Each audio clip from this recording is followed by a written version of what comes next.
Okay, I am here. I am aware. Hi, everybody. Welcome in. Hello, hello, hello. Whether you're watching me morning, afternoon, or evening, whether you're lurking or gonna watch the VAD, well, the last few VODs I have to edit because I think I realized I almost docked myself in both of them. I hope you're doing well. Hi, Gia. Hi, Mick. Hi, Garlic. Hi, everybody. Welcome in. I hope you're having a good start to your week. No, I'm not kidding though. I actually realized I appreciate folks not like giving it too much attention, but I sincerely doxed myself, so I've got to like actually edit some things again. I've done that a few times as a streamer where I accidentally just have something that would really give away some details about me. So I got to be better about that, y'all. But don't worry about it. It's just some quick edits. So for those of you who missed the repo games as well as missed Steven's anniversary, I'm gonna edit that video so folks can watch it if you'd like to see the recap of all the games and stuff. Folks and what all of us who played got to do and hang out with each other and everything. So I'm just clumsy like that. I've actually been doxxed. I was talking about this in Semi stream. I was watching Semi, but I've actually been doxxed before. It's not fun. It definitely reminds you of how messed up people are, and so I'm very much a stickler of privacy. But it's a very real thing that happens. So, we gotta make sure we protect ourselves, which is why one of my rules for my streams is that please feel free to share what feels comfortable for you all, but do not feel obligated to share details about your life or anything that would be too uncomfortable for you. It is not a fun time, respectfully, to go through something like that. So I just, want to put that out there in terms of things. Keep speaking for myself and nobody else. So yeah, you need a checklist. I'm crying. I probably do. But hi, Kotsu. Welcome in. Hope you're doing well. Hope you're taking care. It's lovely to see you. I need to, like I said, work on my bots this week. I gotta follow back up with folks in terms of like getting that situated. But I see the lurk command is working. Welcome back from the ads. All I've been saying, essentially, for those of you who don't have a sub, is that I do have to edit some of the videos that I have because I do try to to mix point have a checklist of things. So I make sure I'm safe and can keep folks safe when I stream. But I accidentally had some things that were very identifying, so I need to edit the video out or edit some parts of the video. Unfortunately, for those who want to watch the recap for the anniversary stream for Pronounced Steven that I got to participate in with myself, Gia, and other amazing creatives. Playing some really fun games with people. And I will have that VOD up soon, along with some edits I'm going to make to the repo streams as well. So just got to keep yourself safe. It's not fun being doxxed. So, yeah. My captions went away again for a second, too. I am not a fan of this, but that is okay. So yeah, for this week, I posted my schedule just to give folks a heads up. So for me in particular, today is going to be mainly just co-working and crafts. I actually been wanting to do this for a while, where I just kind of want to just co-work for a couple of hours and hang out and chat and chill, with no gaming afterward. Since I usually have things going on now on Monday evenings. So I wanted to do that for today. Later this week, I'm going to play some Final Fantasy 14. So the goal is to get through more Endwalker on Thursday, and then on Saturday there's going to be a special Pinecone event with more details that'll be shared. I'll be hanging out with some of my Pinecone friends to do some mutual aid and support a friend. Talk about more details as it gets closer. And then on Sunday, I'm hoping to play some Bomb Rush Cyberpunk before we do Valor Rangers on Sunday. So that's my schedule this week. Just for a heads up, I'm still. Oh, there are my captions. Kind of wrong, but they're there. Just as a heads up for people, I'm thinking, like I said before, that I will probably be streaming more so in the afternoons or early evenings on the weekdays towards the weekend, and then I'll probably stream more so on Saturdays and Sundays. I'm looking at Fridays, Saturdays, and Sundays to be my consistent streamer days. If I do have a pop-up stream, it would be more of a co-working style like this one earlier in the week. I'm thinking either Monday or Tuesday. I'm not sure right now. It just kind of depends on my schedule in January. But for now, I think what I'm going to do is keep this schedule of maybe having a stream earlier in the week and then having streams Thursday through Sunday. Not every single day, but just those are the days I typically will stream. So just know you might see me earlier in the week, and then you'll catch most of my shenanigans towards the weekends. So I usually stream 3 to 4 hours in stream, as y'all know. Occasionally we'll go over if I get too excited for 6 hours max. But that's kind of what I'm working with and feeling with. And I am going to reach out to folks in terms of moving towards some goals and details that I want to do and move towards as a streamer. As I keep growing and kind of building community, not kind of building, but building community and just having fun. So I am working on my 2026 goals as well as 27, 28. Y'all know me. I usually have goals in 3 to 5 years. I know people are like, how can you do that? And like, that's just how my brain works. I have goals that I want to have. If I don't reach some of those goals, I just adjust them. But I just try to be consistent in terms of what I'm looking at. But that's what my schedule is this week. And that's what I'm thinking of as we get towards the end of the year. I will still be around for the next month or two. Obviously, I'm not taking a hiatus or anything, but just a heads up that I typically don't stream during the holiday season, as in, like, you might see me pop up like every once in a while towards like Christmas or like, Indigenous People Day, because I don't like, I know Thanksgiving holiday is a thing, but I don't really celebrate Thanksgiving. It's more of a time to just like, I smash all the holidays together where I hang out with family and friends and just kind of rest. Especially for this year, because I am going back to school. I'm really just trying to rest as much as possible and like plan some things accordingly without like rushing myself, because I do have classes immediately as January starts. So the most I would say, if I do stream, just again as I do stuff, for folks who've been around, you'll know that if I ever do need to like some time, I usually will take like a week or two off and stream like once a week, every other week, or at least once a month. We've never gotten to that point yet, but maybe towards January, I might just stream like a once or twice a week with some co-working and some chill vibes. Only because, again, I do want to give myself the space to get adjusted to my schedule for next year, especially with some of the classes I'm going to take makeup wise, and the sewing classes, and the things I want to do out and within my program as well in terms of my doctoral degree. But that's pretty much it. Hi Diego, welcome in. I hope you're doing well. It's lovely to see you. That's pretty much it, I think, in terms of shenanigans. So, like I said, today is going to be more co-working. I am doing some lace work. I'm actually going to set up a torch and lace pattern. I do want to do fans and spiders again too, but I kind of want to do some torch and lace. Talk about like some of the stuff I've been up to.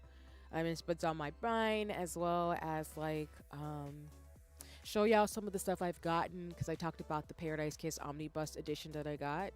So I hope folks will be able to hang out with me if they would like, in terms of some co-working and crafts. Again, there will not be any gaming after this. I'm hoping to stream for like maybe 3 hours, 2-3 hours, and then wrapping it up for stream today. But I will be gaming later this week. So if you want to see me play Final Fantasy 14, Bomb Rush Cyberpunk, or do a really dope collab with some amazing Pinecone friends later this week on Saturday, I hope folks will be able to come by. But no pressure, no worries. Like I said, folks got things going on, so that's why we have VODs over on YouTube, where if you can't come by like live, I usually have a VOD of my stream up. So if you ever want to see what I was saying or thinking through or anything like that, you can watch the VOD over on YouTube. That's the beauty of like having videos. So yeah. But okay, let me go ahead and set things up. I just need to get my other camera and stuff together for co-working. I'm gonna put up Spirit City Lo-Fi sessions again, and then I'm gonna have Nano Neighbors on the bottom. So just give me 1 second as I adjust the captions and everything for streams.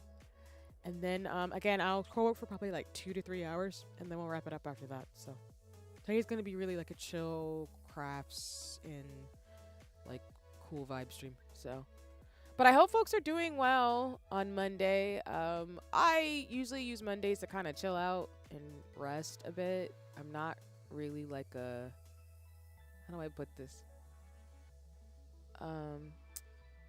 Like Mondays are Mondays for me. I'm not really like super pressed to be super like gun ho. I feel like I'm more active on Tuesdays and Wednesdays, and then like when the weekend happens, I'm like, yeah.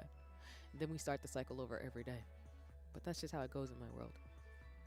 And I am gonna have my hand cam up too. I did adjust my camera, so you all can see my patterns and then see some of my like illustrious plushies that protect me at my desk.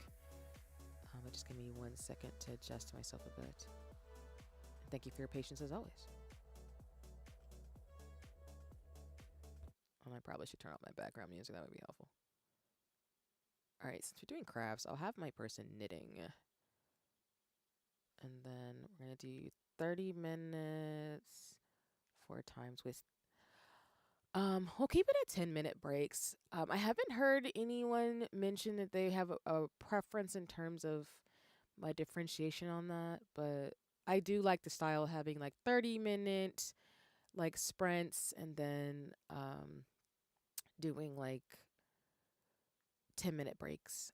Even though I know I tend to talk during the breaks instead of taking them, but I think that's generally how it works for me. And I'm trying it for next year too, like getting a pattern of doing 30 to 45 minutes of work and then 10-minute breaks to kind of rest my brain. All right, let me get Spirit City Lo-Fi sessions up.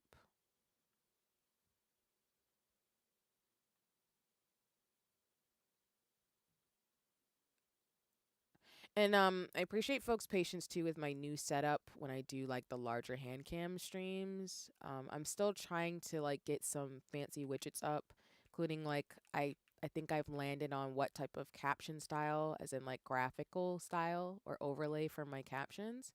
I just have to set it up.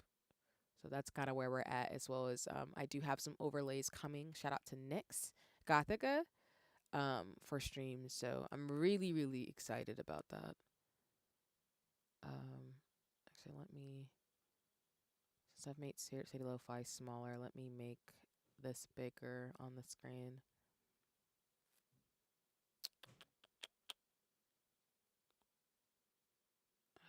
Let's see. Oh, wait. There we go. All right, and then let me get up Nano Neighbors.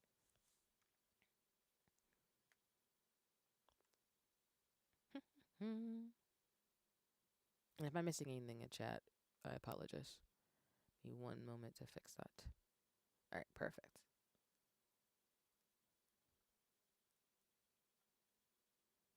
All right, there we go. All right, I think we can transition this over. Thanks for your patience, everybody. All right.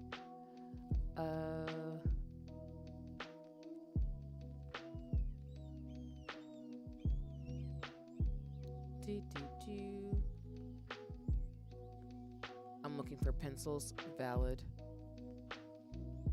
I need to like find mine too. I have some for my traditional art that I need to put back in my little what is it? I need to find it to put in my little like pouch. It's technically not a pouch, it's more like I have a little bag from one of the bookstores that I go to frequently, but they don't technically fit in the tiny bag that I have. So I need to find like an actual like case for them, because they're specialized pencils I bought to do some traditional artwork with. So I get it. I do. I would use more botanical pencils, but I haven't done that in a minute. Hi Toko, welcome in. I hope you're doing well today.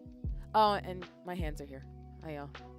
I still have my nails on. I'm probably gonna change these out by the end of the week. I usually use, like I said before, I usually have my nails in for at least a week or two, and then I usually switch them out. Or like, I do nails for 2 weeks, and then I take them off, give my nails a break, do some trimming, like like filing them down, and just like I think I need to buy some cuticle oil actually for my nails, but it's getting to that point where I'm like, I love these guys. They're super cute.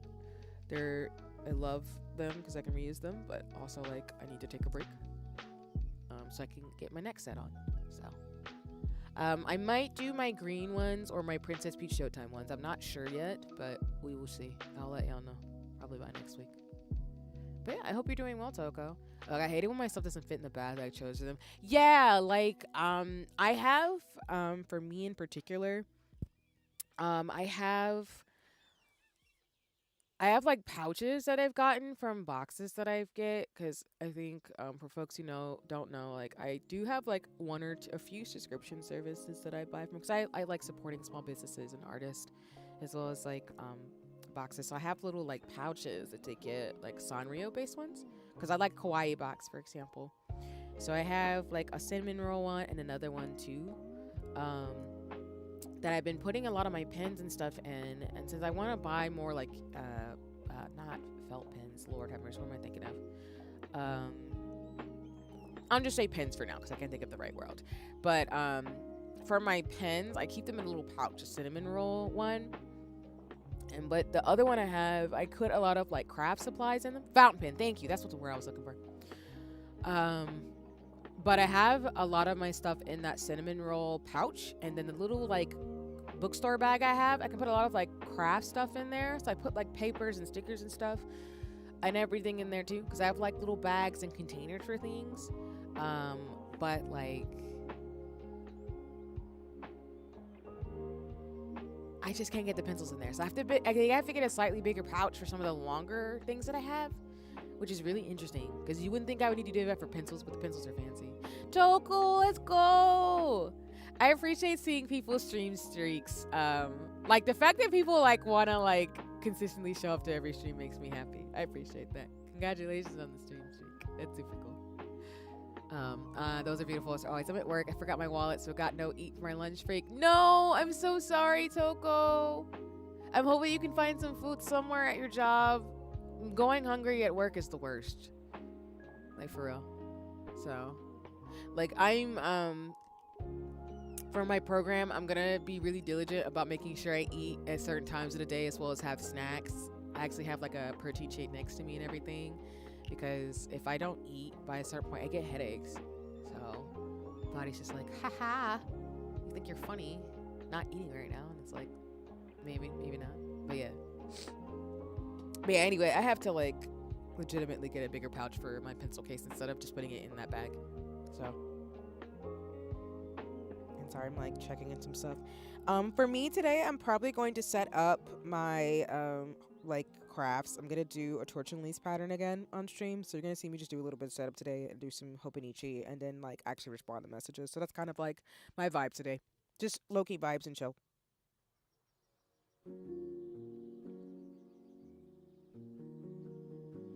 I did see though that for Marvel Rivals, we're getting Rogue and Gambit. Like the next season is just going. We got invited to their wedding, which I thought was like really cute. I'm like, all right, Marvel Rivals, you know what you're about. If I don't know if Gambit is going to be a strategist, but if Rogue is, I will probably play as Rogue. I'm not even kidding. She was a bad bitch in like the original the old 90s 2000s cartoon of X-Men, like X-Men Evolution, not the new one that just came out, but like the older one that used to come out on like Disney. So if she's like that skin, I'm gonna try to main her. So it's what happens when I do laundry. Then I don't know where my wallet is. I think it's in my pants because I washed them. They're not, and so here we are. That is fair. I've done that before too. Also, the ads are coming for those of you who aren't subs, so just a heads up. You won't miss much. I'm just setting up my pattern right now, so it'll be back soon.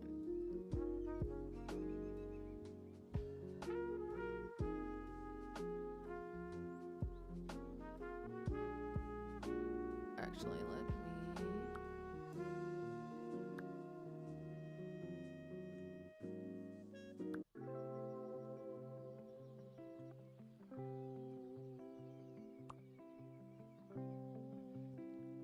Alright, I think I moved my bobbins closer to me. I did. There they are. I was like, I'm pretty sure I moved them.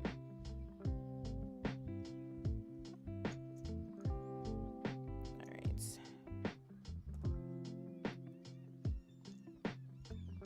You bought a microphone? Nice. That's awesome. I have to head back now. Have a good stream. Thank you, Toko. Thanks for stopping by on work. I hope work goes well for you. Please take care, though. I appreciate you. And if y'all aren't following Toko, you should. They just participated in a really dope raid train event. So Toko's a really great artist and friend. So, you know, you should go check them out. I'll give you a shout out in just a second. But yeah, take care, Toko. Have a nice one. Have a nice rest of your day.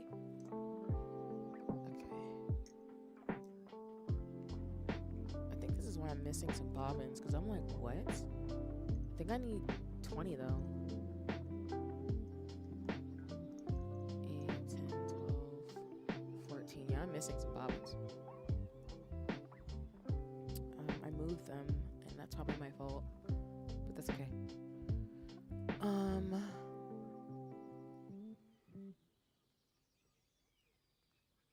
Welcome back from the ads, too.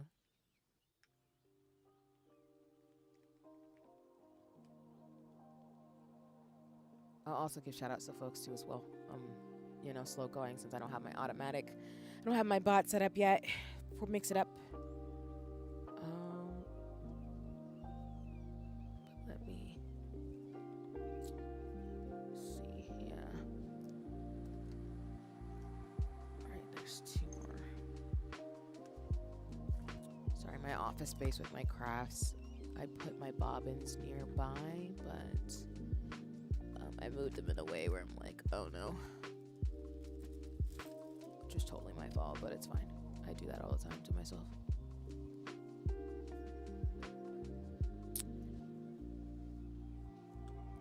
And then I will show y'all the Paradise Kiss Omnibus edition in just a second. So, I know folks keep up with me in socials, which is really, really cool. It's really interesting because I think I actually have more people who follow me on Blue Sky than any other platform, which is very interesting.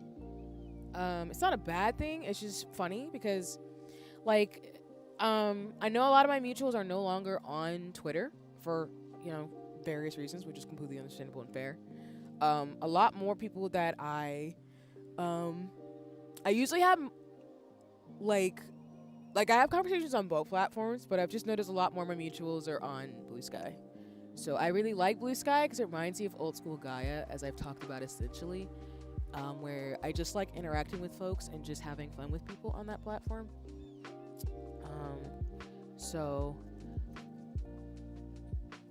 I did post on there, and I try to like cross post on other platforms so people can keep up on whatever they prefer. But when I was posting, I mentioned that like I got to go to the bookstore with my friend and my sister, and I got to, because I've been going to this bookstore because one of the things I like to do, even though I'm still very like safe and try to be mindful that we're in respiratory season and a lot of other things, I went to the bookstore and got to finally find an omnibus edition of Paradise Kiss by Ayo Okazawa, which is a good segue to show the book on stream. Hopefully, I tried to fix the lighting before stream started to see if I can get this in here without moving my chocobo. But let me move my bobbins. I thought I could move them in a way where they weren't going to impact the book, but let me move them again. So let's see. I think I can get this right there. Yeah. There we go. Okay. Without me hitting my chocobos, I'm struggling with this. I'm failing again, even though I specifically tested this out before stream for story time. Alright, there we go. There we go. Nice. Alright. So without spoiling the story, I'll keep this on stream as I set up my bobbins for next project. I think for folks who've watched me for a while, but if you haven't, I'm a big fan of Ayo Okazawa.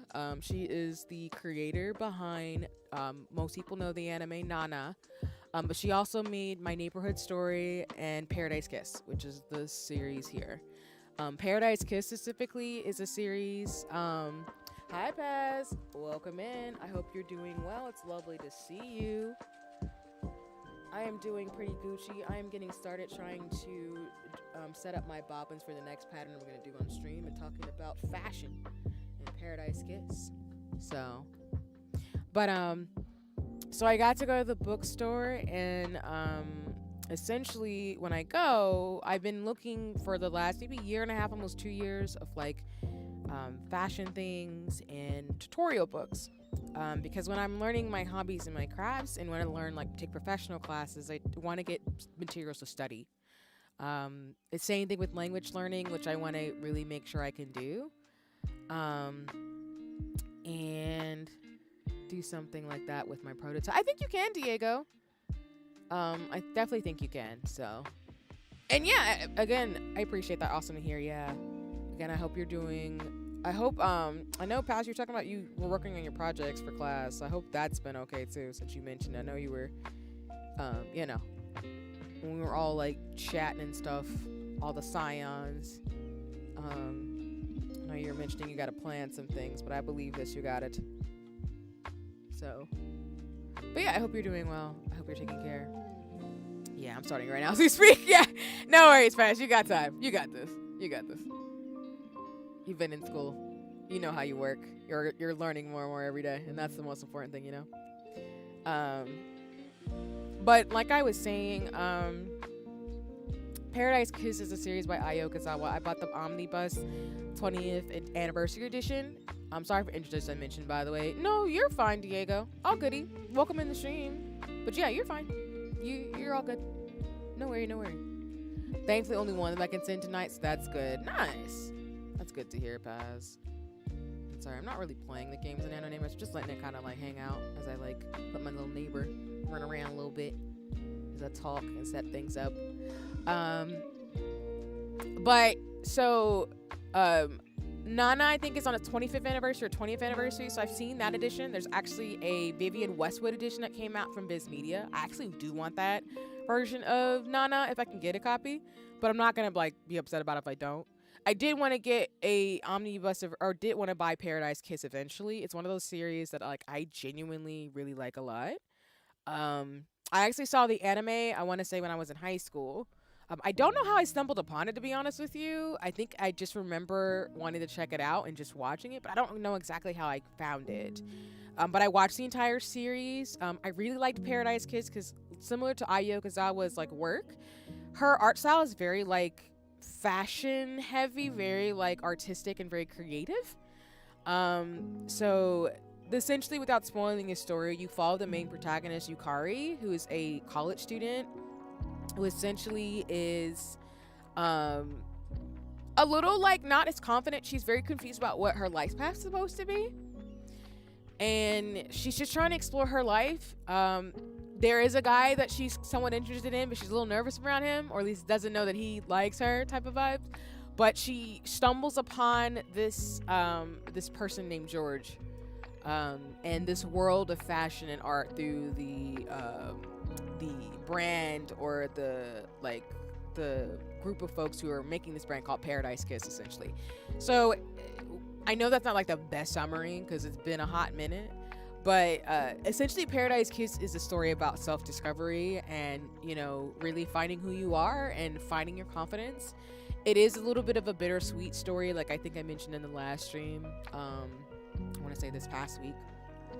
But it's a happy ending to me because at the core of Paradise Kiss is about like discovering who you are and loving yourself and following your dreams and ambitions. And I like Yukari. I like her thinking. She's very much, while there is romance in Paradise Kiss, the story is very much focused on her relationship with George and all the other protagonists and characters, and for her to figure out who she is in this world of fashion, which is something she never thought she would do. So for me, when I read it at the time, I really liked the aesthetics of Paradise Kiss. I really liked the art style. I really liked just the way the story unfolded. I think Paradise Kiss is just so well done, and I think Ayo Okazawa had some banger-ass life lessons in the story. The characters are super distinctive, and I just remember just really being in love with the way the story went by. And even, like, though I watched the anime, I kind of peeked in. I'm actually going to reread this entire series. But the way the story ended in the manga was really well done. I liked it. It was perfect. Because, yes, Yukari found love, but she also found her ambitions and had a successful life without spoiling the story.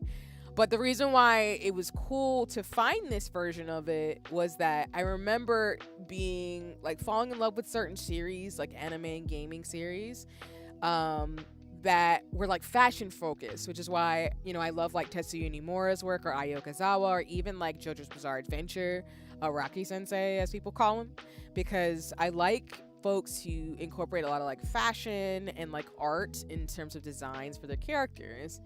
And so when I found Paradise Kiss, I think it was like the first inkling of me to really like makeup and fashion at the time, which I didn't really think about too much.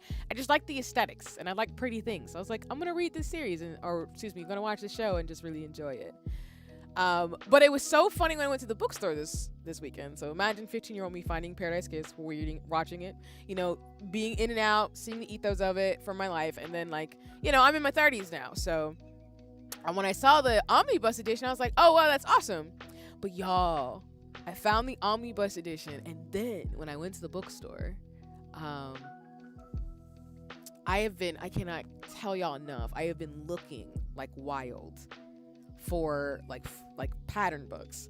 And what I mean by pattern books is that I am taking a sewing class, and like y'all know, I am setting up my lace bobbins for our next project. But I want to make clothes. Like I want to like design things and outfits, and along with art, you know, I want to do character design and like actually, you know, have some fun in the gaming world. While being a scientist, so I do like research and all the stuff that I like to do, of course. And I can do both. So, not that I didn't think I couldn't, but I just didn't know how this could manifest, I guess. Because I think a lot of people only have certain careers in their mind, in their head. And not to say like it's a career thing, but it's more like there's just things I want to learn in this lifetime that I just want to do. So one of those things I've been looking for since I like wanted to learn how to sew, and I've done cosplay, and I have like acrylic paints in my house and stuff, and you know, jewelry and things, and like a nail art kit, was like I wanted to, you know, really be serious about some of my hobbies in a way where a lot of them I would do for a couple of years and just enjoy them. But now I'm in a point in my life where I actually really want to spend time like seeing what's possible for me in terms of some of the stuff that I want to do, and not feeling confined by what people are saying of like, oh, you need to slow down, or oh, how do you know if you can do that? It's like, well, I've done all the stuff I said I was going to do, so why not do this too? Like, I don't understand what you're trying to say to me. So it was serendipitous finding this omnibus edition, because I have been scrambling at the bookstores I have to find Lolita craft books. And fam, let me tell you how this book was magically waiting for me at the bookstore. Like, it was wild, because I had been spending the last like few years looking for actual Lolita design books. And I know they're gonna primarily be in Japanese or in like other languages, but as you know, folks know, which, you know, shout out to Gia and everybody else, like I wanted to learn Korean, Japanese, and other languages, along with learning some African languages and stuff like that too, and sign language. But either way, like, this was the first time I had ever seen some of these books that I've been looking for years. There was another one that I was gonna buy, but I decided to wait on it, mainly because like there are translation apps that you can use, but I did want to use this as an opportunity to not only like practice some of my Japanese, but to also like get into those language books that I've been given resources for all the languages that I'm learning. But either way, y'all, like, this was there along with this Paradise Kiss Omnibus edition, and I was so excited because I was like, what are the chances this would happen? Because I'm not saying like it couldn't have happened anyway, but it was just such perfect timing, because I was like, I wanted this, I wanted to get the Paradise Kiss books eventually. And then what are the chances I finally found some Lolita like books where I can actually sew and create some of the patterns I've been eyeing for years? Because for those who've been hearing me talk, I've been wanting to make like petticoats and, you know, everything else. And y'all, they literally have some of the like, I'm trying not to hit my chocobo, but they literally have some of the patterns in the book, and I'm so excited. Because I don't know if I want to make specifically the garments and headdresses and stuff, but I would love to actually make like actual dresses. That's been on my list for such a long time. For folks who know me, they know I've been wanting to think about like making wedding dresses or like just puff dresses for people. Not necessarily for money, just because I just want to make them for people. But like I've been wanting to make petticoats, Lolita outfits, and just like really frilly things for a minute. So the fact that I found a book that I can use along with, there are folks who have been very gracious to upload the Lolita Bibles, they call it, where it's like patterns from different brands, specifically like Gothic Lolita and like Sweet Lolita like patterns that you can use. I was just so hype. It was so hype. But all this to say,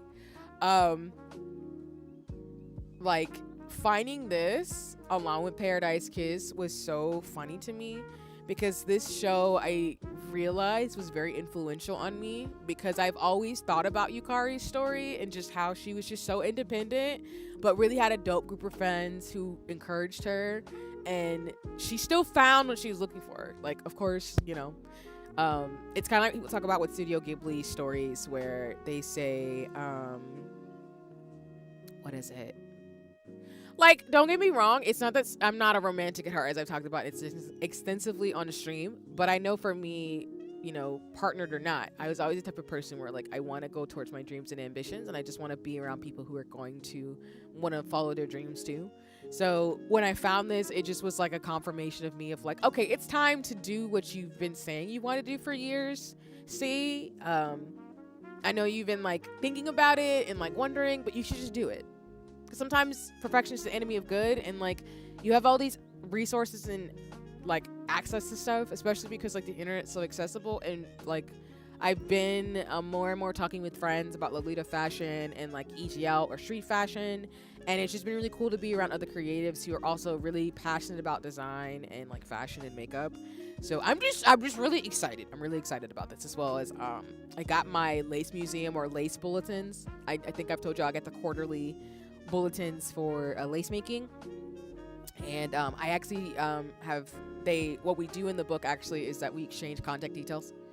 And for purpose of course, I'm not going to dox myself, but there are some really cool people near me who are doing some dope lace things, as well as like people abroad that I can connect with. So I'm just really, really excited to kind of take the plunge, along with like keep going down the scientific path of some of the questions and things that I want to explore in terms of my research and dissertation. So all this to say, shout out to Ai Yokozawa. Thank you for being amazing. I tell people all the time, when you do art, you never know how you're going to change somebody's life. And I really think that Paradise Kiss is one of those series that changed my life, because it really meant a lot to me, seeing somebody who's just really like badass, like just living her life and exploring, being confused, but having the muses that she has to like chase her dreams.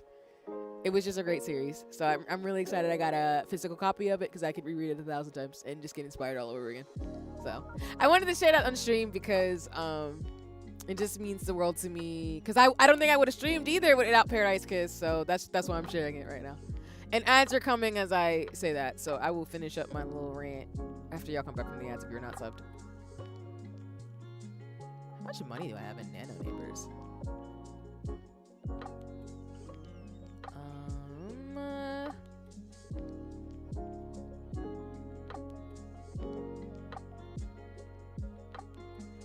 Alright, let me move my little omnibus edition away.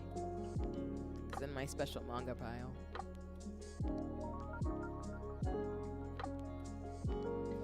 I have one more treat to share, and then I will actually start cutting my thread, since I think I have enough bobbins, even though I feel like I'm still missing a few to start my project.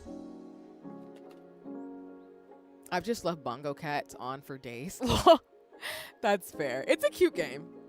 I actually love when like people invite me to just like turn it on and stuff, and unlocking things in it. It's really cute. So, oh, and let me go ahead and give my shout outs. I am so sorry. And then if I miss anything in the chat, I will definitely respond in just a second.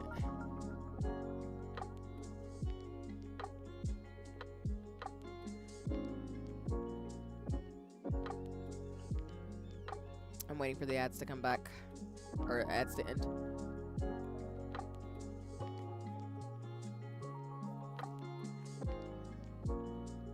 Okay. I'm going to share this.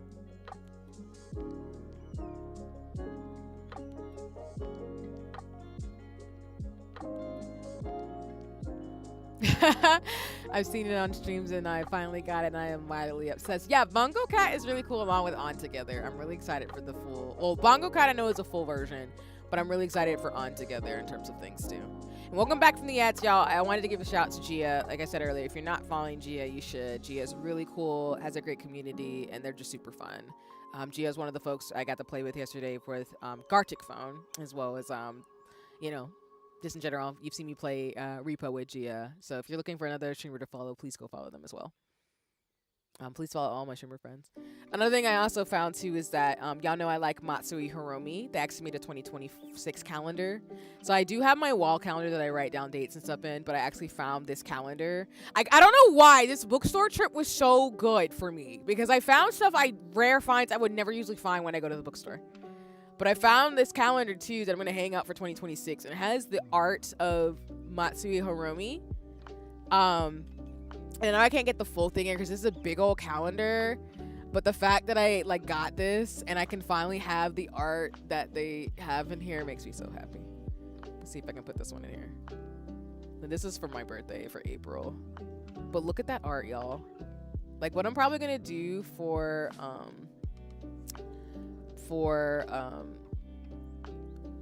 this calendar is that once the dates are actually over, I'm gonna cut maybe like the bottom of them and then just use them as art pieces to like actually hang up in my room. And for those of you hanging out with me, it is now time for the break, so just make sure you use them as always in terms of things. Whether if you want to get up and walk around, just vibe out, whatever works. But yeah, some of my favorite pieces are actually in this calendar, so I'm so happy I got to get one of these at my bookstore.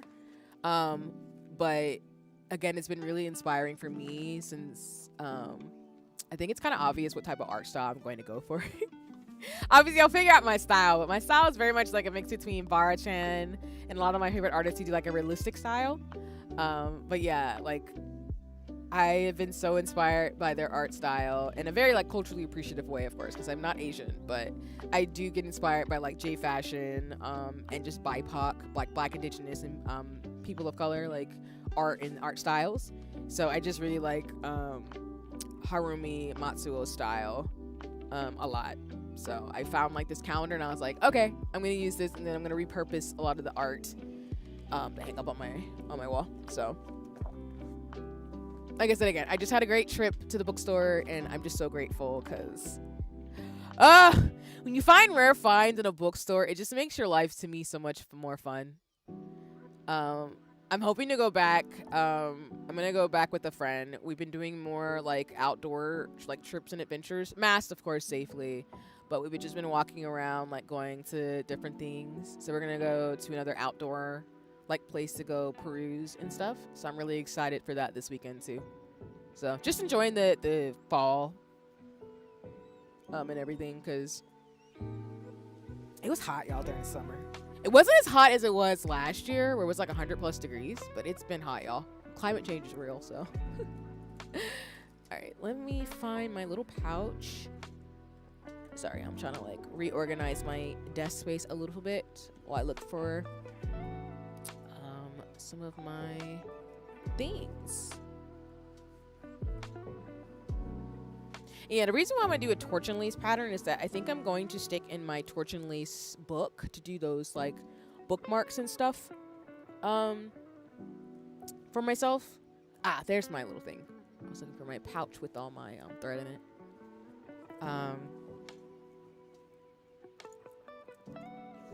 Let me see if I'm doing a torch and lace pattern, since I've done it 100 times. I'm kind of gonna use more romantic colors for my thread. I think I will do maybe some pinks. I think. But yeah, we're just gonna go like exploring. There's a lot of cute little cafes that popped up near me, and I do want to find some spots to co-work at. Like little cafes to go to. I don't eat in them, but I usually just go to them, chill out for a couple of hours and then leave. So that's kind of my thing. Just looking for some new places to go. There's some really cute themed ones that have popped up recently. And Diego, I appreciate what you said in terms of, I apologize, it took me a second to get to what you were saying, but I appreciate that you feel calm talking to me.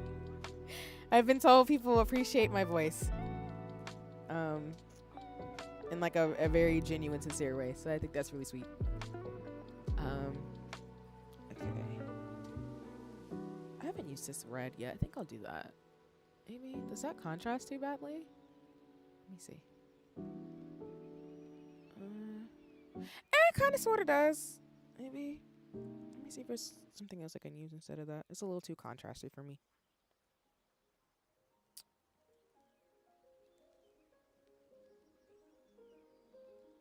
Oh, did I wrap this around this one? That's not even the same color.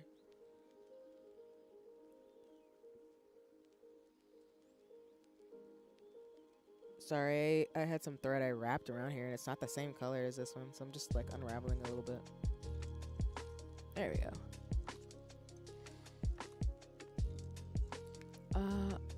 Yeah, this is probably better.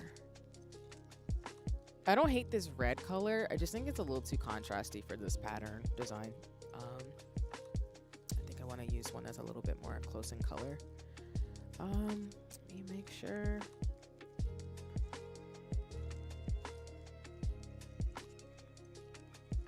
Did I have this one too? Do I want to do more lights? Yeah, we're gonna do more light. Never mind. I love my pulled out that one. I was like, let me do that one. Never mind. I lied. That's not what I'm gonna do. Okay. I think I need 4 colors, if I remember correctly, for this pattern, and then I need to cut out the bobbins. I should have enough. I should have enough.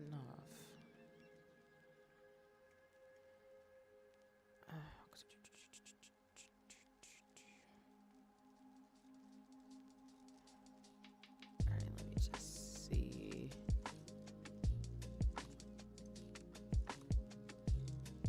There you go. I know Coatsy hasn't streamed in a minute, but I was, you know, y'all know me. Like, friends and mutuals will get automatic, like, shout-outs once I get my bot set up, so. That's how that goes in my world, so. Alright, I'm gonna use the rest of this break. And apologies, y'all, for, like, keeping it, to keep Spirit City Lo-Fi up so it doesn't do that thing where it doesn't update the actual time.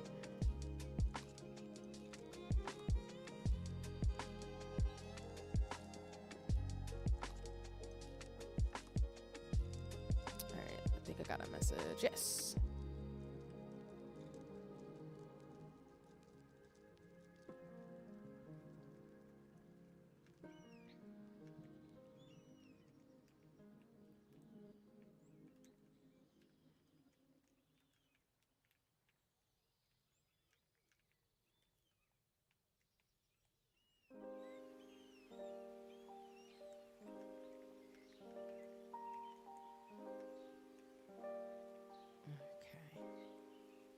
I was missing something. All right.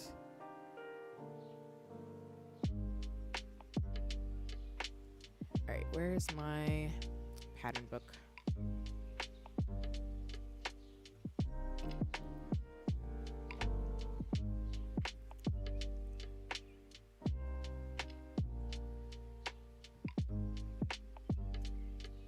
I'm using the break to kind of assess, make sure I have enough bobbins. I should have enough anyway to get started at least.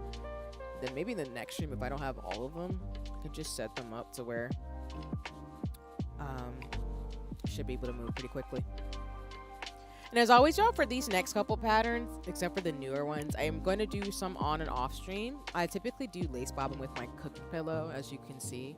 I just sometimes do stuff when I give myself something to do without thinking too much, because I love gaming and reading books, so sometimes I need an activity that's not so heady, if that makes sense, where I have to like think. And I feel like the more I do lace, as I think most people tell you when they crochet and stuff, if it's a pattern they've done frequently, they don't really have to think about it. So that's kind of where I am with my lace craft, where like I don't have to think about it, and also I can do it with long nails. So but I will do the Torch and Lace and Fans and Spiders one more time. And then I want to start probably towards the new year, once you get into January. Maybe sooner before that, maybe towards Christmas, to be honest with you. I'm going to try to do some of the patterns in my Torch and Lace book. Just different from the classes that I took over the last year and a half. It's actually almost been 2 years, so never mind.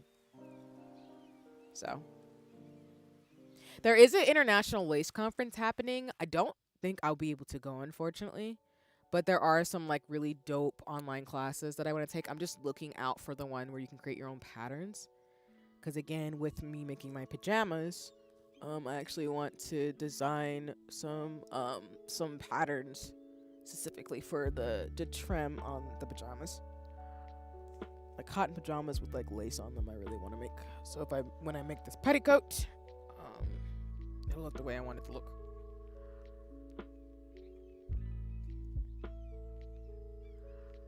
Okay, let's see.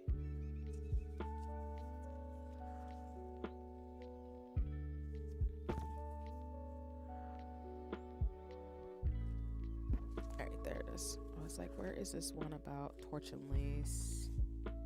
Sampler. 10 pairs of bobbins. I cannot wait to learn to make day dresses and muumuus. Yeah! I know you're gonna kill it, Mick. But no, I get it. I'm super excited to, between like not doing research and science stuff, doing like making stuff for people and myself. I'm so excited. It's just really, really fun.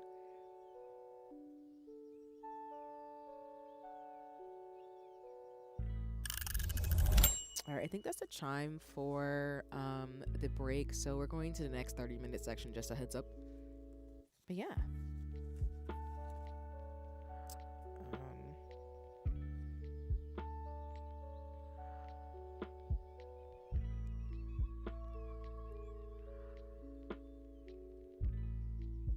Okay.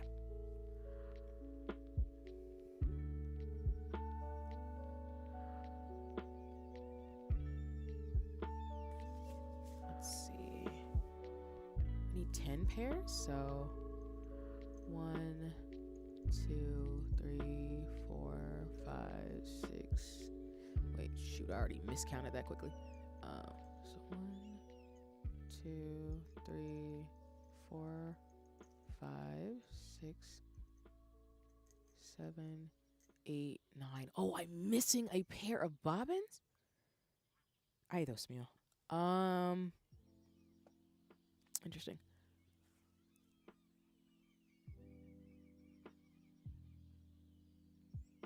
You know, I'm probably gonna find them anyway, so I'm just gonna go ahead and get started. I'm missing a pair of bobbins though. Where the devil did I put those little things? I had them in my pillow, but I probably moved the pillow in a way where I knocked them somewhere. Yeah, I took someone from your chat suggestions, and I've been putting bookmaking videos on in the background. Nice. That's what's up. Yeah. I think watching crafts, like ASMR videos, or like crafter streams have been really helpful. That's why for me, like this year, like I posted on my socials, I've actually been really grateful to follow more like art streamers, because I think when I follow people doing things that I know I'm doing or want to do, it's really motivating for me personally. So like, yeah, like I know you've been wanting to bookbind and do various things, Mick, so I think that's really cool. Yeah, I did feel like I was missing some, and I was right. I think I'm missing like a pair, like 2 bobbins.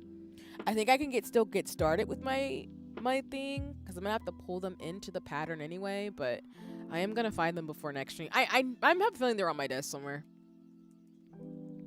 They're probably like buried under something, because y'all know I've been like moving around my stationery and everything, and then like cleaning and decluttering all year. So if I usually misplace something, I have a pretty good idea of where something's gonna end up. I know me.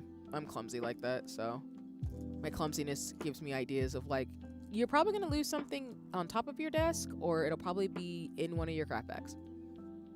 That's just how it goes in my world. Yeah. It's fine though. I don't have a problem with it. No, I'm not. You're not even making me mad, because I have done that before. I'm so serious. Where I've like literally had stuff in my freaking seat.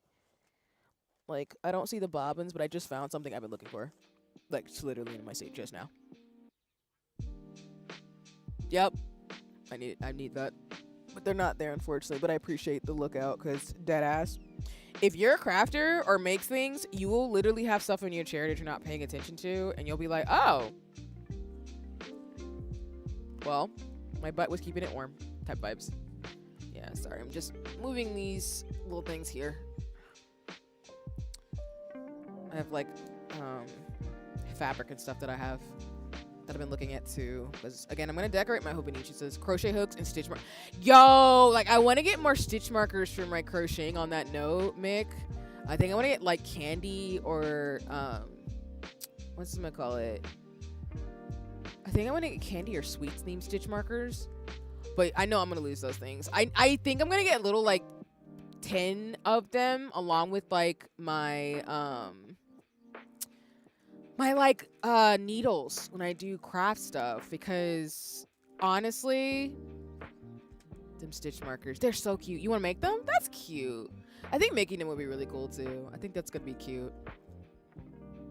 I really want to get more like needles, and again, I'm gonna focus on bobbins, but I want to get more. I need to get some stitch markers. I have a few, but I need more. Ads are coming, so just know you're not missing much. I'm just like looking for some things, and then I'm gonna start cutting some fabric. Or sorry, cutting some thread.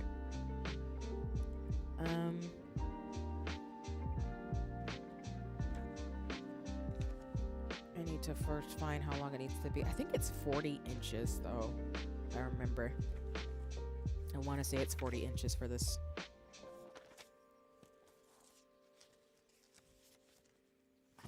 But let me not lie. I have lots, but I need to make them, not buy them. That's fair. I don't have as many stitch markers. I have the ones that I got when we were crocheting years ago, Mick, with D. But I don't have many because I know I haven't been crocheting as much, so. But that's so real. Oh, wait. It's nice weather outside today, but it's always nice here. What weather's outside for you, handler? I'm crying. I still have those two. Yeah, I still have all like the craft stuff when we originally had our meetup years ago. I still have them with me. But I do want to get like some more stitch markers. Because like we didn't use stitch markers when I was taking someone made them, I think. Got you. Because I didn't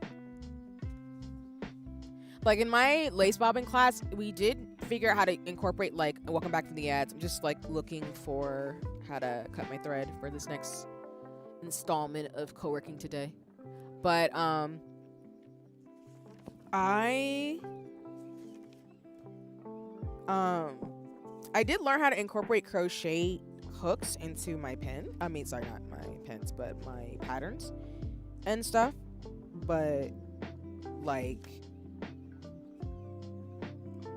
I haven't bought any more stitch markers. And for those of you who don't crochet, stitch markers are essentially like little markers you use to kind of figure out where your pattern is when you want to stop. They're really cutesy in that you can buy them or you can make them so that it helps you with your projects. And also you can incorporate them into your projects too. They're really cute. Dang, where is this note about how much thread I need? I know I didn't throw it away. I wouldn't have. It's all in my pack here.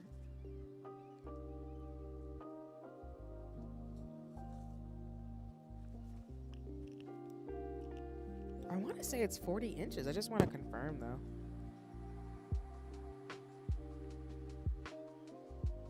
Oh my god, I just found that Beyond the Basics pattern for my class. I didn't even know I had this. This is what I mean where like I'm going to spend some of this month's streams like really cutting out some of the stuff I want to do to learn some of the Beyond the Basics.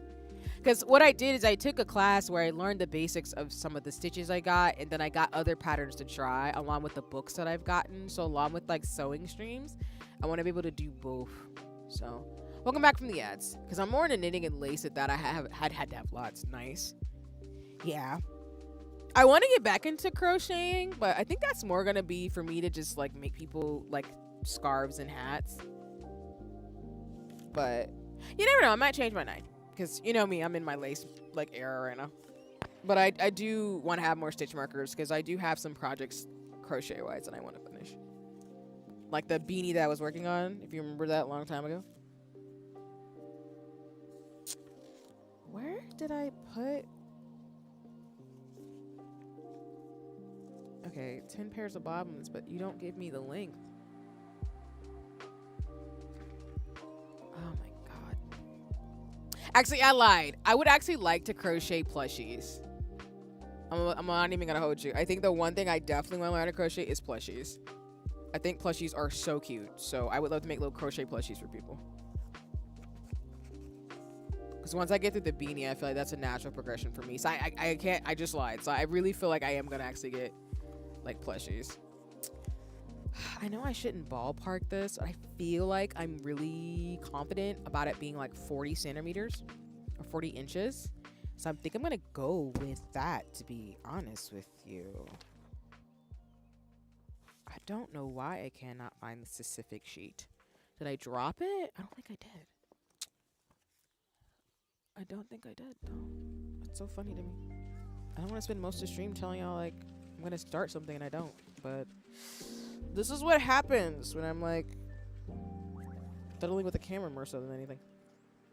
Yeah, I remember the meeting. Yeah, but crocheting stuffies is cool. I think that's great too.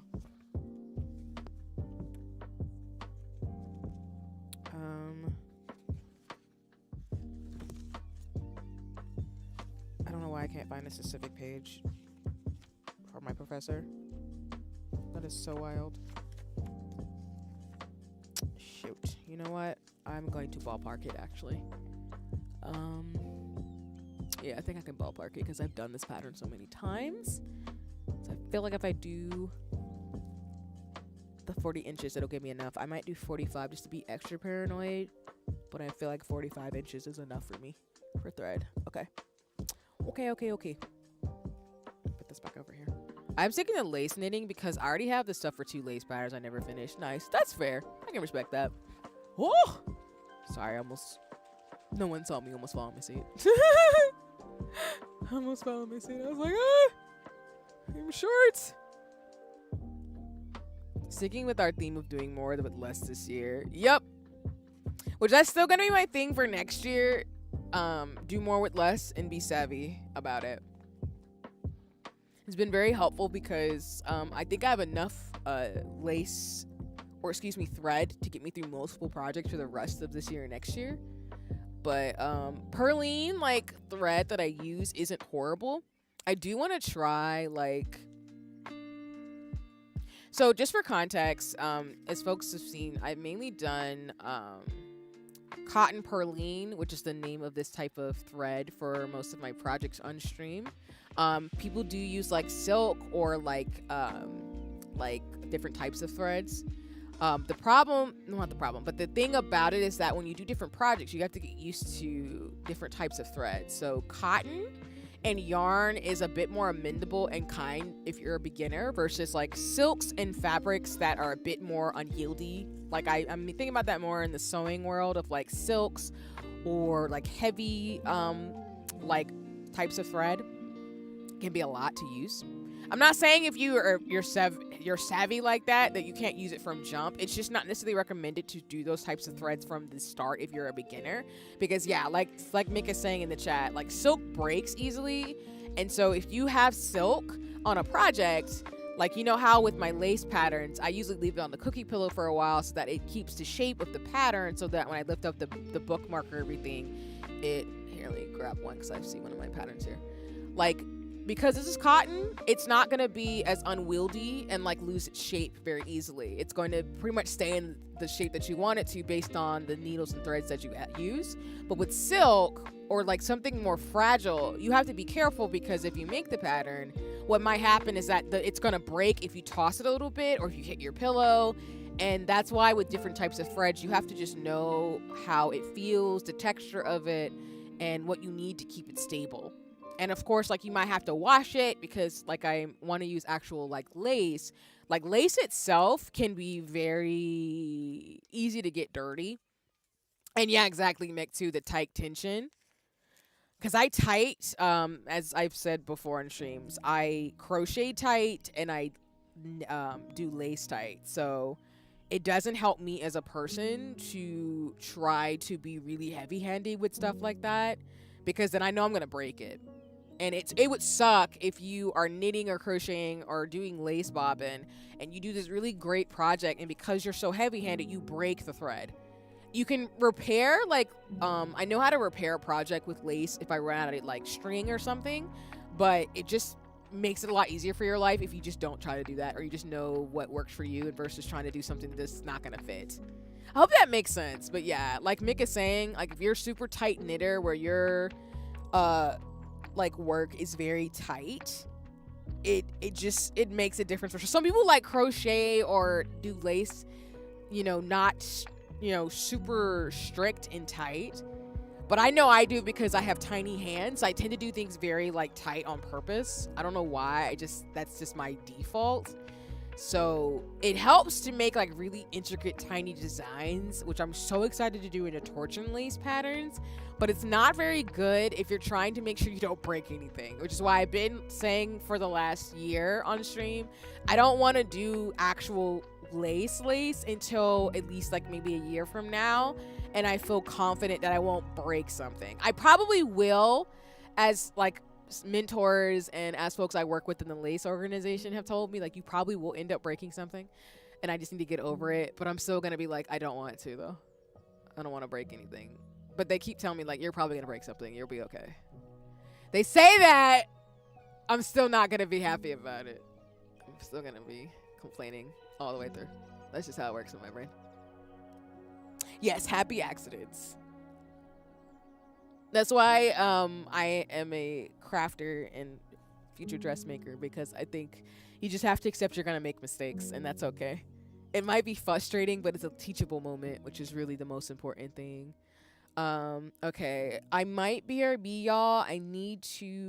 I thought I placed my scissors and stuff, but I realized I misplaced some things.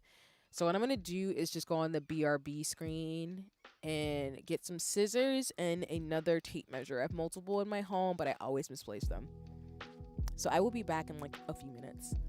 I still haven't finished Frog the pattern I need to start. It's been years. That's so real. That's so real. I believe in you. I believe in you, Mick. You got this. As well as I hope I didn't miss the part. I read it in my mind, but when you said that you're not buying any more yarn, that's so real too. I told myself I'm not buying any more skeins of yarn until I finish my projects too. That was my thing as well. Like I still have the yarn that I bought years ago that I had no bits. That is so pretty and it looks great, but I have no business buying any more yarn until I finish. But anyway, I will be right back. Hang tight a little bit. I think the music will still play in the background, but either way, I will be back in like a minute or two. I just gotta grab something. So, apologies. I'll be right back.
I'm back. So funny story about where I put my bobbins.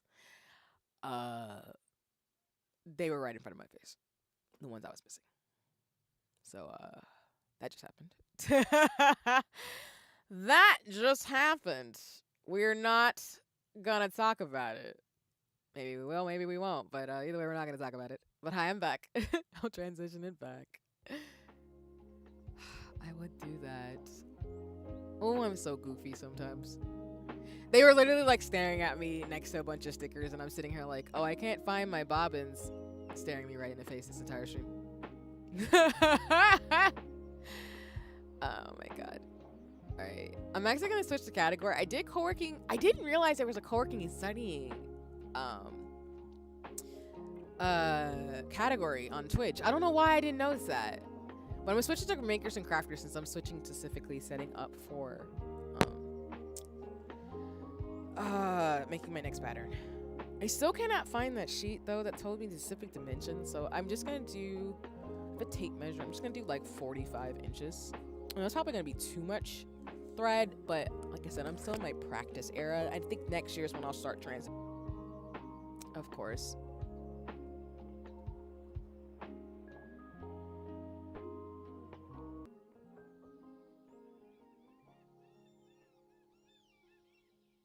All right, I think I'm back. I'm so sorry.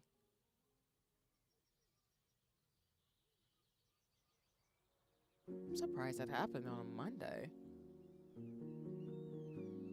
Hi everybody. Sorry about that. Oh no, did my stuff just die completely? Yikes. My bad, y'all.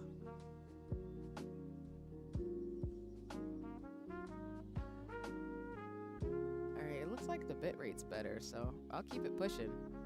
I guess I'll be watching that though. It was so weird. Oh, I forgot to mention I was streaming, lol. Whoops. I always do that. No matter what. Heh heh heh, before I get jumped. I don't mean literally, but my friends are like, ma'am. What are you doing? And I'm like, my bad. Don't bite me.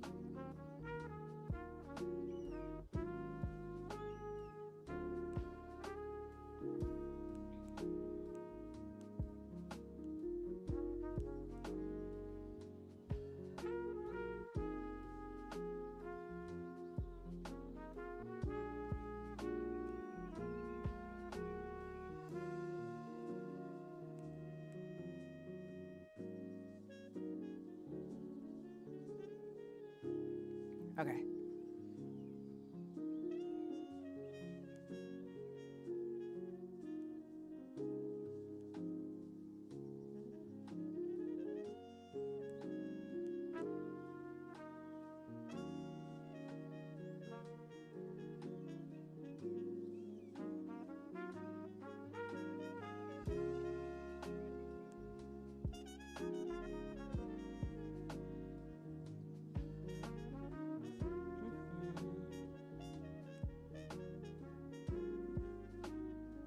Let me see if it's actually loading for me.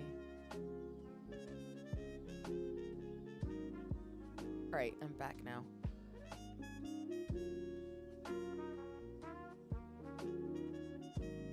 Sorry about that, y'all.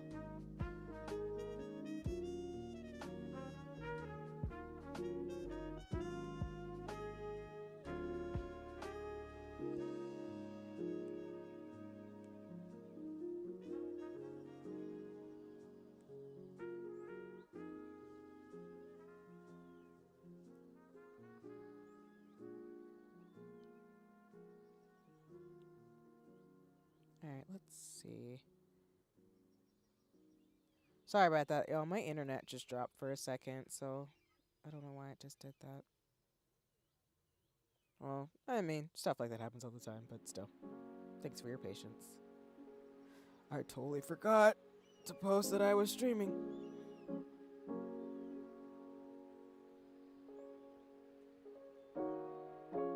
Okay. There we go.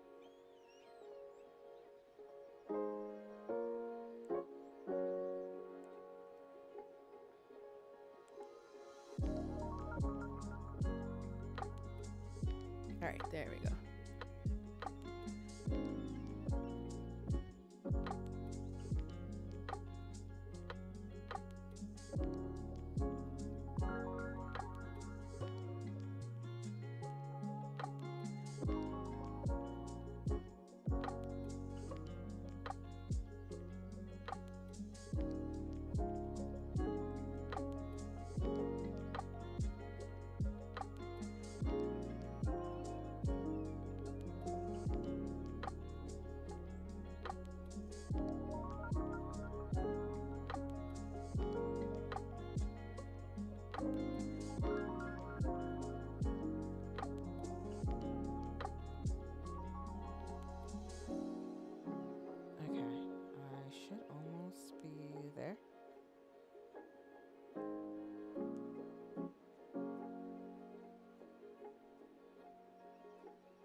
There we go.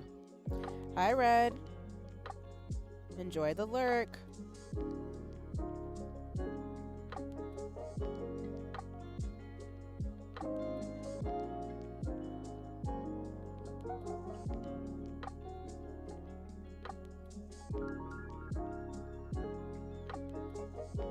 Alright.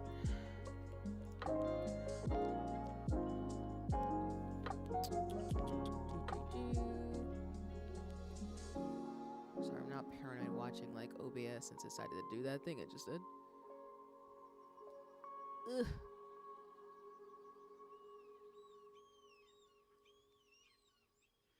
Okay. Where did I just put the tape? Oh, it's in my lap. Well, I'm like, where did I just put the tape measure? Alright, I think...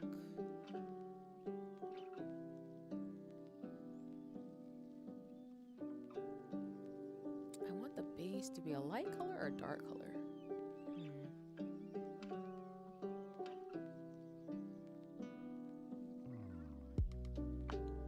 Also, there are ads starting, so just a heads up as I debate what color I'm going to use for the base of this pattern.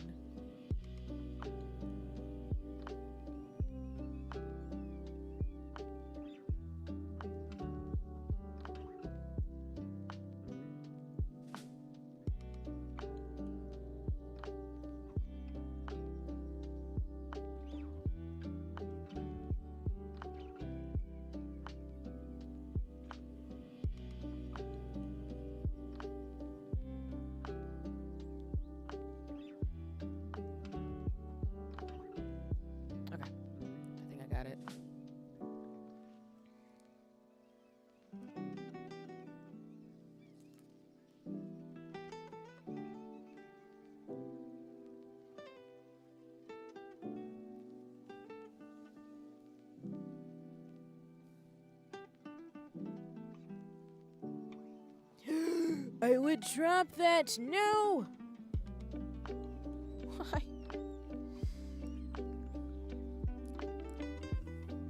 I don't need that much length. Good lord. Alright. Ugh.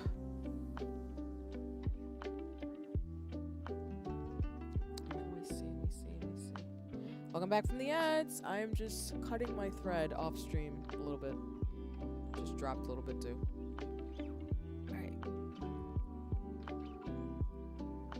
I've got to stop dropping my yarn.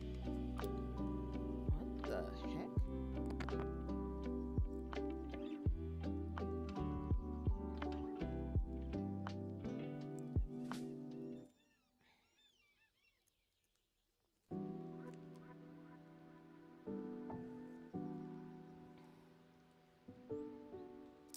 Do this.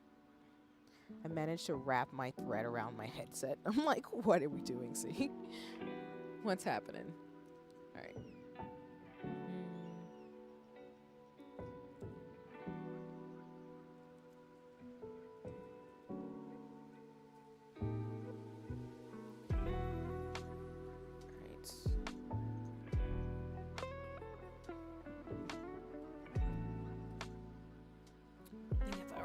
This.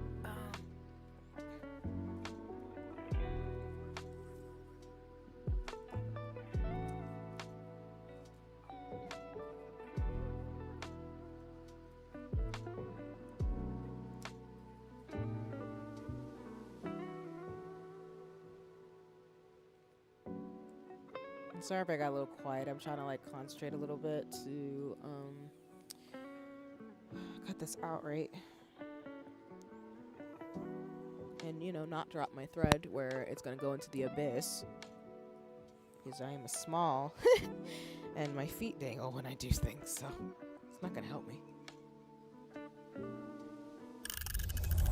Alright, I think that's the chime for the next 10-minute break.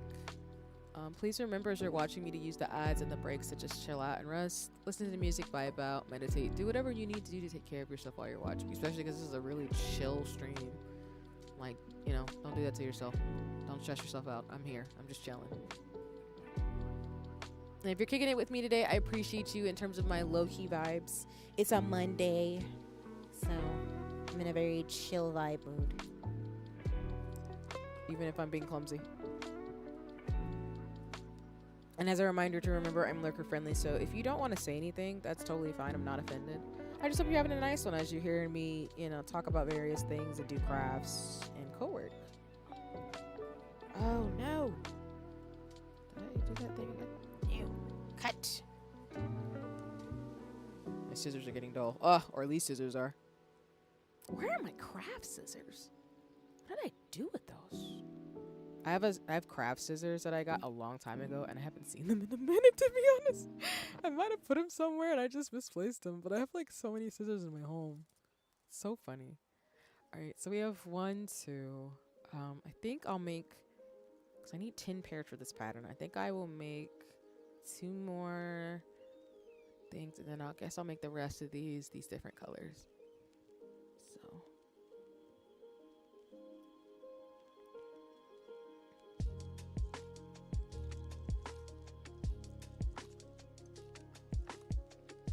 Yeah, the reason why you don't want dull scissors is the way I cut this thread. It's make a little frayed on the end, but it's fine. I want to be able to give away some of these bookmarks and stuff to friends for their gifts for birthdays, but I don't feel confident yet to give them out to people. But maybe next year I will start doing that.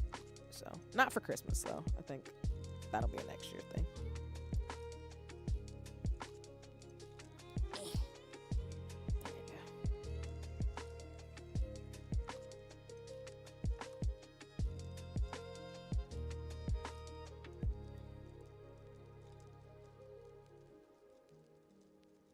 One thing though I definitely continue to reflect on this year is that like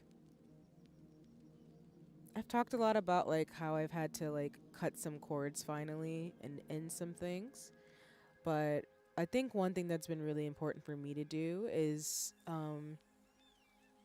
really like hype myself up in a way where I'm consistently kind of saying like locked in. And so well, there's some things I didn't like get to consistently do this year. I had to start because it was just a lot of like random things coming out of nowhere. I've really learned this year to try to really just go back to some of those lessons that I had learned throughout life of just like learning how to let go of control, but still having to really think through some of the goals and ambitions that I have.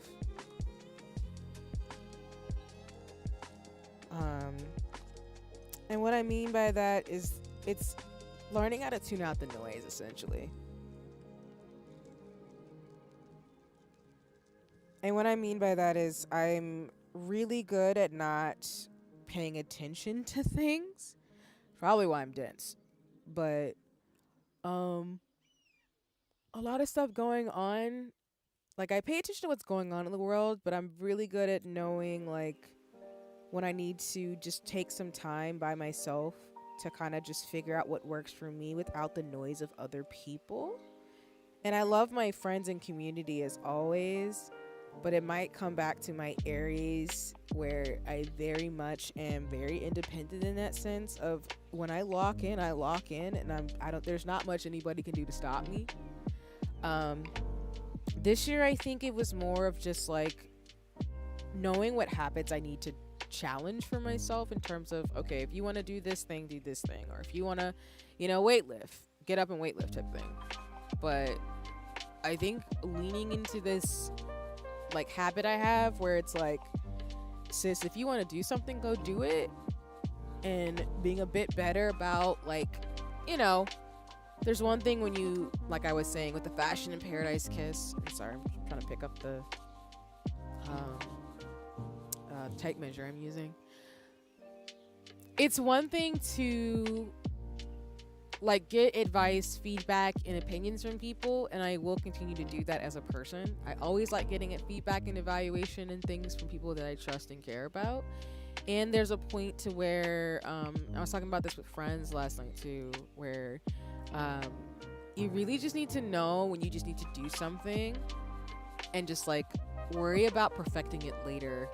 And I think that's been a valuable life lesson for me, particularly because I think for a lot of my life, like a lot of the, and this is gonna sound bad, this is C-lore.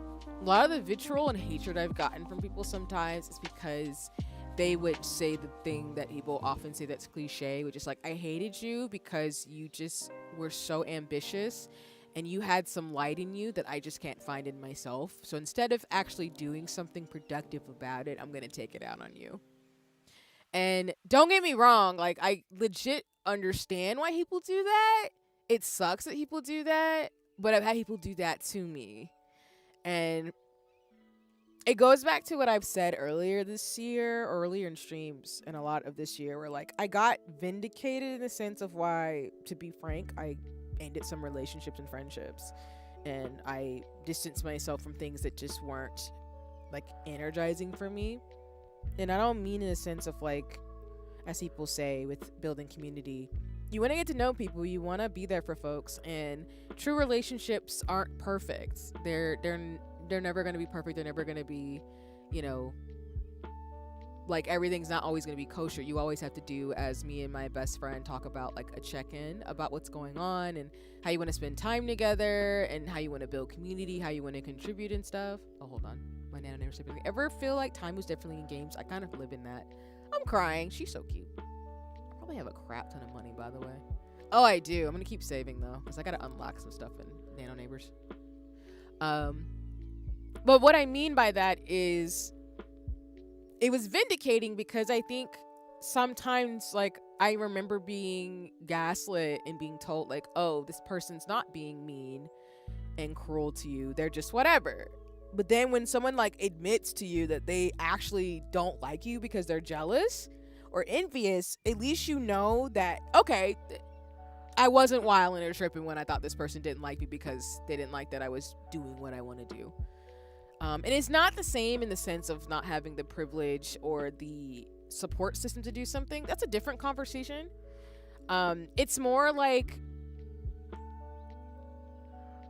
I think this was a year where I really realized the reason why I had to be intuitively able to just do what I needed to do without checking in with some people who I'm no longer talking to or no longer connected to is because, like, they didn't have my highest good in their minds. I think it was more of just wanting to be in proximity or wanting to actually use me for something, which, I mean, saying it out loud is hurtful, but it's just true. So it helped me realize that sometimes your best defense is actually just not losing what you're looking towards in life. And why, like, I'm on the flip side, it's taught me why, as I say often on streams, why I really, really, really try to hype other people up, because being around people who just don't like you because they don't want you to succeed is very devastating. It's one of them things that I don't wish upon anybody. I feel like it's unfortunately a cliche that people go through, but it's something that I've really, really learned this year. Of like, you just can't be around people who are still working out whatever they need to work out for themselves. And that's okay. Like, I don't have any issues with that because as I mentioned on streams, I'm very much about body neutrality, which is really about the core ethos of the body positivity movement, where it's not about like adhering to this strict beauty standard. It's really being okay with who you are and not hating yourself based on what like societal norms and standards tell you. So as somebody who, again, I can be, I guess, considered conventionally attractive to some people, but as somebody who didn't have the luxury of not getting, like, you know, going through the things I've gone through, like, I don't get caught up in, like, oh, like, of course I have my own insecurities and things like that and things I'm working through, but I don't get to the point where I'm like, oh, if this person doesn't like me, then I'm not worthwhile. It's like, no, they just don't like you, but that doesn't mean other people won't. And you like yourself, so as long as you like yourself and love who you are, you'll be fine. It'll work out eventually. And that's a chime for this last 10 minutes. So again, if you're hanging out with me, I appreciate you. Like I said, we're gonna record for probably like 2 to 3 hours today and wrap up for stream. But please make sure you use the breaks and everything in between each section. Like I said, I'm spending most of the stream doing some craft stuff. I just want to set up for my next torch and lace pattern. And just, of course, show off things that I want to show off with you all today, since today is meant to be a very chill stream we'll do more gaming and stuff later this week. So, and depending on how my schedule is, this, like I said, this might be my format where I just do co-working, chilling, and hanging out on stream more earlier in the week, and then in the end of the week we game and make progress on stuff. Because there's games I do, like I keep saying, want to finish on stream. All right. How many more do we have to do? Y'all know me. I'm trying to like look at my patterns here. I'm trying to move my bobbins a little bit away from the yawn. See how many more I got to go. Alright, there's here.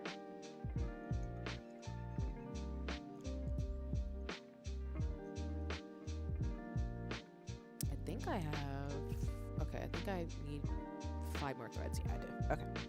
Alright, let me do one more of these. I guess I'll have an extra one. It always throws me off of an extra thing of thread. But anyway, the point of the matter is that unfortunately that doesn't really change as you get older. I think I've gotten a lot better at like being protective of myself. I've been through some very harsh life experiences that I don't really feel shamed by at all. I think I was very naive when it came to some things, which is fair. It's teachable moments that I needed to learn. And I realized that there's a lot of privilege that I've had in having, like, for example, family members who really did pour into me as a kid. So that as an adult, I'm not really, like, working through some of the things that people who may or may not have had the life that I had are working through. And I don't take that lightly. I think that's something that I do emphasize a lot, is that I think those of us who've had those privileges should be mindful that that's a privilege, that not everybody has those types of things, and you shouldn't say it's good or bad just because you are able to, well, I say it in the sense of like recognizing your privileges and recognizing where you've had an easier life than somebody is so important in that sense, to not necessarily like act like, oh, you would do something differently because you just had a completely different set of life circumstances. So it's not right to act like, oh, well, this person, if they would just do X, Y, Z, it's like, well, that might be easy for you, but they're dealing with something completely different and having to work through different things because of what they've been through. And that's something that should be important. It is, though, at the same time where it gets to a point where if someone is really harming you in terms of like being very emotionally, or even like, again, I will use the A word, abusive towards you, there is a line that needs to be drawn in terms of like, if it is getting to that point in regards to repair and resolution or restorative justice, as I often am principled about, then it is really important to just cut those ties and really just love people from afar type of thing, as the cliche goes. Because that's what a lot of my life has been, is just really being protective of myself, but also being mindful that like sometimes friendships do come back around. Like I've had people come back around and we've hashed it out and it's been fine. We might not be like the closest anymore, but actually having like a resolution of what happened is actually really interesting, and you wish people well in terms of stuff. And then of course there's just some people where it's like sometimes you gotta block and move on, and there's no way to repair the relationship platonically, romantic, or anything like that, and you just, you know, send regards and go on about your business. So it's been a lot of that for me. It's just like sitting back and being in this state of assessing those types of things and not being so mean to myself, and knowing that it wasn't me. Because I know for me, I'm very self-reflective, where I'll always ask, what is my part in how this happened?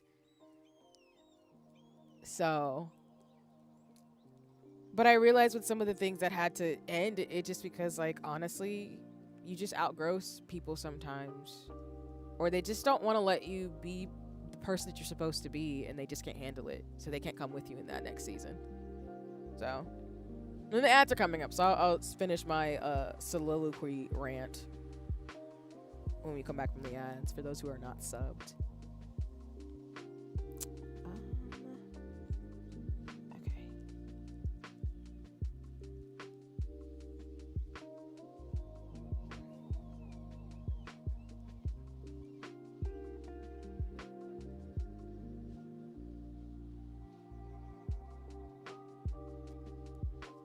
To stretch this out, because am I actually getting 45 inches, or am I just making this up because I'm tiny? sorry, like 40, I'm 60 inches, so 45 inches is pretty much my whole entire body length. So it's kind of hard sometimes cutting out this thread. So.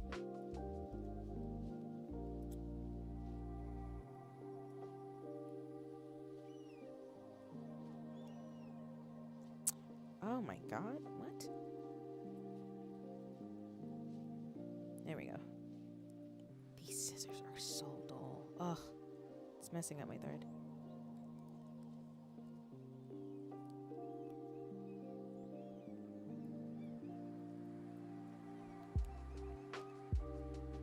Alright. I'll put this one. Alright, welcome back from the ads. I was just making a comment too that essentially it's so funny because when I cut these threads, I'm 60 inches, I'm 5 foot, but like it's funny, I have to like use 45 inches of thread because it's like half my body, so it's kind of hard sometimes. Which is kind of funny to cut out. But yeah, I just learned that sometimes you're just in season where some people just can't come with you. Either not anything insidious, sometimes you just, you know, you need to catch up at another time. People get busy, things happen. And sometimes you just can't come with people because they're just not meant to join your path because they're not supporting you in what you're trying to do. And I think that's a lot of the stuff that I've had to learn is that not that I've had to learn, but just it's another season of life where like I'm grateful for the relationships I've had. I'm so grateful for people I'm not even friends with still. They taught me a lot of things that I maybe wouldn't have gotten. At the same time, sometimes you just have to kind of cut people loose because they're not really looking out for you. They're not really being a friend in the way that you need. And they're working through some stuff that maybe you've worked through that this is not compatible, and you just have to kind of go your own way. And I'm a big believer, and that's why I always say on stream, like, I know some people struggle with making relationships with friends and meeting people, but I've really learned that like sometimes you just gotta go your own way, and when you finally meet those people who really vibe with you, you just vibe with them, and it's just history from there. You don't have to do anything special, you don't have to perform, you don't have to really be anybody but yourself, and if they're meant to stay in your life, they will. If they're not, they're not. So it's very much being comfortable with like letting stuff go and being open to change. And of course, like not valuing relationships, not trying to make things work, but it's more just knowing that like I'm not a believer that relationships truly have to be hard. I really think it's more about knowing how to check in with people and just seeing if you're going the same direction or not, and being aware of your own issues and where you stand in terms of things versus someone else's boundaries. So where you begin and where someone ends, I think is really important. Because y'all know me, I talk about a lot about interdependence versus codependence. I think codependency can happen, but I really believe that humans are social creatures and we do need people. So I really challenge and champion for interdependence, where you can still be who you want to be and be your best self, but also can still like champion for communities, not doing that, you know, speaking voice for the voiceless type thing, but more so like if you care about civil and human rights and marginalized communities, like doing your part and knowing your role in the world, but also champion for other people to find who they're going to be so they can do good in the world too. That type of vibe. I just know for me, like, in order for me to do fashion, makeup, and science, like, there are some people who just couldn't come with me. They just couldn't come with me. And it's sad, but sometimes it's just how life works. Some people they're not going to come with you. So. It was a kind of wrap up of those types of lessons. I know that's kind of cliche, but I've known that. I just think I've made a lot more peace with some things. But it's like what, if anybody's seen, I think I mentioned it before, that the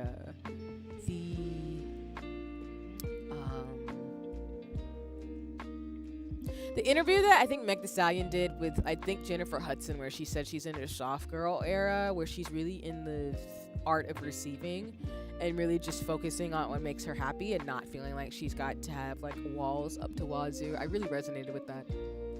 I'm just at a point in my life where I'm not going to fight people.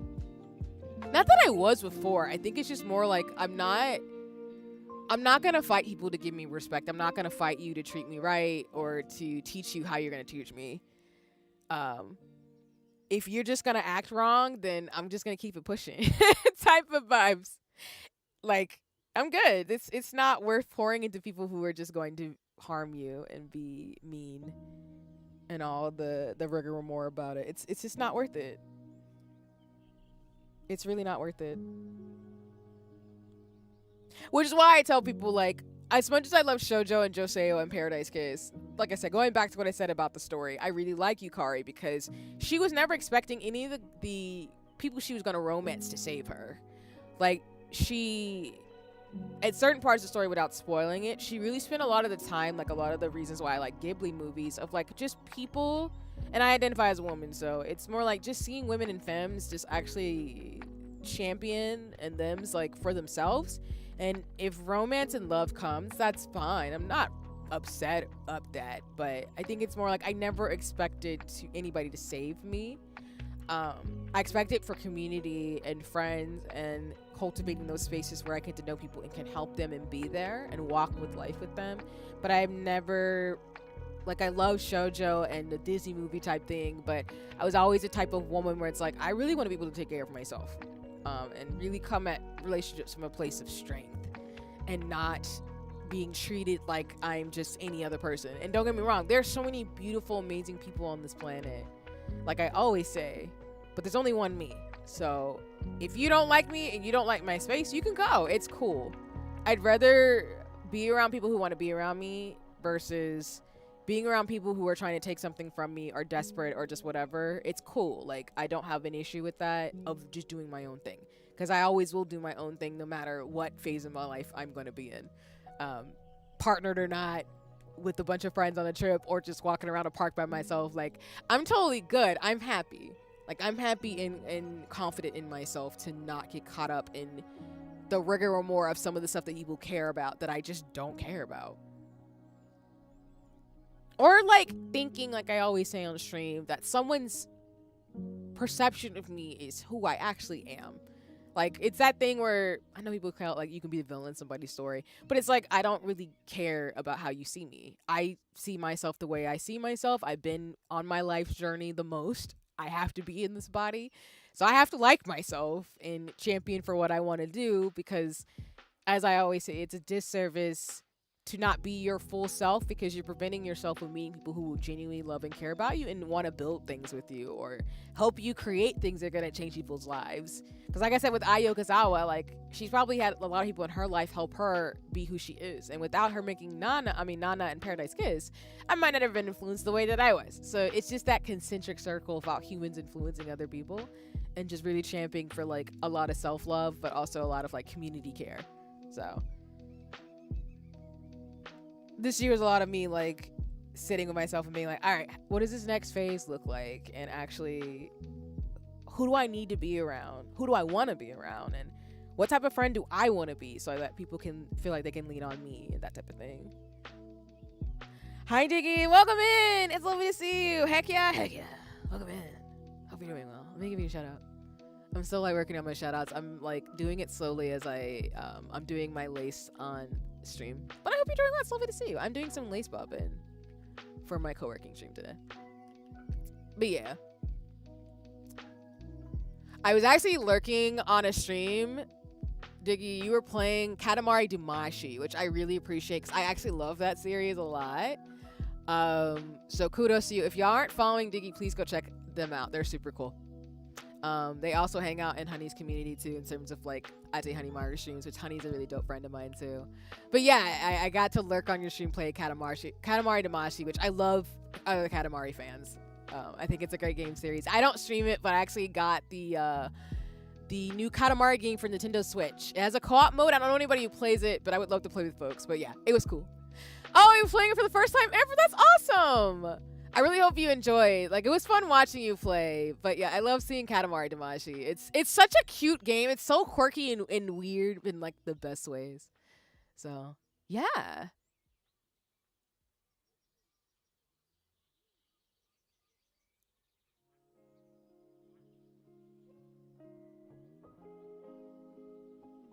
Oh, I gotta really cool message. Okay.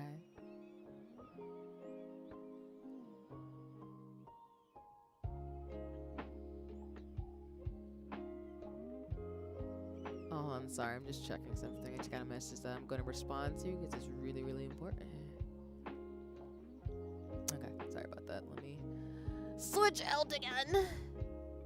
It was so fun. Super Zany and Rad OSC. Yeah, that's really the vibes for Katamari Damacy. Like, it's just a really fun game. The story is really interesting. And I think you were playing the one on the PlayStation, but let me know. Because I know I have the one on the Switch where we can actually customize the characters that you use to roll up stuff. But yeah, it's just so much fun. It's a great series. So if you get to play the other ones, you know, I think you'll enjoy if you really like this one too. But let me know if I'm wrong about that. Because again, I think you were playing the one on the PlayStation. But if you're playing the one on the Switch, my apologies if I'm getting which one. Because like I said, I was lurking and it was fun. So, I wish people would actually play Katamari. That's why when I saw you do it, I was like, hell yeah.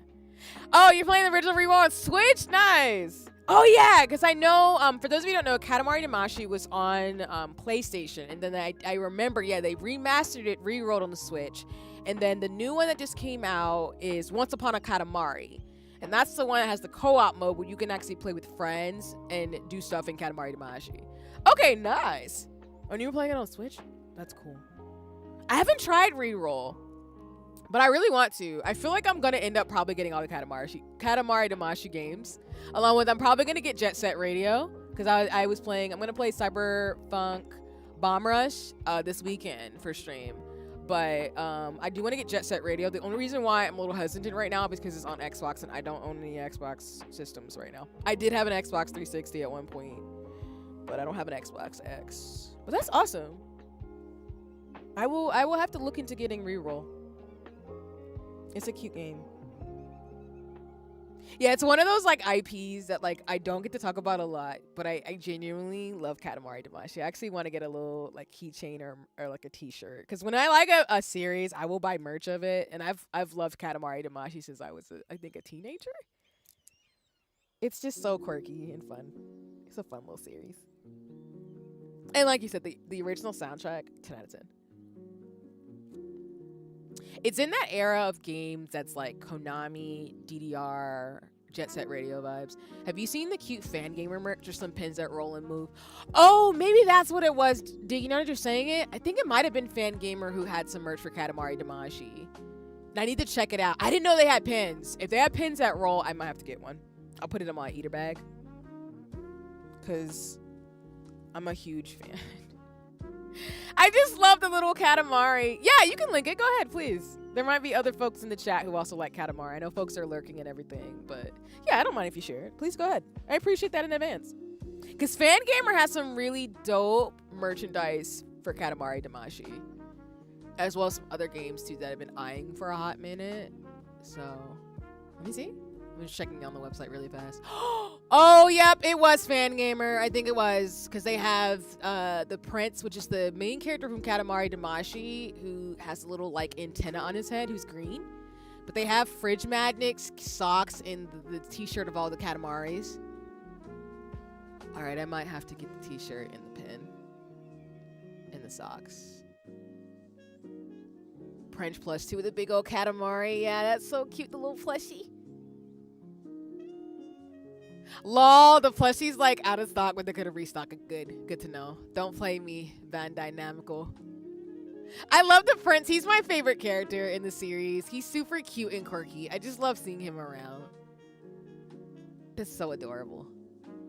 Yeah, Fangamer is the website that I appreciate because they have a lot of like Atlas properties like Persona. And I think at one point, which I'm sad I missed the chance. Yeah, they have the Snowboard Kids vinyl soundtrack, which I actually want to get. Because, again, I'm going to say it for the 1000th time. I love Snowboard Kids, the franchise from Atlas. I know we're never probably going to get another fucking game, excuse my language, but I love Snowboard Kids. So when I saw Fangamer had Snowboard Kids merch, I was so hyped. I really want a shirt, though. Atlas, please, I'm begging you to make a remake of Snowboard Kids. I know y'all care about Shin Megami Tensei and Persona, but I just want Snowbird Kids merch. I'm so serious. Yo, really, Diggy? Oh my god! That's what's up! Yo! Okay. I'm just asking, perhaps in the most platonic way, we should be friends, because Snowbird Kids people are friends with me, because oh my god, like, I've gone on rants about it on the stream, but Snowbird Kids is one of my favorite franchises. So for context, Snowbird Kids 1 and 2 came to the States, I think in like the 2000s, like 90s. And so I played it on an N64. My favorite character to play was Nancy. I liked Nancy, and then I played Linda, Nancy, and what's her name from Snowbird Kids 2? I gotta look up the characters. Hold on, I'm just like typing it as I still take forever and a day to unthread my yarn. It was Nancy, Linda, and who was the other one I'm thinking of that I also played? She had glasses. Oh my god, it's bothering me. Let me see. Wendy. So Snowbird Kids 1 had like a lot of the main cast, which was Slash. Let me find a character list. So I don't get this wrong. It's gonna bother me so much if I tell y'all on stream these characters and I get them wrong. I'm so hyped to go on a Snowbird Kids rant. Okay, so in Snowbird Kids 1, it was Slash, Nancy, Jam, Linda, and Tommy. And then in the sequel, they added Damien and Wendy. And then you can also play as Coach, who's a penguin, and Mr. Dog. And then you had to unlock a few other characters like Dinosaur, Snowman Robot, and Black Robo. But I played Snowbird Kids 1 and 2 when I was a kid with my siblings. And it was one of the most badass racing games. Because I played Mario Kart, Super Smash, and Snowbird Kids. And the Snowbird Kids soundtrack was so well done. It was such a baller-ass game. And essentially, Snowbird Kids is what it sounds like. You played as kids who were snowboarding, and it had like Mario Kart antics where you used items to attack people and hinder them from winning the races. So there was 9 main courses, which are like snow-based, but also different types of levels. And yeah, Snowbird Kids came out in the N64 in 1998, and on PlayStation in Japan in 1999. So as I am saying, I am seasoned. Obviously, I'm in my 30s, so that's not shocking anybody who's been watching me as long as you have. Yeah, exactly. We'll compare like Snowbird Kids as I look into it to make sure I'm not saying wrong information compared to Mario Kart. But that was my other Mario Kart, was Snowbird Kids. And then the sequel came out in 1999 in March. So again, when I was a kid, I was low age of 10. I was tearing up Snowbird Kids. It was such a good fucking game.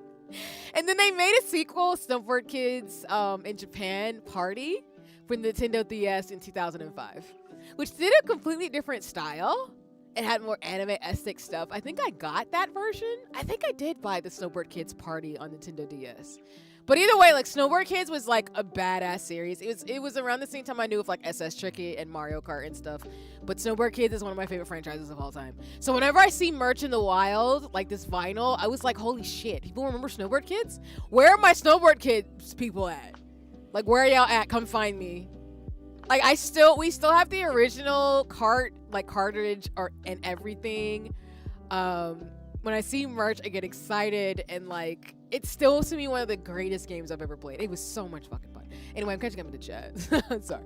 Wendy Land, yeah, the stages from 2 live rent-free in my head. I really remember the beach and holiday stages. Yes, Diggy. You get me. I know we're going on ads, so I will say more once we come back from the ads. Yeah. And I think I just have 2 more of these left. Yeah.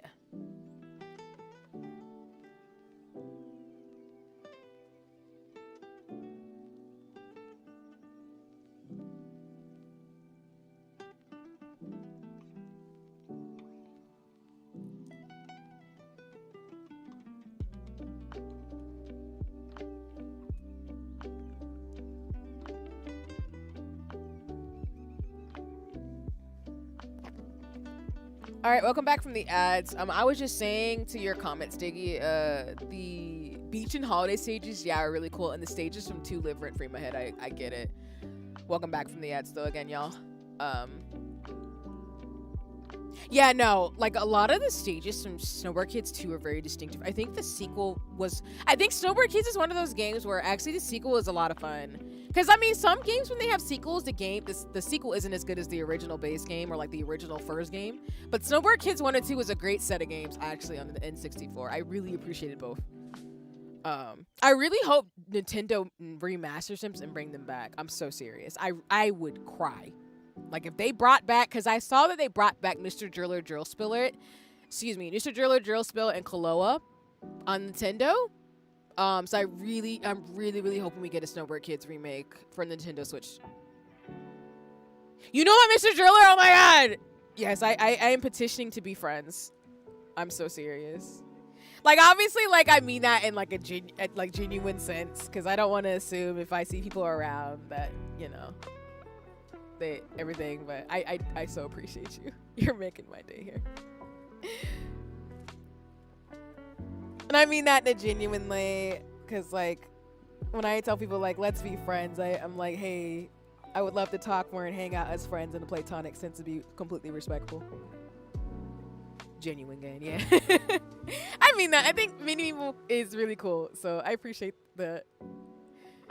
And yeah, because like I said, when I was able to lurk in your streams, I'm like, Diggy's cool. Plus, seeing you in like Honey streams have been cool too. You're really cool. I really do appreciate seeing you around. And I do love when I vibe with folks on certain games and media, because I'm like, all right, this person understands me on a deep level to the degree in which like I love certain games and certain properties. I got so excited for that announcement. I made this. Really? You made an emote because Mr. Driller? Oh my god. Oh, it's so cute. Oh my god. Diggy, that's so cute. I'm gonna ask this straight up, Diggy. Do you take commissions? I'm so serious. I really want an emote like that. That's so fucking cute. I love Mr. Driller. I'm so serious. It's up there with like Jet Set Radio, or like I really, oh my god, you're making my day for real, friend. Like that's so adorable.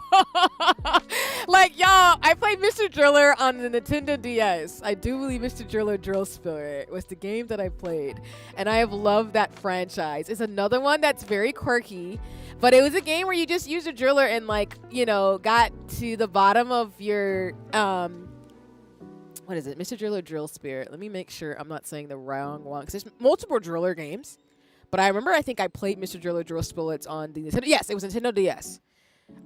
It's by Namco, and what you do is you essentially get to the bottom of the stage by destroying color formations of blocks, preventing their oxygen meter from depleting. Mr. Driller was such a cute series. The characters are adorable as hell. So like when I got the game, it was so hype for me. It's one of those games where, like, I legitimately am so excited that Nintendo decided to remaster it, because I will be playing that game on my Switch. I love Mr. Driller. It's so cute. It's so cute and simple. But it's another franchise I actually want to shirt up to. Like, it's Katamari Damacy, Mr. Driller Drill Spirits. Mischief Makers is a really cute game, too. I love Pokemon Snap. And they're just like these N64 Nintendo DS games, and I'm like, hell yeah. So I really mean that though, Diggy. I'm so serious. You're cool. Uno reverse. Okay, you have a VGen? Alright, bet.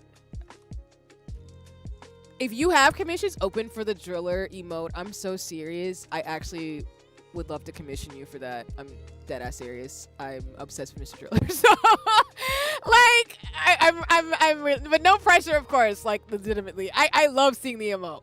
I'm also legitimately serious that if you have comms open for a Mr. Driller emote, I will commission you for it. I'm so fucking serious. That is cute as shit. I love that so much. Like, I want to make a little, like, version of my VTuber with a little driller hat. With a little drill. Because I love Gurren Lagann, too. So you're making my day. For real. Not currently, I do have a G-Gen. You're cool. Uno reverse. Thank you. I appreciate that, Diggy. I really do. I think you're cool. So thank you. I appreciate the complimented words. Also, yeah, if you're co-working with me, we're in the short break. I know most of my stream today has been me setting up for Lace Pop and stuff, so apologies. But I'm setting up so that way it can do more Lace and Hobonichi stuff for streams and everything too. So I appreciate y'all hanging out with me. But please use the breaks to rest, chill, get some water, stretch, look away for a second. If you're lurking, I appreciate you. Of course, you're welcome to lurk if you don't feel like chatting today. I am very lurker friendly. I have no problem with that. But yeah, either way though, the announcement video is simply targeting me, so I also love Kloa too. Let's go! You're goated. You got great taste in games. Yeah, Kloa is another fan favorite in my household with my siblings. My sister played all the Kloa games, and Kloa is just really cute, along with Knights, which is why I was excited for Sonic Crossroad Racing that we're gonna get Knights in the game. It would be cool if we got Kloa too, actually, now that I think about it. But yeah, Kloa is such a great franchise. It's so cute, along with Knights. You know ball. You know you have good taste in games. Like, you're speaking to my childhood. Like, these are all the games that I played with my siblings when we were kids. Or I watched them play it and I fell in love with like the characters in the story. Like, I do want to get my sister, who's a professional comic book artist, as folks know, more Kloa merch. Because that's one of their favorite like franchises ever. And they played the series on PlayStation. So just for context of like that. Hold on, let me not move the things over there. As y'all know, I like to put my lace thread on here.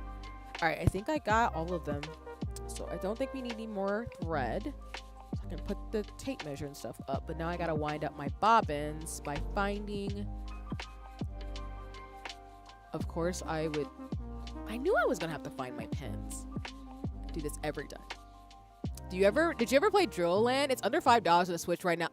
I have not. You mean there's like a driller game on the Switch right now? Oh my god. Oh my god, Diggy, you just made my day. I'm legitimately going to get this right now.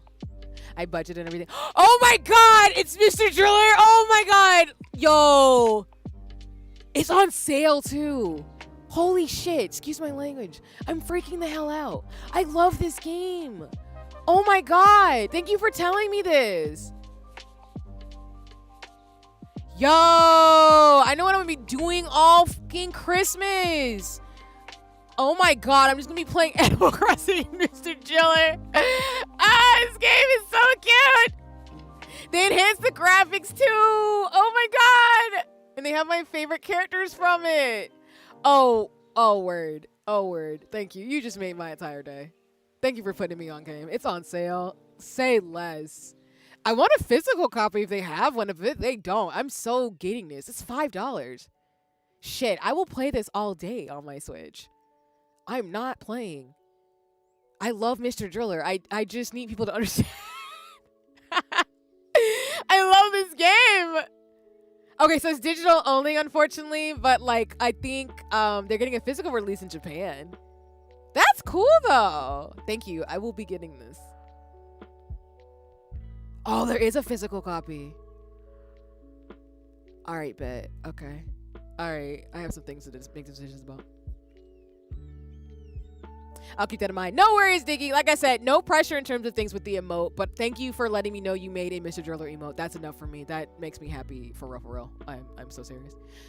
I got the Gurren Lagann Blu-ray when it released. It's so cool. Nice. That's what's up. I do think I want to get Gurren Lagann like merch. I used to have a drill from Simone, the main character. For those of you who haven't watched Gurren Lagann, it's based in a world where they're underground and like the main thing is like robots and like big drills. But yeah, that's super awesome with the Blu-ray. I'm assuming it came with extra goodies too, since I'm imagining the Blu-ray had some really cool things with it too. Because I've seen some really dope statues of Simone and Kanima from, I do believe, Good Smiley and everything. But I love Gurren Lagann. I love Studio Trigger properties like Little Witch Academia, Promare, and I love Gurren Lagann. Those are my favorites from them. So I want to get the Ninja of Kloa one day, as you should. Now that you mentioned that too, I'll probably get that for my sibling too. Because the Kloa Ninoid I know is super adorable, and I'm so excited for that. Cause like, listen, Kloa is amazing. The character design is super dope, and their little noise that they make when they're doing things is super cute. Like for real, for real. Hold on, y'all. I'm trying to. It's super fun, a very cute story mode. Too. It's a remaster of the GameCube game from 2002. It released in 2020, so it kind of got lost in general. Yeah, that's fair. That's fair. It got lost in the sauce. I'm glad you put me on game though, and it's a remaster of the GameCube one for 2002. I'm gonna have fun. But again, like most of Nintendo's like games, I'm a big Nintendo person. As I've mentioned quite a bit. I do love Nintendo. I'm not so much where I'm gonna like harp on loving corporations, obviously, but like I do like Nintendo properties. So I was talking a bit. Shout out to Steven who had their stream anniversary yesterday that folks were able to see. But like a lot of the Nintendo franchises that I like were really the big IPs like Mario, Legend of Zelda, Princess Peach, Donkey Kong, all those things. But I did like a lot of the GameCube and even the Switch games that have come out that are very much different IPs that I probably wouldn't have been exposed to had I not been like a person who was into Atlas or like Capcom and Bandai Namco. So I really like that. Honestly, I really love Mr. Driller enough where I'm actually tempted to stream it, a little bit of it, just for like a random like intermission stream, deadass. Because I love Mr. Driller. It's one of those games where I could just play that for hours if I just want to play something with not get bogged down. I'm so serious. Because Katamari Damacy is the same way, where like I feel like it's a really great game to just play and just have fun and just chill. Like I love chill games like that. But either way, like yeah, like Nintendo has had banger titles that are really cool, but I'm tempted actually to play Mr. Driller. If I can get my Capture Card wasn't working yesterday, but I'm really tempted to actually stream a little bit of Mr. Driller so y'all can see it because it's super cute. It's super cute and super fucking fun. I know it's like a Bejeweled-like game, but it just has it like Diggy saying. Like I remember Mr. Driller Drill Spillets was super quirky and cute when I was playing it as a kid.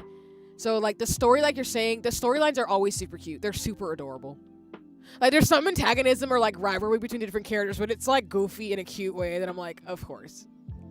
So it's up there with like Mr. Driller reminds me of Pokemon Snap, where I love that game a lot too. Or it's not Pokemon Snap, excuse me. Pokemon Puzzle League. So as y'all know, I love puzzle games. So Pokemon Puzzle League is up there with like Mr. Driller Drill Spillers. I love those types of games. They were super quirky and cool, and obviously there was somewhat of a story, but it's really just for you to have fun do puzzling on like a handheld. Which, hello, I'm there. I love handheld games, so that's my jam all the damn time. So my rant. But yeah, I'll think about it. I think that'd be a cool thing to do after like co-working and stuff for some streams. Just play Mr. Driller. Going through Drill End story mode on stream was fun. You gone through it? Diggy, do you have VODs? I'd love to watch it. Even though it would spoil for me, I'd still want to watch it. Because I know there's some games I actually wouldn't mind watching playthroughs and being spoiled of. But if you have VODs, I'd love to watch. Not no pressure. That's cool you have to play it on stream, though, respectfully. Because that's super cool. I want more of these franchises to get love. I'm so serious, y'all. Like, I love my serious RPGs and stuff, but I love cozy, comfy, cute games. And these are just in this genre of just cute-ass games that I love so, so much. That I'm obsessed with, and I will never stop talking about them.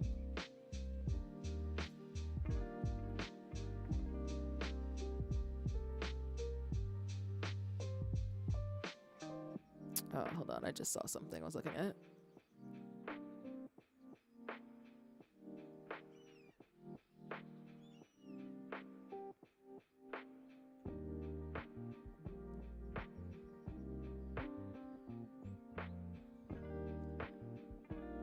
Okay, sorry about that. I was looking at something. I got distracted. Alright, I need my pens. As you can tell, as a handheld gamer, I love all these types of games. They make me really happy. I just wish they got a lot more love. They deserve a lot more love being quirky little games you can get. So, alright, let me see. So we've got about 30 seconds left in this break. In regards to 10 minutes. We're going to do the last sprint. Let me see what time it is. I might actually go for a little bit longer in terms of co-working, maybe another hour, and then we'll wrap up stream after that. So I am checking on various things, and even though it's taking me a whole stream to set up my bobbins, it's good for me to set up some of my projects and then also like checking on some messages that I've been missing too. So I am trying and working on being productive, slow and steady.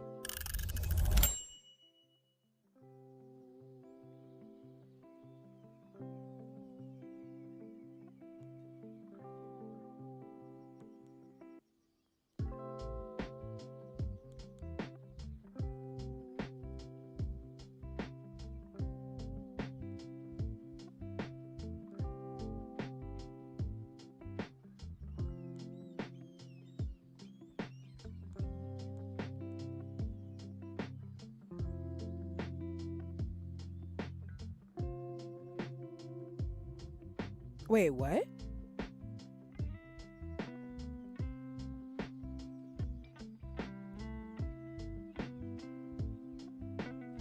I'm sorry, I won an award for something? What? What?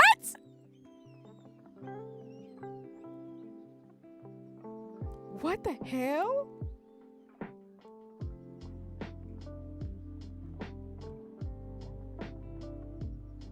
Well, that's a nice end of the year surprise. That is so funny.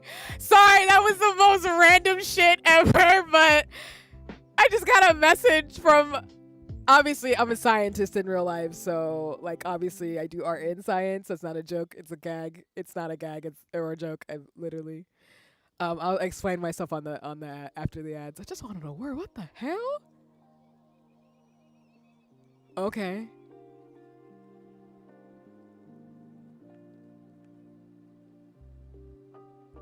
Holy shit. Life is so funny. Life is so funny sometimes. I was just talking about what I was talking about, and then I won an award. What the fuck was that? Excuse my language to those who aren't subbed. Oh my god. Alright, well, I gotta add that to my resume. Jesus Christ. Alright, I'll explain myself after we get back from the ads. Let me check something though really quick. And then I'm gonna look for my pins so I can set up my bobbins for this next project.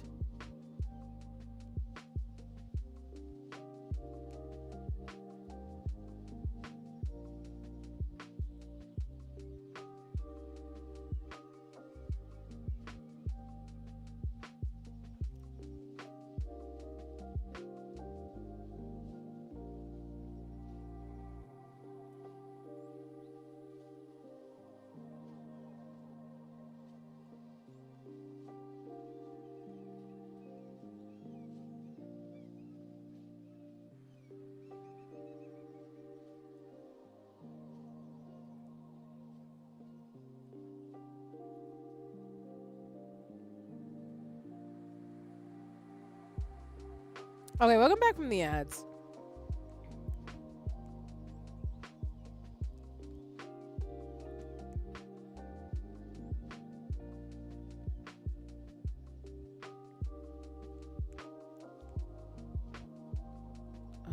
I'm responding to a message. Sorry, y'all give me just a second.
Okay, and welcome back from the ads, y'all.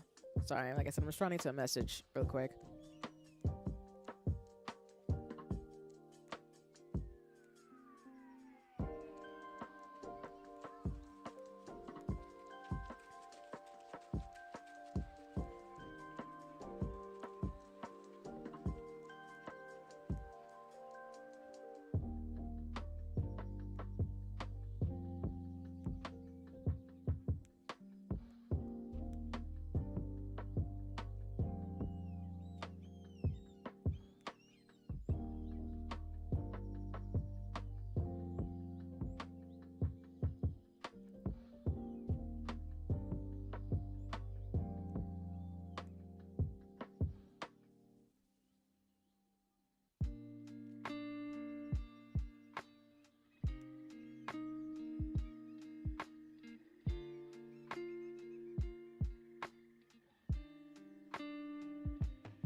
Okay.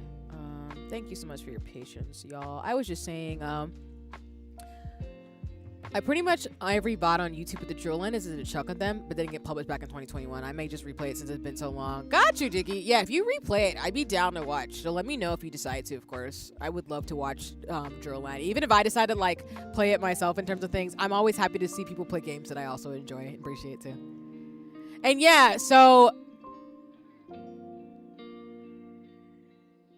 I pretty much just got a message that even though my life has transitioned so much this year, it's kind of wild as hell behind the scenes. I got an award with a lot of my other colleagues, which I wasn't anticipating. So I'm gonna look more into it. But I'm sitting here like, huh?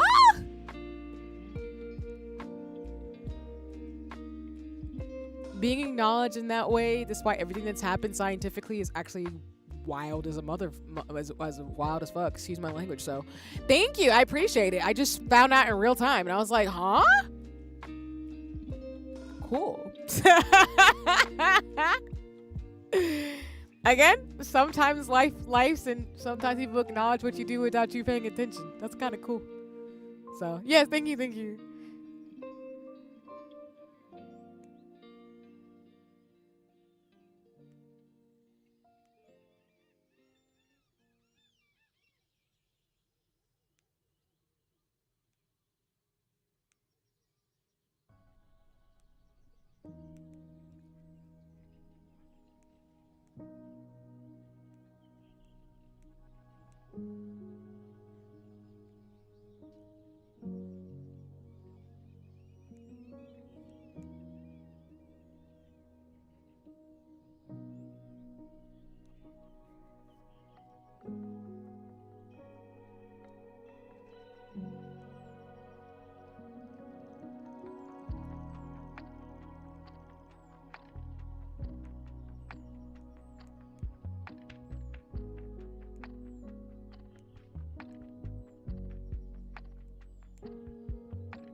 Okay.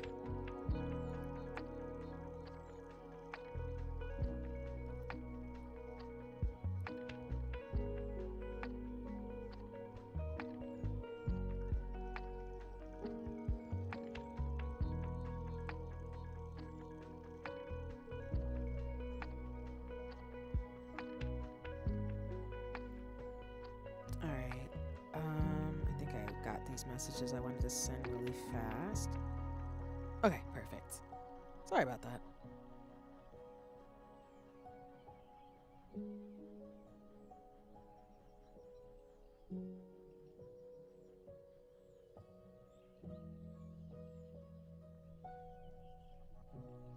Life is so funny sometimes. It's so funny. I was talking about the fact that like I cleared out some things that I've been wanting to, and then I get an award for something. That's so funny. That is so funny how stuff works sometimes. But that's what I'm saying. Live your life, and you never know who you're gonna impact just by being who you are. So, and as people know, like I'm not the type of person who really like is doing stuff for the accolades and awards. It's more of just like trying to make the world a better place in the ways that I can, and doing crafts and stuff, and just making people happy if I can along the way. And that's why I say when it's my time to go, it's my time to go. So. Yeah.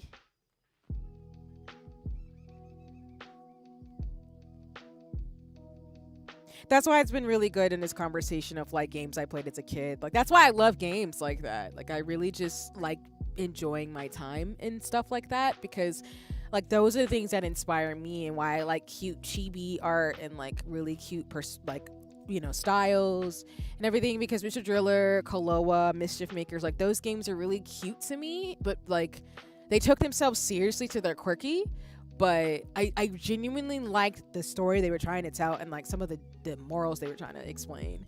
And people sometimes bypass these games because they don't look like a Halo or like a Mass Effect or a Red Dead Redemption. Jeez, saying that word. But I don't know. I feel like, you can get a lot of like wisdom from different types of games too. So that's just how I am. being genuine kind of, yes, it does. Like, I think sometimes, unfortunately, we live in a world that does reward bad behavior in the sense of, I'm the type of person where I don't ascribe to humans being all good or all bad. I think we're just shades of gray and gradations. So I think humans are going to do what humans are going to do. And sometimes we don't get the decisions to make the things that we'd like to do. And sometimes we're going to make mistakes and make decisions that aren't the best. But I think that the more that we can lean into our best selves and have social supports and community support, I think that people can be the best version of themselves. And we don't have to like each other, but I would, hope that over time people would be able to just be who they are without getting caught up sometimes in like the rigmarole of some things that just don't really matter at the end of the day.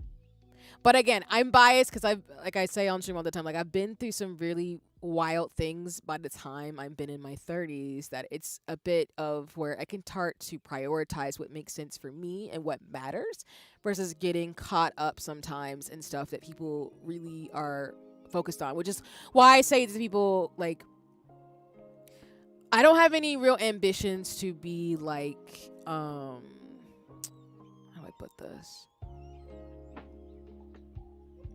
Like, I want to be known what I'm going to be known for, but I'm the type of person where, like I've told people, I don't get caught up in trying to, like, be anybody but myself. And if people like what I do, that's great. If they don't, that's fine too. I just really wish people were to find what they're looking for and enjoy their lives.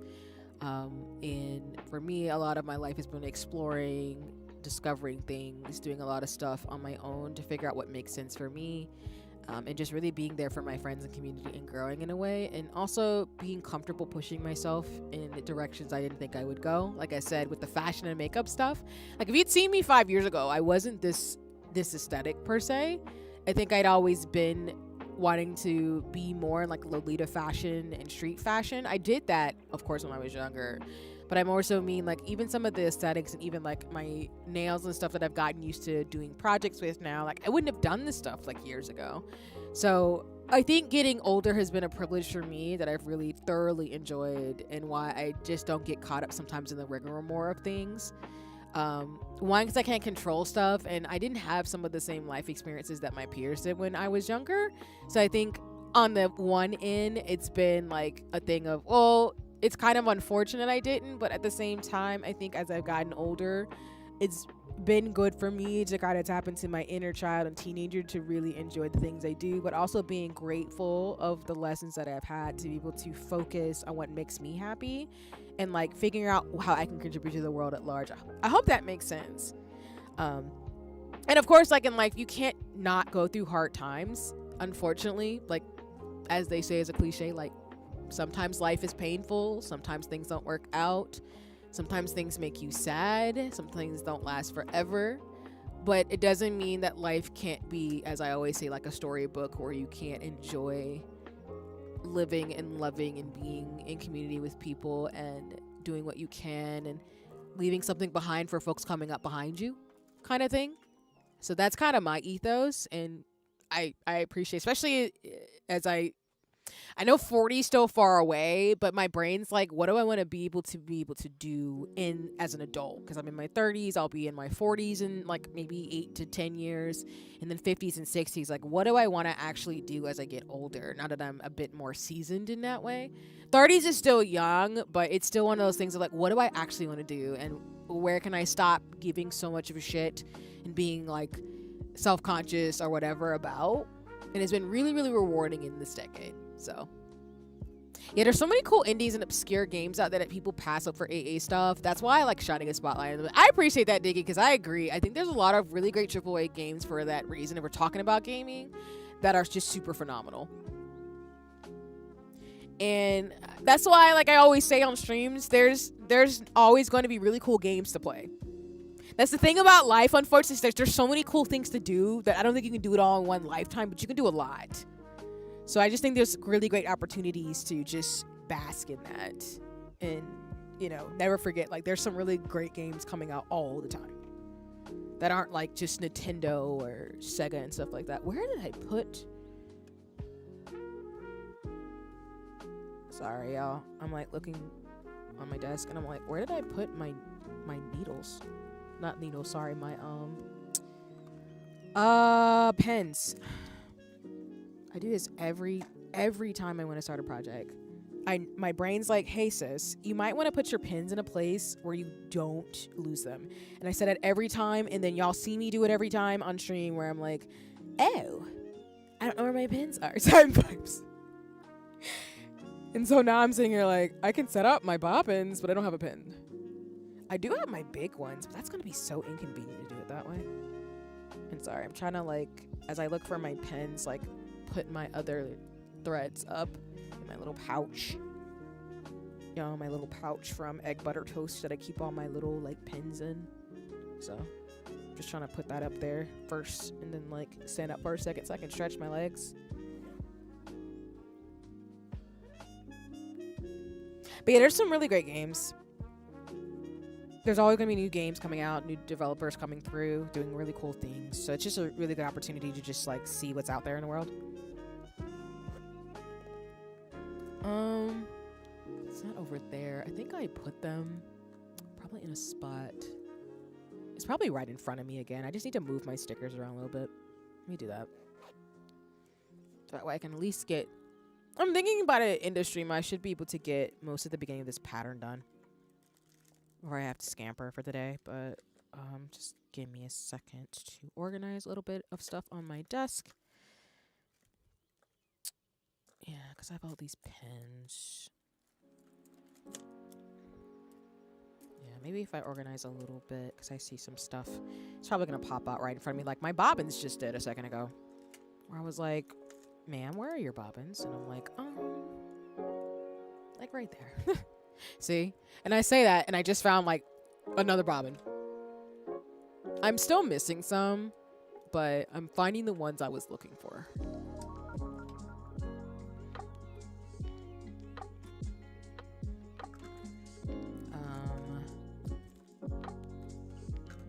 Yep.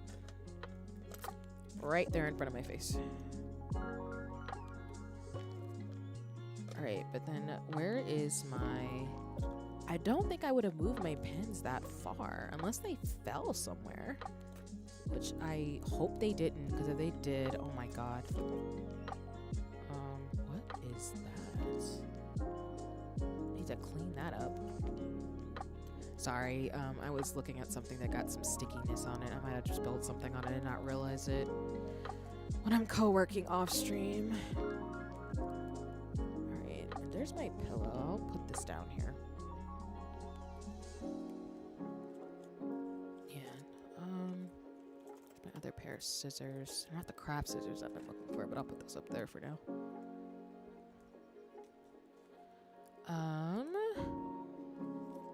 There they are. I knew I put them somewhere close by. Put them under my other journals or my books. Alright, cool. Okay. Now I was gonna find them. I was like, they gotta be on my desk. And for those of you who are not subbed, we're gonna start an ad, so apologies in advance.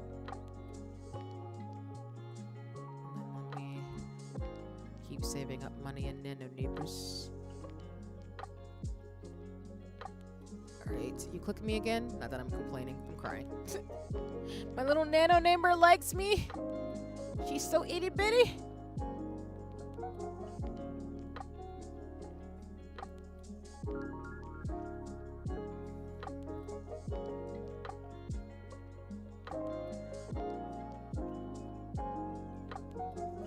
I do think for this upcoming year, I do want to start planning some of the trips that I've been wanting to take for a few years. I don't know if it'll be next year, but it might be 2027. There's some things I've been wanting to do for a few years now, and I'm just really excited to do them. So I just need to do some planning over that too. As y'all know, I took that trip that I said to Seoul, to Hongdae, Korea, and I just had such a blast that I just really want to go back. There's a couple places I've been wanting to go to for years now, and there's some ways for me to actually do some of those things too.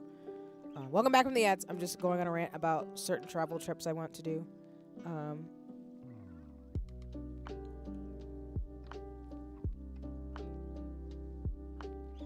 Sorry, I'm trying to make sure I don't stab myself with a pen. Alrighty. Am I at the point where I want to like stab things? No, I'm not. Sorry, my brain was like, do I want to put... Usually, like you see me do on stream, what I'll do is I'll like take a bunch of these out and stab my cookie pillows so I can just like pop them out, but I'm actually at the point where I'm like, let me not do that just yet. We'll just leave this right here. What we need to do is actually get to tying up some of these bobbins. I'm standing up now fully. The woes of being a short person. And I do think I will, like I talked about on stream, get that like round pillow instead of a cookie one, as you can see, because I think if I have that, it'll make this perspective for you all to see me do like crafts on stream a bit better, versus I think the cookie pillow setup is a bit overwhelming. Well, not a bit overwhelming, but I feel like it's a little different when I do my lace my Hobonichi stuff. So I just want to do that, but I have to pick the right cookie pillow because I'm gonna keep using this one. This is the first one I ever got.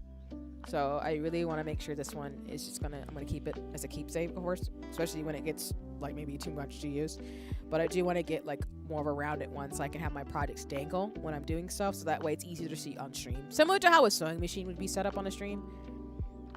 Be a little bit easier to deal with. Alright. Not me immediately screwing up in that way where I almost knocked my pillow clean off.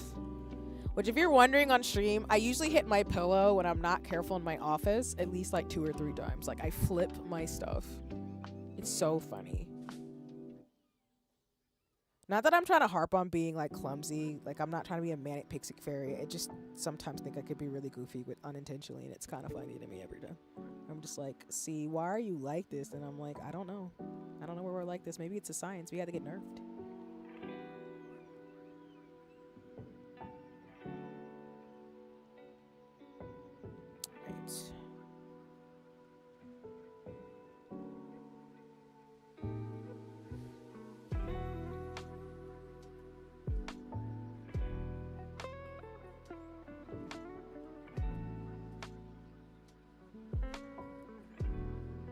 Oh shit.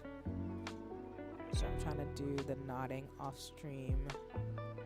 As y'all know, I'm actually proud of myself. I'm doing this in long nails. Like, that's some baller behavior. I just want to put that out there. I'm so proud of myself. I told y'all, like, doing stuff with these long nails can be challenging, but I'm at the point where I'm like, no, this is fine. It just makes me extra delicate with it a little bit.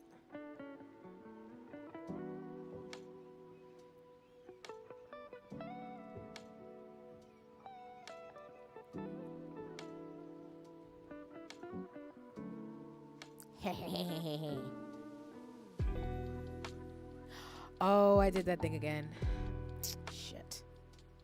I always want to tie my bobbins first before I actually put it on the thread like a normal human being. Why is that? That's so funny how I keep doing that. I'd be way too excited starting new projects and I just be doing that completely wrong every time. That's so funny.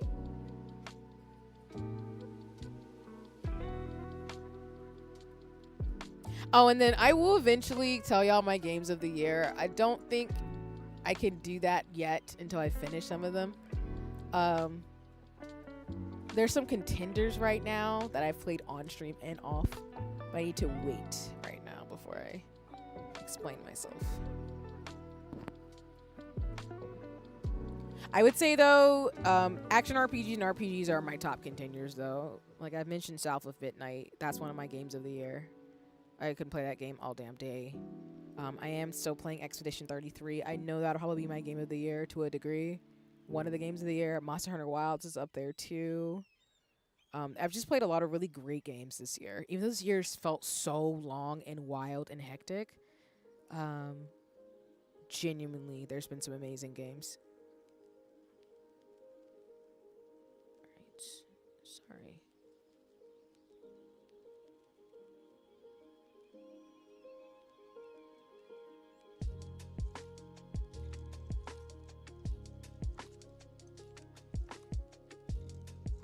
There we go. I was like, I'm not doing this right.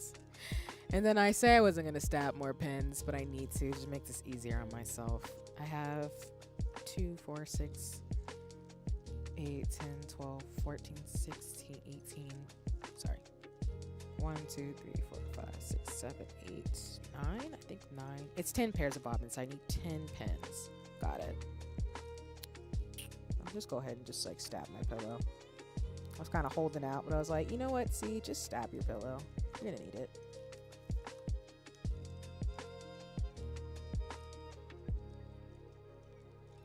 Also, I do want to share this too, because I try to keep eyes on things on the internet.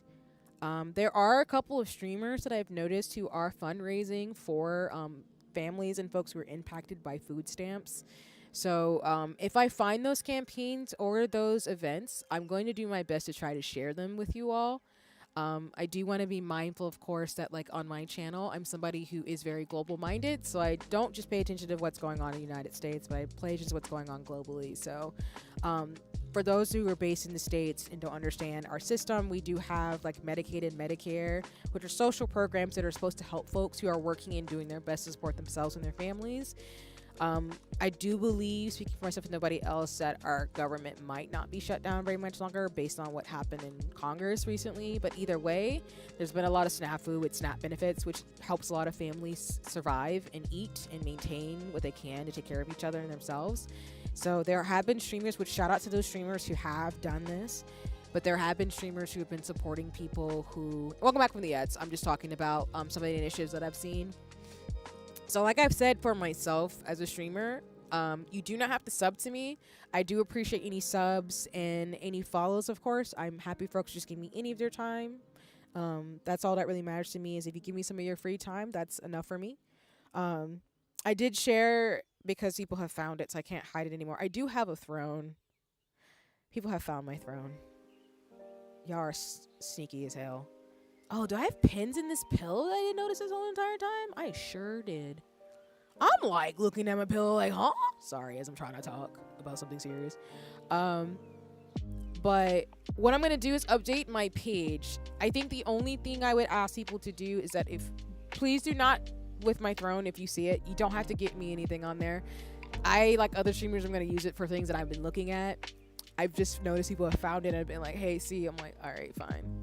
But subs are not required for me as a streamer in terms of things. I know for folks who watch on YouTube, you could just follow and everything too. So I want to keep that ethos where, you know, most of the things I do are free 99 type of thing. But I will encourage folks, if you do have money and a means to support, if you've got a little bit of a disposable income, to please, you know, whenever I do mutual aid or events or things like that, please put it that way, especially to full-time streamers.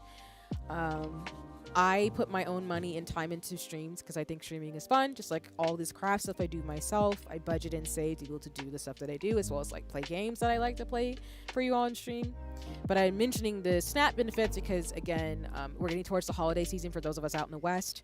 So it's just a time where people are really just trying to take care of themselves and other people. So I just really appreciate the streamers who are actually like using their platform to support other people and other humans. And like I said, what I'm going to do is just try to update my socials in terms of those events, as well as on my page, you see like organizations and groups that are doing work for folks from here and across artificial borders. That was the chime, I think, for the end of co-working. All right, so I think because it is still a little early and I have some time. ¿Dónde está mi teléfono? Where did I put my phone?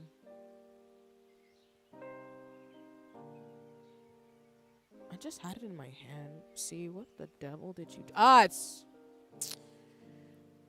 I have glasses, but I'm still very much funny how I do that. We'll stream for another hour, and then I will wrap it up for today. But all this to say, like, please support people right now going through the hell that they're going through in their own way. Not everybody can.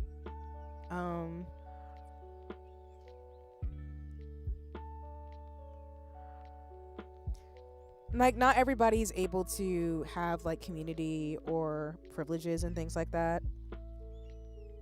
So I'm just gonna really advocate for that. As I've told people too, there's lots of farms and people giving out free food and resources for folks who need it. So If I can share those links, I will update that. So for folks who do need those resources and assistance, you don't have to name yourself, of course, that you have access, or you can share it with somebody who might need it. That's the most important thing, is just like being able to share resources and food for folks to be able to just like take care of themselves, because that's serious and I don't take that lightly. Food insecurity and safety is I might be a public health practitioner, but it's just part of how the world functions. People need to eat, people need housing, people need food. So if I can share resources so folks can get what they need, that's the most important thing. So, like, obviously I appreciate folks like sharing opportunities with me, collabing with me and everything, and like putting me on stuff, but like I also really want to just support people, because you know, it's not easy when you're hungry or you don't have housing to do what you want to do and need to do and could be in this lifetime. So little goes a long way. But like I said, shout out to those streamers. It's been really cool to see people who are fundraising folks to get food and housing and groceries right now. So, and I came from a household that was very much like based in community. Like for my parents' wedding, for example, like everybody came together, made my mom's dress, and brought resources, food and stuff. So they had a very like inexpensive wedding, because it was really just a celebration of their love for each other and just like having their friends and community there. So I'm very much in that kind of like, I guess it's like the Black radical tradition, but that's just like my background is in like culture and community care. So I know when people hear that are like, oh my gosh, she's whatever, I'm like, no, it just means I care about humans and want people to be happy and to be who they are and have people who love them enough to make sure they don't go unfed and everything. Alright, I think that's 1, 2, 3, 4, 5. Okay, I think that's enough pens for now.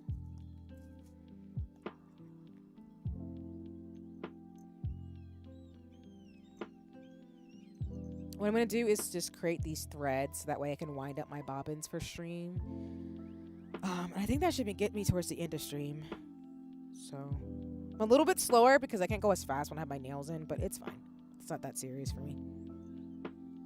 If anything, I feel like when I wear my nails, I'm a bit more meticulous. Not to say I'm not when I'm, plain Jane type thing, but it just matters so.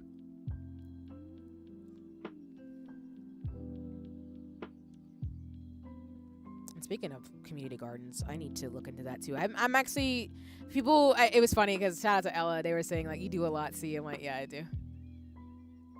If I'm not streaming, I'm doing something or resting or like hanging out with friends. I just keep myself busy, do my own thing.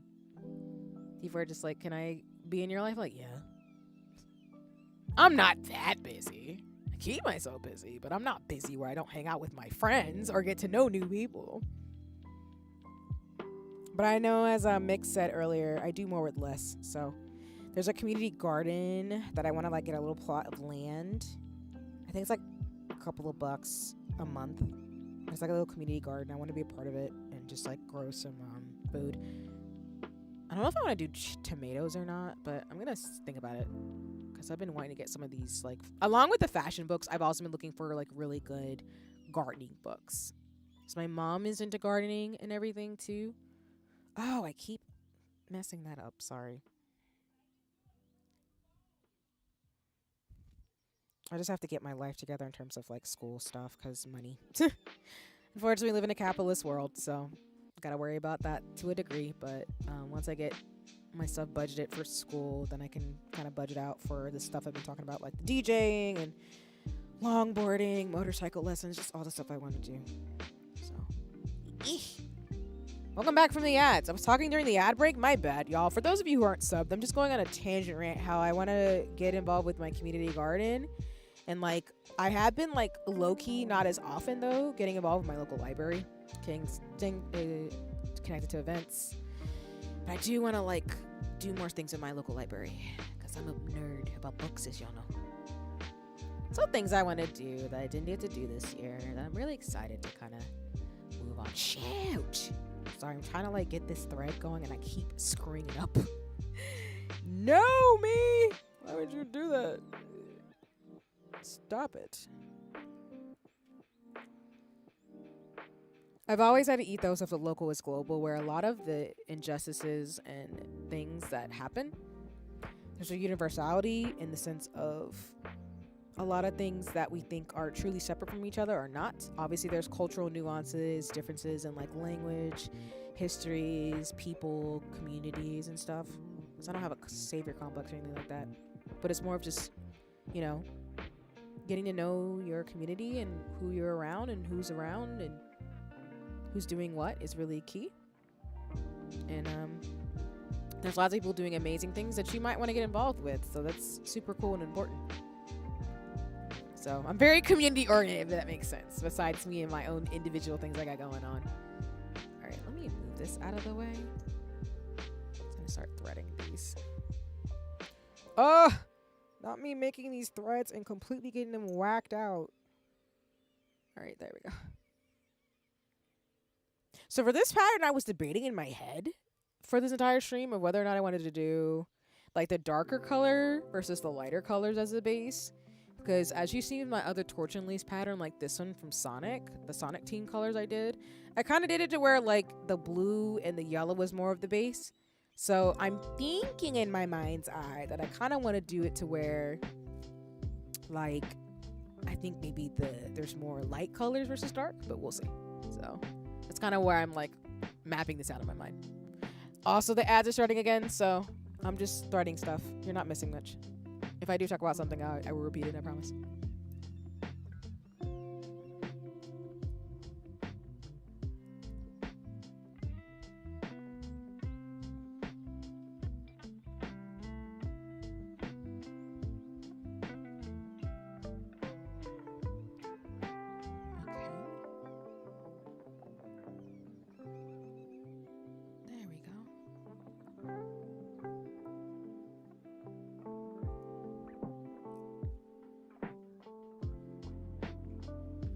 Sorry, see some lint. Don't do that. Don't get lint on me. Might be thread.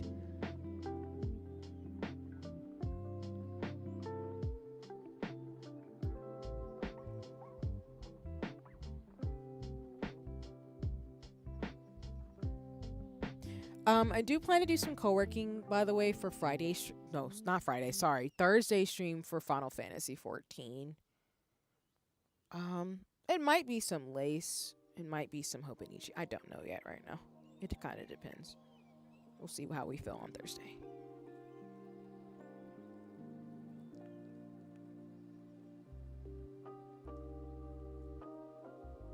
Especially depending on my weightlifting schedule this week from home.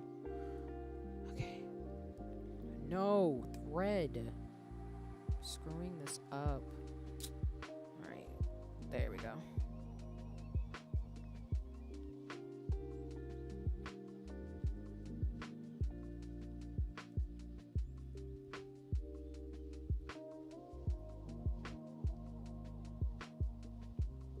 See what's happening. It's get caught on my jewel on my nail. Don't do that. Don't do that. There we go. Nope, nope, nope. Oh, no!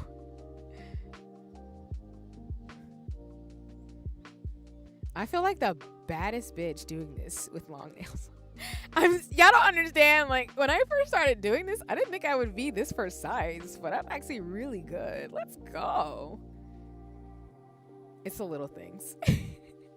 It's the little things. Oh my gosh. Okay. Welcome back from the ads. I'm just talking about like gardening and random things as I try to lock in and focus and feeling like a badass having long ass nails.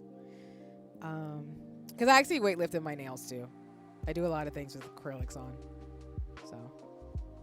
It's just practice. It's just a lot of practice, as I tell people. It's not that bad to do. It takes a minute to get used to, but you get used to them after a while.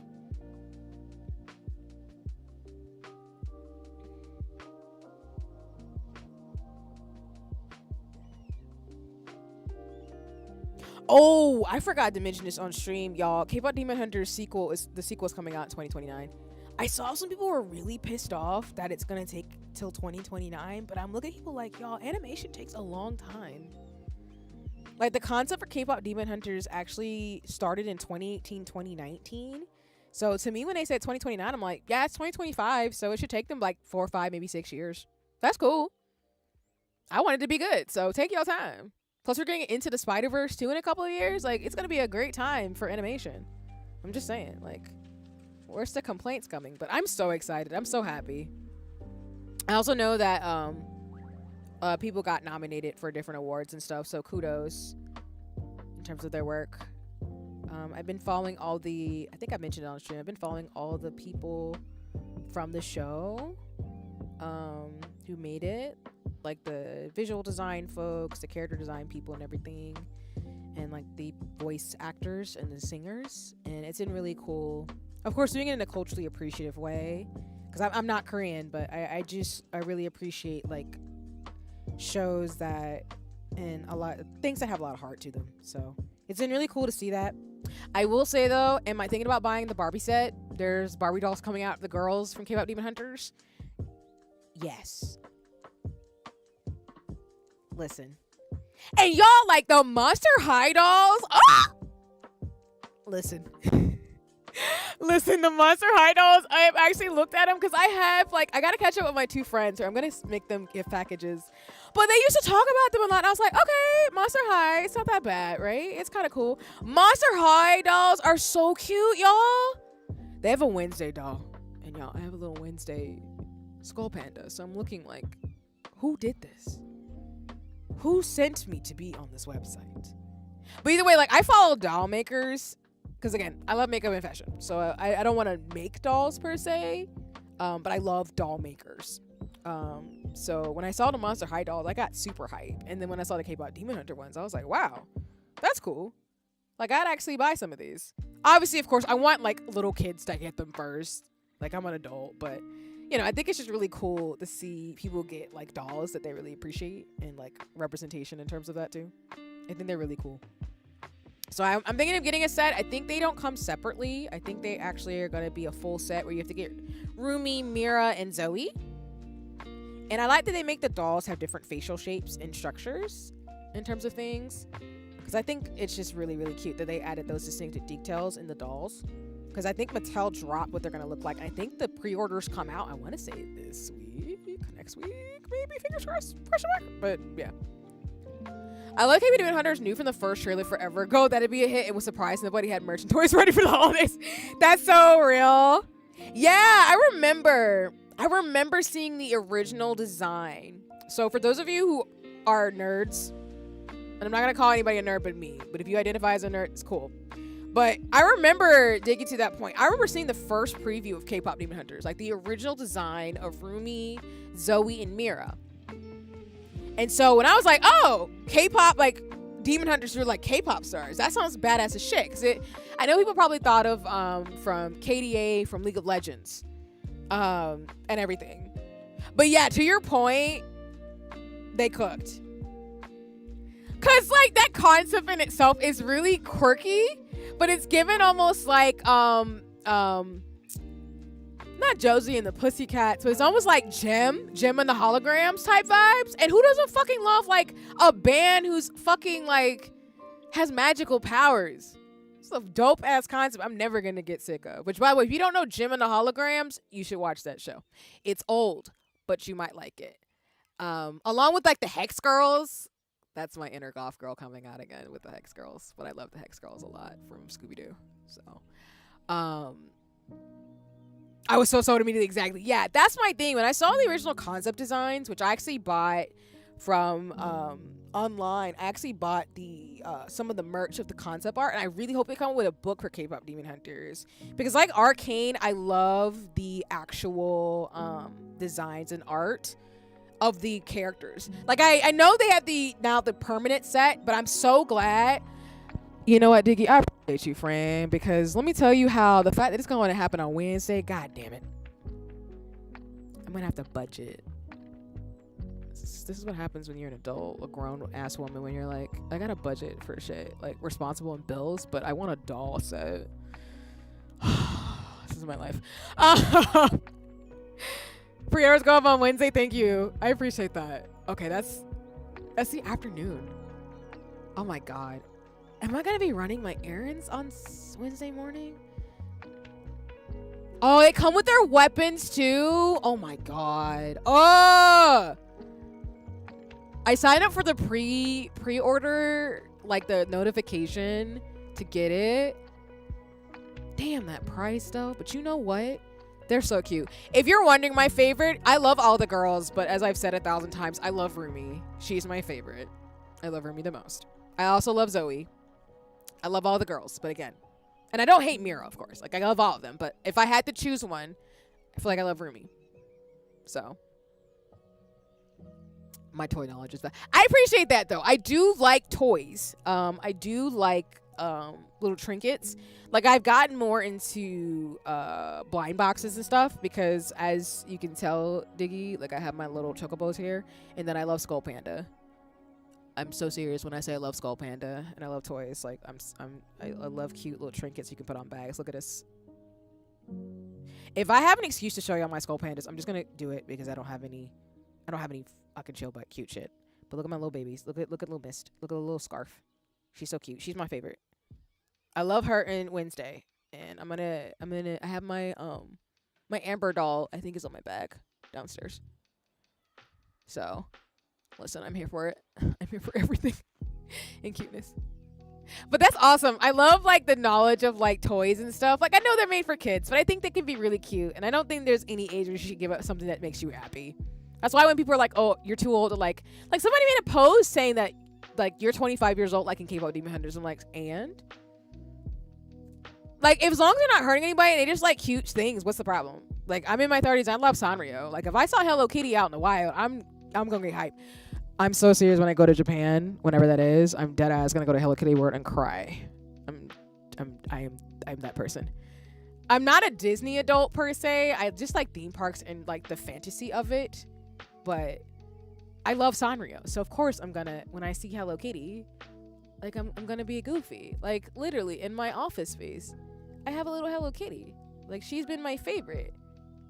The 1980s Hello Kitty was actually my first anime, so Hello Kitty is always going to be number one in my house. That is my girl. That's my little princess. Anyway, let me catch up in the chat. Stop being goofy. The Mattel set looks really nice. Yeah, I think they cooked on the Mattel set for K-pop Demon Hunters. Because I do say, like, unfortunately, from people I follow who are doll makers or doll enthusiasts, that they say that like people have not been very inclusive about dolls. Like, having different skin tones, different body types. They've been better about that over the years, but like people, like, I think have been a little bit like skimping on the details of the dolls to be a lot better than they are. So people make custom ones, which I think is really, really cool of a concept. I think custom like things are really dope. Because I know people do custom like Skull Pandas and like custom like Labubus, which I think is really cute. So I love dolls. I think that concept is just really, really cute. And your Tsum Tsum? Yes, my Tsum Tsum. I love Tsum Tsums. I think I went on a rant on this already in one of my streams, but I love Tsum Tsums. They're so fat and chunky, and I love Minnie Mouse. I love Minnie Mouse. I think I have a Mickey one too. Actually, do I have a Mickey Tsum Tsum? I think I might, but I do have this little like Mickey Mouse. It's a lips balm. I have different lip balms, but I have a little Tsum Tsum Mickey Mouse. That's what I mean when I love Tsum Tsum products. Like, whenever I see Tsum Tsum things in, like, the grocery stores, I get so excited. I'm like, look at this little cute trinket. This is adorable. And your Tsum Tsum was a big Tsum Tsum guy back in the day. That's so cute! Again, we're going to be good friends. I can tell Diggy, because I love Tsum Tsums. No one talks about them as much anymore, but, like, I love Tsum Tsums. And whenever I see them, I'm excited. I didn't play the Tsum Tsum game. It was a little, like, PC, not PC, sorry. It's a phone game, I think, that came out for Tsum Tsums. I think I played it for a hot second. But I love seeing Tsum Tsums. They're so cute. For no reason. Like, completely. Was always bummed it kind of fizzed out here. Though IRC Jax has been making them again. Either Jax or JSwear. Not good quality though. Oh, I didn't know that. I'm not familiar with them, actually. I would be down, because that's what I think. I don't think we get a lot of Tsum Tsum products in the States. I mainly have to look online. Or in, like, because that's why the tariffs impacted, you know, what I'm into. But I usually look internationally for a lot of the Tsum Tsum type stuff. Because they, again, like you're saying, like, it was really popular for a hot second here in the States, and then it went away. which made me sad because I Tsums are so damn cute. I can't stand it. Like if I could have a giant Tsum as a pillow, I would cry. I gotta find one though. I would get one of Minnie Mouse or like maybe Alice in Wonderland or Minnie or Mickey, something like that. But I love Tsums. They're really cute. Yeah, I like what I like. I never understood the generic, you're too old for X. Imagine not having any joy and whimsy in your life. Yeah, I'd agree with you. I was privileged to have parents who were always into like the stuff that they were into, and so they never shamed me or my siblings for liking what we liked. I know that not everybody has that privilege, which makes me sad to know that people were shamed for liking what you like. But so if there's one thing I can tell people, if you interact with me, like please be unapologetically you in terms of what you're into and what you care about. You only have one life to live, and as long as you're not being weird and hurting people, there's nothing wrong with liking cute shit. Like I always loved Sanrio and Nintendo and Princess Peach as a little kid, and now I'm like in my 30s where I have like sweats and Animal Crossing like pajamas. That's not gonna change about me even if I turn 60, that I'm not gonna not like cute stuff. If anything, you know, as you get older and like people who are in the industry make products, I'm glad that there's more like Animal Crossing home goods, because now I can have a waffle maker that makes me have like stuff from like Brewster's or something, which makes me so excited. Shit, I knew I was gonna unravel that. But I agree with you, Diggy. Like I am an advocate of like what you like, no matter how old you are. Who cares? And if someone's shaming you for liking K-pop Demon Hunters or Tsum or something, not you, Diggy, but just in general, if someone's shaming anybody for liking something, just go on about your business. They're being weird. Like there's nothing wrong with liking the stuff that we like as we age. Because like I said, I'm always going to be a fan of Sanrio and cute stuff, like I always say all the time on streams. And y'all see me and hear me get excited every time. Like I'm about to buy this K-pop Demon Hunter set of dolls, potentially. If not, I mean, I know somebody knowing me, because we do Christmas stuff with my family. We're all going to get each other gifts. I have a feeling somebody's going to end up getting me the dolls, and I'm going to start crying like a little person about it. Okay. I think I have 3 more due. Yeah. Japan has so many Tsum sets. We never got the key. Yeah, I think I've seen the Kingdom Hearts set. I genuinely want Sora as a little Tsum. I would love that. That would be so cute. I do think I want the Alice in Wonderland set of Tsums. There's Tsum Festival for... Wait, Diggy, there's a Tsum game for the Switch? Have I been missing some of the shit that I love? What do you mean there's a Tsum game for the Switch? Wait a minute. I'm sitting down. Hold on. Wait a minute. There's a Tsum game for the Switch? Let me sit down. Wait! Oh my god! Is it just Tsum being goofy? Oh my god. Okay, I'm looking at that price and I'm judging the shit out of Nintendo for that, but at the same time...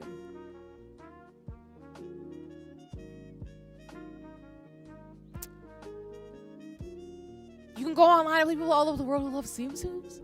Are you serious? Oh.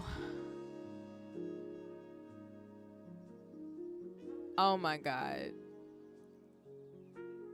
They got little glow sticks. I'm looking at the preview shots on the Nintendo website. They have no business making this shit this cute. Alright, thank you, Diggy. I'm gonna look into that. You can get the physical for around that too. It goes on sale for like $20. Oh my. Well.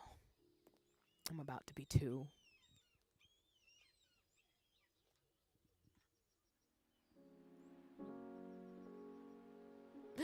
What do you mean? It's so cute! It's so and you can collect Tsums in the game. Oh, it's so cute. Oh my god. Oh my god. I'm about to be a hot mess.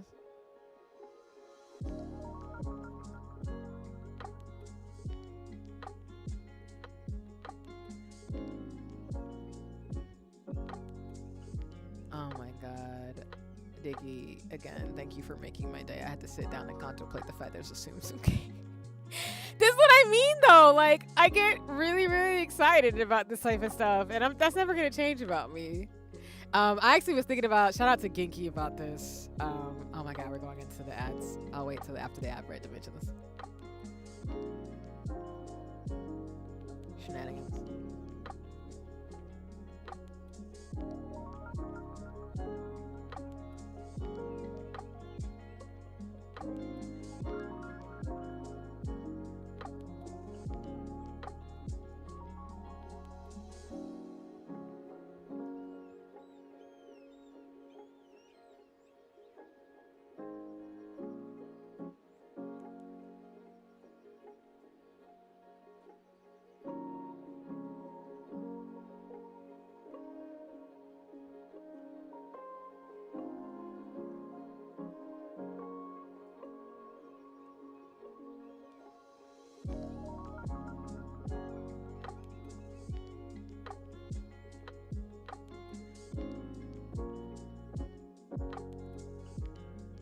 Oh, Telly. Telly gave me a shout out on socials. Y'all are so sweet.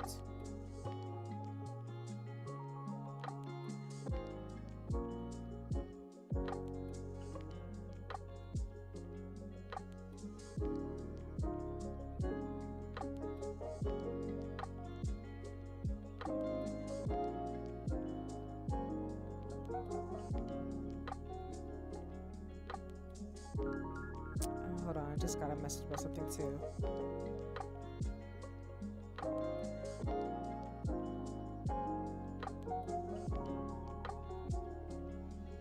I want y'all to know, even though, like, obviously people have to, you know,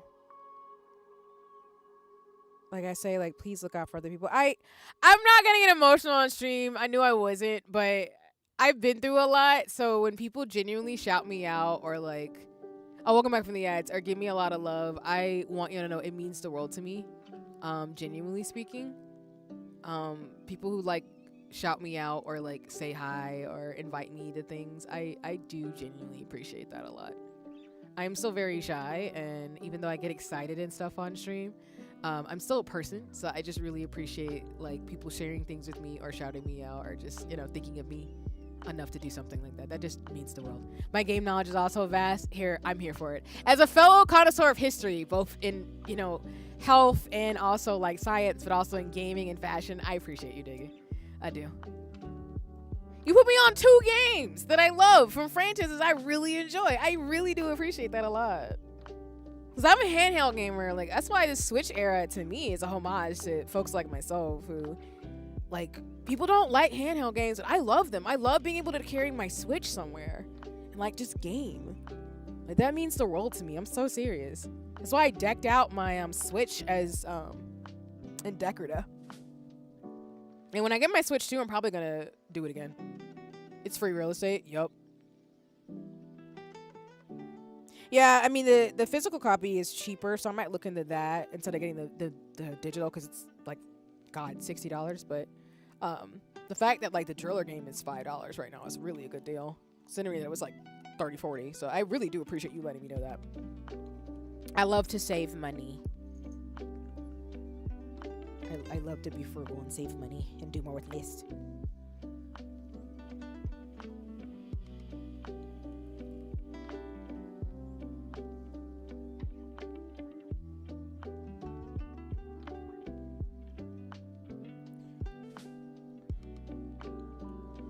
And how are we doing on time today?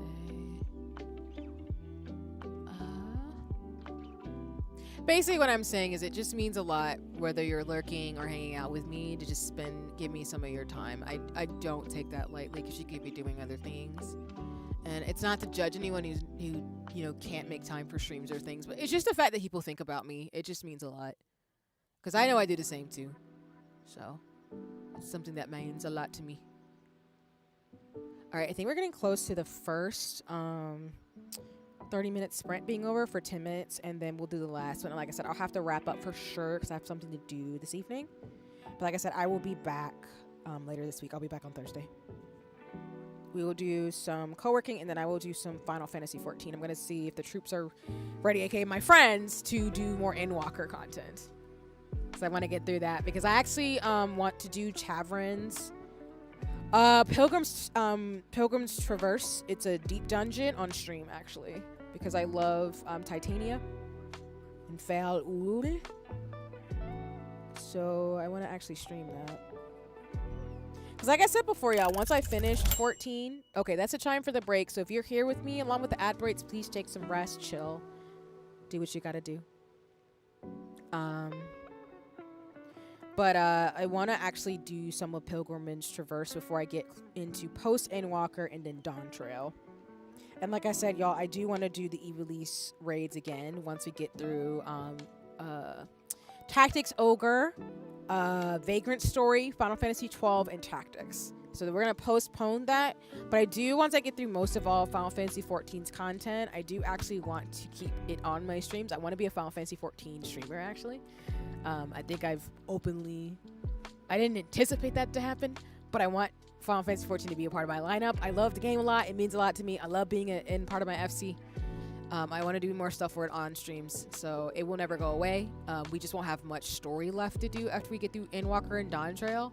But I will probably move towards doing more raids and dungeons and talking about worlds and stuff.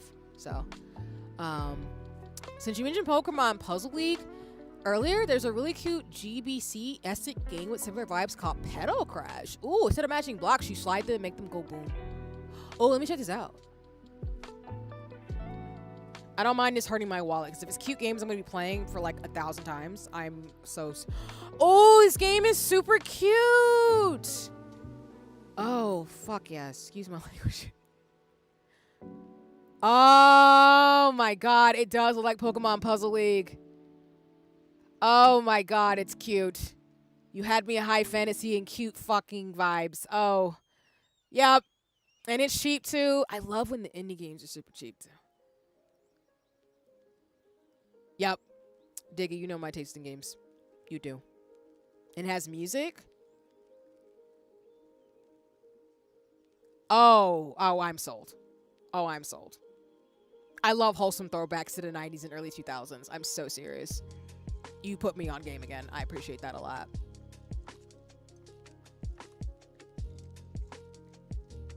Thank you. I appreciate you, friend. I do. I will have to think of some games and recommendations for you as well. Because I can tell we have a similar taste in games and can appreciate certain things, which I appreciate. So, and plus, I didn't know you like toys. That's good to know, too. I do want to, like, you know, do what I can. And on that note, too, actually, with this game, I do want to mention that shout out to my Pinecone stream team. As y'all know, there's a rolling command in the chat for the teams I'm a part of. I'm a part of Chaos Covenant that's run by Tiffany Witcher, which y'all might be familiar with. Pinecone is led by Ali Miller, and I'm also part of Brown Girl Gamer Code. But for Pinecone, we're actually going to have a Palia night in a few weeks. I think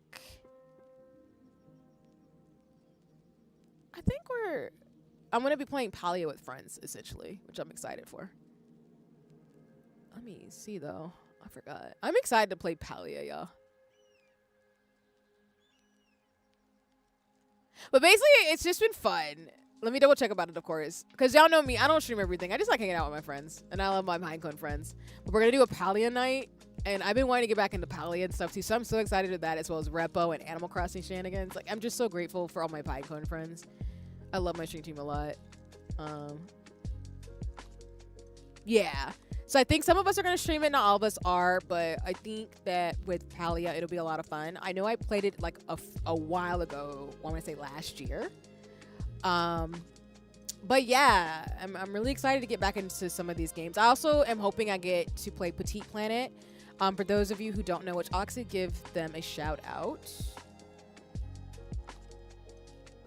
Also, I'm going to give you a shout out, Dickie, because again, you've been killing it with these recommendations. One of my friends and mutuals, Jekka, has actually gotten to the creator program for Petite Planet. I do believe it's a Hyoverse game, but they've been playing that game and it's super cute. So depending on what happens, probably gonna be playing that. So if you play Petite Planet, one, go check out Jekka's videos. They're very cute. Jekka streams are super great in regards to playing through the game and talking about like what it involves and everything. but I want to play it because like I've been mentioning too, I've been getting more into like cozy, comfortable games and other things like that. Again, which I'm so excited for. I'm back. Like I said, I'm very much in this soft black girl era of mine. I'm just so excited. Like, it's not that I haven't been here, but it's just so much going on. And I feel like I'm in a space of just like rest now, where I can kind of like chill and figure things out. But Jekka has been playing Petite Planet and some other really cool games, so I just want to give them a shout out, so you can go check her out. She's a Latina variety streamer who plays a lot of really cool games. And Petite Planet is really, really cool looking. It's really cute. You can't go wrong with it. And she's an official content creator for it, so if you want to like get the skinny on the game itself, you should go check her out. Just want to put that out there along with this vibe with Petal Crush, because I'm into, again, cute, cozy games like this. Like, these things make me happy. So I'm grateful being put on game. For real, for real. Yeah. Like I said, I appreciate my community. Everybody's doing some really, really dope things in the world. So I just want to give love when I can. And, try out some of these things I recommend. So yes, I will keep you posted, Diggy. I'll probably get, like I said, I'm doing Secret Santa with a stationary group I'm in, as well as a black nerd group. And then I do like Christmas gift exchanges with people, as well as I'm going to give some folks cards and stuff. So I'm really excited for the holiday season, because it's just a good time to like send love to people, along with, I know this coming Valentine's Day, I'm probably going to just like send people cards and tell how much I love them in like a very like respectful way. So I appreciate you. I'll let you know in terms of these games. I'm definitely going to get them, especially because they're on sale. I'm like, yeah. Like I said, if you leave me with my Switch in a puzzle game, I will be good for hours. I'm so serious. It doesn't take a lot for me to make me happy. I am going to get a Switch too, but I'm not in a rush. I did want it for my birthday. And I did sign up through the official Nintendo Switch website, which I talked about before, was where, like, if you have a Nintendo Switch online account, which I'm on a family plan with, like, friends and loved ones, but if you had a subscription for a year, you got to sign up and you could buy it through the official website. But nothing ever happened with that, so I did want to get a Switch 2 for my birthday / as a gift for myself this year.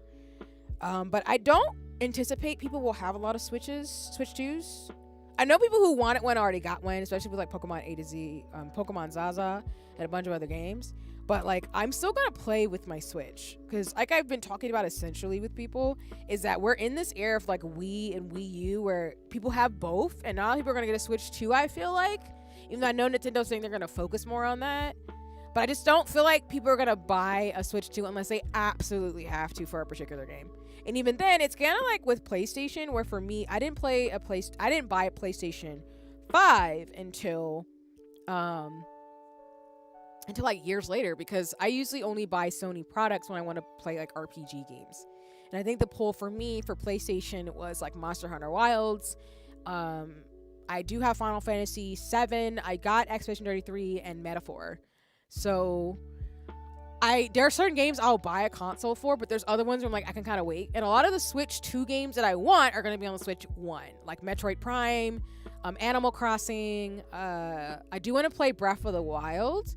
I already own a copy of the game though, so I know I'm going to get a Switch 2 to get some of the ones that are only Switch 2 exclusive, but those still don't come out till next year. So I'm like, I'm not in any rush. And even then, like I was talking to Bree and Steven yesterday during the celebration streamiversary, I just think a lot of people are not going to necessarily get a Switch 2 where they're going to want to buy one of these consoles if they have other games they can play with friends on the Switch and save money. But that's just me. Like, I feel like it's a playability thing as well as like a monetary thing, where it's like, unless, like, don't get me wrong, it's not to say I don't buy games because I can play them solo, but it's like there's a lot of party games I typically buy with Switch on the same topic of like really cute games. So I just don't feel like, to me, it's worth any money to buy a console that most people are not going to afford or going to have right now, because the economy is so bad and people just can't afford like luxuries or certain things, if that makes any sense. Like, it's going back to that philosophy I have with doing more with less, where like I have a Switch, I have Animal Crossing, I have other co-op games like Mario Kart and stuff, and games I can buy that I know most of my friends by now have a Switch that they can use to play stuff with. I don't know as many people who have a Switch 2 though right now. Like, I know some people who do because they stream or, like, they just have the means to. And there's, like, games that they absolutely want to play on the Switch, too. But I don't know that many people who actually own a Switch, too. Like, outside of people who just needed to get one. Like, immediately. Because I think for me, I don't think I got my Switch quickly. I know for Animal Crossing I must have got it. Because I know the Switch is 7 years old. 6, 7 years old now. But I think I got the Switch for Animal Crossing and a few other games. All right, that's the chime, y'all. I think that's the last 30-minute sprint before we're done with co-working. So just a heads up in terms of timing. And then we'll figure out somebody to rate out in about 20, 30 minutes. But yeah, I'm thinking at my Switch. I'm looking at my office space and my games. Yeah, I got No Straight Roads, Monster Hunter Rise, Final Fantasy, Zodiac Age, ARMS, Just Dance, Triangle Strategy. I have Animal Crossing, Mario Kart. Like, a lot of these games are mixed between the stuff I got on my GameCube, which are party games, and then, like, games I'm going to play solo. Which is why, for me, I use my old consoles and replay them a lot because I know I enjoy them personally. But, like, I can't imagine people who are trying to get, like, the replayability for the amount of money they're spending on a console and the game to buy a Switch 2 right now. That might change next year when more games come out, but I just think right now, besides some of the, like, IPs, I don't think it's worth it to me. So, but that's just me. Like, as much as I love the IPs that I've talked about earlier, I'm still on the gambit of, like, I just don't think people are gonna let go of their Switch anytime soon.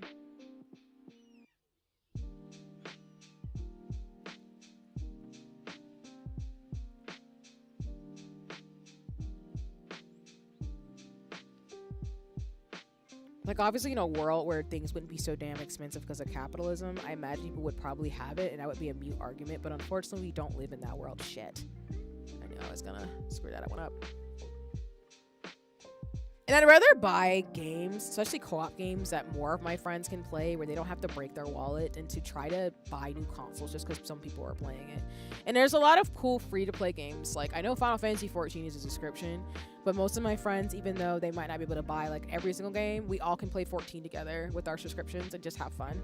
And that's really the most important thing when it comes to, like, MMORPGs and co-op games. Like, I want to play with my friends and also be able to do stuff on my own.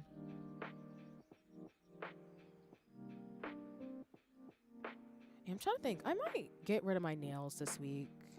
I think it's about that time. I want to, like, give myself a mani-pedi this weekend. I'm thinking, yeah, I think I want to do that. If you're wondering, I take care of myself a lot. I don't expect anybody else to, so I tend to just be like, when can I do my spa day? When can I wash my hair and, like, you know, do my, like, moisturize? Well, I moisturize every day. But, like, more so, like, just intentional spa things where I you know, do my nails, I do, like, face mask and stuff like that too, take walks, drink water, that type of thing. So I'm just looking at my nails, like, I love these, I love this design, but I really think I'm gonna be taking down my nails probably this weekend. So if you see me on Thursday without my nails on, don't be surprised, potentially. I think I've had them on for at least 2 weeks. So I might go a little bit longer so I can look cute for my hangout with my friends this weekend. But other than that, I think they're probably going to come off soon. I think I will. I'm trying to think. What do I want to do for the holiday season? I might get another set of these, or I might do my Princess Peach ones like I keep talking about. We'll figure it out, though. Because we're in November. I gotta figure out what vibe I want to go for. I'm in my pink era right now. I've been legit GameCube games was my #1 selling point on Switch 2 at launch, so I could finally play Chibi Robo. Nice. Though being a Nintendo guy, I was always going to get it at launch. That's fair, and that's what I'm saying. Like, Diggy, like, I think for those of us who are Nintendo people, like, there's an incentive to actually get a Switch 2. And welcome back from the ads. So I've never played Chibi Robo. You'll have to tell me, because I've seen one of my friends, my mutuals, Ari the Traveler. She plays Chibi Robo a lot. I don't know what that game is, but it looks interesting. But I've never played Chibi Robo. But I'd love to hear more about it if you have perspective on it as somebody who's played. But no, that's what I mean. Like, for me, like I've told my friends all year, I was always going to get a Switch 2 eventually. I'm not in a rush per se, because for me, my investment in Nintendo products is because, like, I get a lot of value from them because I play them a lot. But I know that some people, they have other types of games that they play that are not Nintendo based. So I totally understand why they're kind of like, I'm not going to invest in this console. For me, I already know, like, Nintendo got me with Metroid Prime, all the Mario Party co-op games, and like their IPs. Like, I know, for example, in Square Enix, they're coming out with the Adventures of, I say this name wrong all the time. What is it?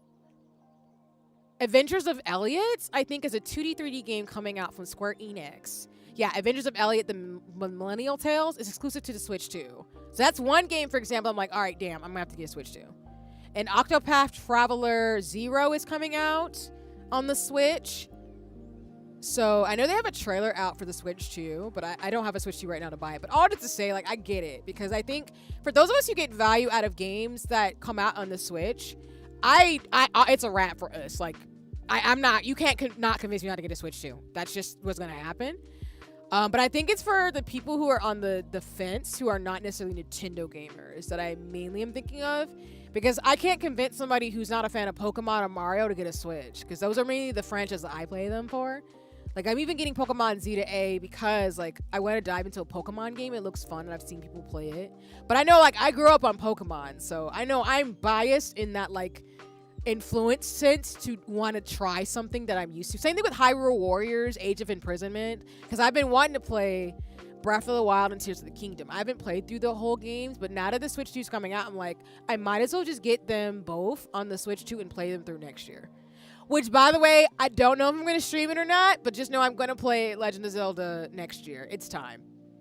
I know people are probably like, see, it's been 5 years. Where have you been? But I'm like, listen, I was playing Breath of the Wild, and then I stopped. But now I want to play Tears of the Kingdom and Breath of the Wild because a fandom I don't talk about a lot is I love Legend of Zelda. I love Zelda. I'm a Zelda main in Smash, y'all.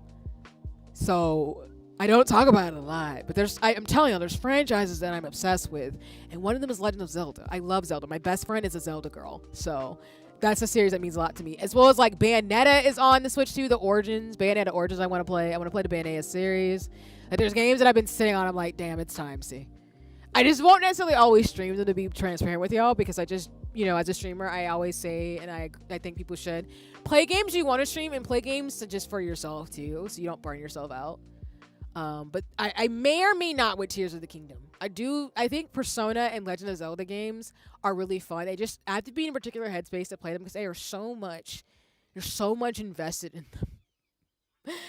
But given the Animal Crossing updates, with Legend of Zelda, that's not helping me not want to play them. Along with Splatoon. I am a Splatoon player too. I'm not as active, but I'm getting back. There's a lot of games I'm going to be playing finally, so I got to organize my schedule to be able to do all the things I want to do. I'm so excited next year to know, like, okay, gaming, active, sports, all the things I love. So that was a really long tangent rant, but yeah. All right, I want to change the playlist a little bit, actually, to these vibes.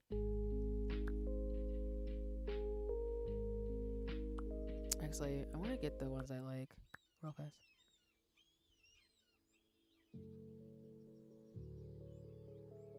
Yeah, I'm so behind in terms of chat. Welcome back from the ads too. I've been waiting for digital GameCube games since the feet. Yo, Diggy, you are me, because I've been waiting like wild for Nintendo to get its absolute stuff together so we can get GameCube games on the Switch. I'm so obsessed. I still have all my Switch games. My GameCube games. I'm staring at them right now, along with my Nintendo DS. So when they said they were gonna do, like, as soon as somebody says something about a GameCube game on the Nintendo Switch, I got way too excited. I was a hot mess, especially what game am I thinking of?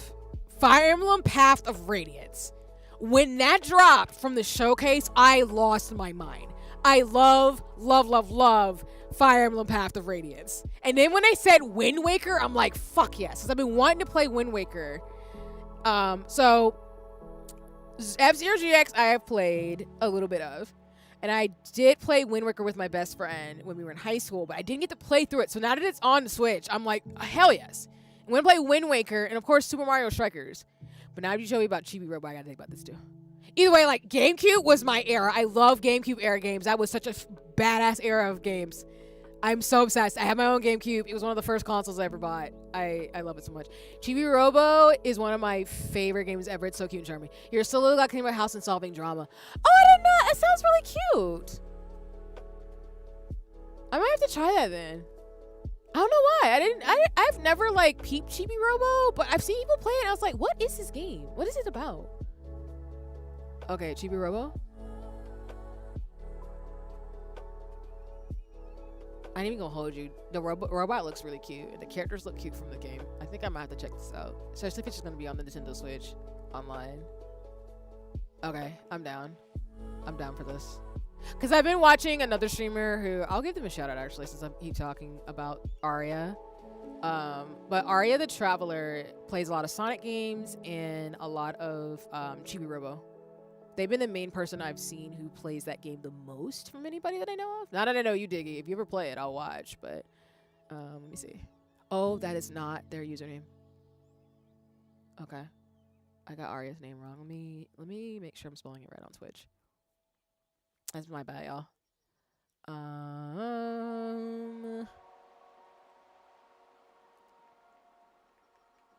That was the wrong Aria the Traveler. I didn't know there was another one. Okay, it's Traveler Aria, sorry. I know them by, I think that's their handle on Twitter. But if you don't follow Traveler Aria, they're a black streamer that I follow. They're super cute and adorable. I love them. They're a dope person. But they're the one I know who was actually, oh, I gotta wait, sorry. I forgot there's a time cooldown. But I'll shout out Aria in a second. But they play Chibi Robo and I watch them play it because they also do Sonic games too. I follow a lot of my black mutuals who play Sonic games. Another person that I appreciate is Pop No Tarts. They're also in Brown Girl Gamer Co, but they also play a lot of Sonic games too. I don't know if they played Chibi Robo, but I do know they've played a lot of the games that I think that I appreciate that Aria also plays. But I know for sure Aria has played Chibi Robo. And it looks cute. From what I can tell, since they do play Chibi Robo. So. And Aria's played games like, just going on their page really fast, like Jet Set Radio Future, Bomb Rush Cyberpunk, Sonic Adventure 2 Battle, A Little to the Left, Kirby Forgotten Dreamland, Sonic 1 Origins. Like, they play a lot of really cool ass games that I really appreciate. Aria is really fucking cool. They are a cool ass person. So if you're looking for another streamer to follow who has a really cute design too, I use a lot of their emotes when I'm hanging out and talking to people. Like, Aria is a great person. They're super sweet. I love them a lot. But let me catch up. You're a little guy cleaning my house. I read that. Yeah, plus getting it at launch means securing a bundle to get an MK World for $50 instead of $80. Yeah, that is true. Because I think that's the thing about the Switch too, is that like the bundles I think was slick on Nintendo's end. Yeah, and you get to play the Switch 2 versions of those. Yeah. Not everything is content, exactly. Which I think like I try to have a healthy balance of that. Like I think like if people want to have fun, do what they want, it's fine. But I definitely think that everything is content. Not everything is like for the world to see. Sometimes you just got to do stuff for yourself kind of vibes. So Splatoon game I'm playing since day one on the Wii U. High five. Yes, I give you a high five. I didn't play Splatoon on the Wii U, but I did get into Splatoon on the Switch, and I do want to play Splatoon more. Splatoon is one of those games that I definitely fuck with. It is so cute. It's one of the first FPS like games that I actually enjoy. So I really only play I play a little bit of Fortnite. And I play Splatoon. Splatoon is really cute, and I'm really excited to get the Splatoon characters in Animal Crossing. Yeah, the GameCube era was the best. Exactly, you feel me, Diggy? Like GameCube era games were just. There were so many good games on the GameCube. So many of them. It was such a baller era of Nintendo. They were coming out with banger IPs on that console. Like no shade to the Wii or the Switch, but like the GameCube era was just one of the best for me. It was so nice to finally stream Chibi Robo for people. Yeah, that's awesome. I'm glad like it's getting a lot of love. Like I said, along with Mr. Driller and Katamari Damacy, like I think games like that deserve a lot of love. And I want more people to stream those types of games or not be afraid to stream those types of games. Because I would watch them. Like I love the fact that people are playing like old school Sonic games. Because I just miss that era. Along with another streamer, Ushile, who I got to do a Crash Out crew with Star Dragon Nova. Played some of the Brat style games. So I love that people are playing like games that people may have missed, but are still really cute and worthy of like attention. I really do. I do appreciate that for real. Like I'm so obsessed with that. I've recently finished it streaming actually. Really? Okay. If there are VODs, I gotta go watch then, because you might be putting me on multiple games, including Chibi Robo. I can't go wrong with Chibi Robo too, because it's cute as shit. So if it isn't obvious, like games that are really aesthetically cute will get me every time. I think I will have enough time, y'all, as I finish up for stream to finish up my bobbins. As you can see, I have all my threads set up. So I think I'm gonna set up my bobbins and then probably set up for the next stream on Thursday to just do lace and other things. So just a heads up. I know y'all been mainly hearing me, chat, but this stream was meant to be like a chat and chill and just kind of do some lace stuff and respond to some emails and everything. Like I said, I think what I'll do if I do have time in the earlier parts of the week, even though I'm mainly going to be a weekend streamer, is just come on to do like some chat and chill stuff. Just say hi and like hang out, and then save more of the more like shenanigans later in the week. Plus, I do want to like save slots open for random collabs, because I do get asked by friends and mutuals to be like, hey, you want to do something here? I'm like, yeah. Let me know when you're free. We can do this random thing together.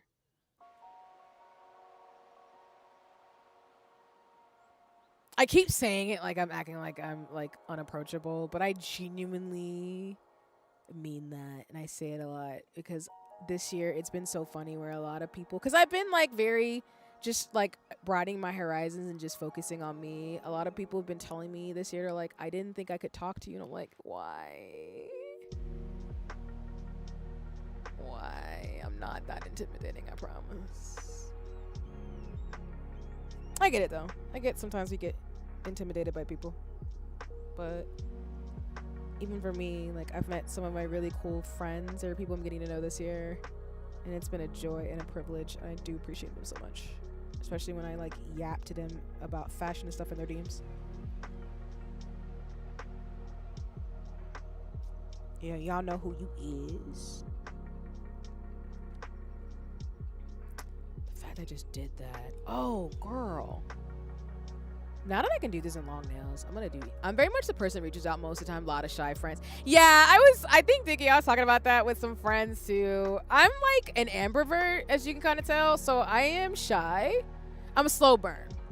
So what I mean by that is that, as I tell people, like, I'm very shy, but I'm not unapproachable. I'm just a slow burn where it takes time to get to know me. But if you take the time to get to know me, you'll have a friend for life type of thing. It doesn't mean like people have to if they don't want to, but that's why with Honey, Janae, and a lot of my like friends I play 14 with, they know that I'm very slow burn and they have to kidnap me. And then eventually people will be like, oh, you're gonna come through? I'm like, yeah, we're friends, right? You told me, so I don't have to be all whatever. So yeah, I get it. I get that too. I'm similar to like a lot of my other streamer friends, where like I can be busy, like I can be occupied with stuff that I'm focusing on my goals, but I'm never not busy enough to meet new people and hang out with folks. Like I'm not obviously desperate for attention, so like if someone's genuinely like, oh, they don't want to be friends with me, that's fine. But like the people who do invest and like want to reach out and stuff, I'm like, yeah, like please feel free to reach out. Like Diggy, like even this conversation, like dead ass, like if you ever want to like, in a platonic sense, like talk about like Chibi Robo and other games like Katamari Damacy, like you are welcome to. You are super cool. Like today's conversation, like you are a badass to me, like respectfully. But there's no pressure on that either. So that's why I tell people like please don't ever feel pressured about anything. Sorry, I'm like getting my nail caught. That's so funny. I knew it was gonna be something like this. It's gonna get me. There we go. We're gonna do maybe 2 fingers. Yeah, we'll do 2 fingers. There we go. Let me move my bobbins out the way. But yeah, I get it. Like most streamers, especially like people who have VTubers, are I guess can be more on the shy side. I think sometimes streamers can be. I don't want to stereotype all streamers, so not everybody's like that. But I know for me, it's more of like I'm a slow burn because like I want to take the time to get to know people over a long period of time, and that's how most of my friends are from like my childhood, who I still know today, and people I've met in college and stuff. They just know like sometimes I just get caught up in stuff. But like it's never a thing where they have to feel like, oh, I didn't feel like I can reach out. She's like, no, you can reach out to me. Like I know I do things and stuff, but like please know I will make time for you if you let me know you want to spend time with me. it's fine. Otherwise, like, I'll be around. I'll be doing my thing. Probably yammering about cute shit. I don't know, but like I'm genuinely pretty approachable. I think it's like sometimes people make assumptions, especially when I meet people in person, because of how I look. They assume because I got my headphones on and stuff that I'm not gonna talk to them. I'm like, no. As I make a joke about it, I'm like, if you approach me and say, hey, I like your skull pandas, I'm gonna be like, yeah, thank you. Do you like skull panda too? And we can literally start up a conversation. But I'm also the type of person where sometimes in grocery stores people get weirded out by it. I don't mind talking to people. I also don't mind just being quiet too. It just depends on my mood. I don't know. I think a lot of people get anxious because of the general streaming culture, especially. Yeah, I do too. I think it is a thing for sure. Like, I know people that don't approach others because they don't want to be seen as clout chasing, which is fair. And I'll comment on that once we come back from the ads.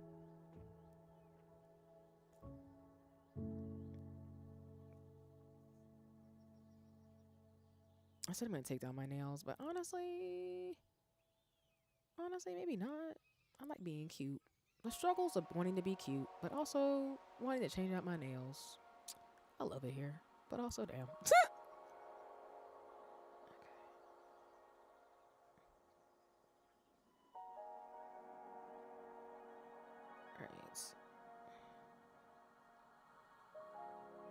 Alright. Up, nope.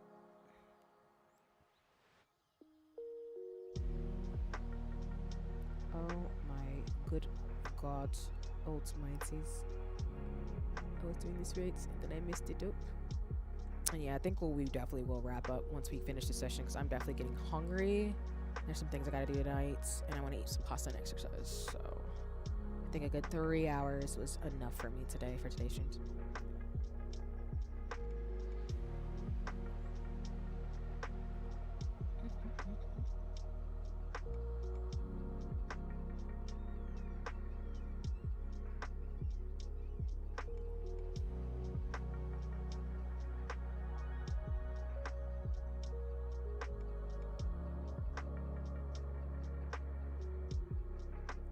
Welcome back from the ads. My brain forgets clout exists since I'm very genuine for people and I'm always professional and kind without having Yeah, that's why I appreciate you, Diggy, because I am dead ass the same way. Maybe it's because like for me, like I tell people outside of my like streaming, like I've been to like really cool events. Like I've been able to participate in like the United Nations like events. I've interned for like really big organizations. I know people who do really dope things in the industry that I just don't, that I'm not the type of person.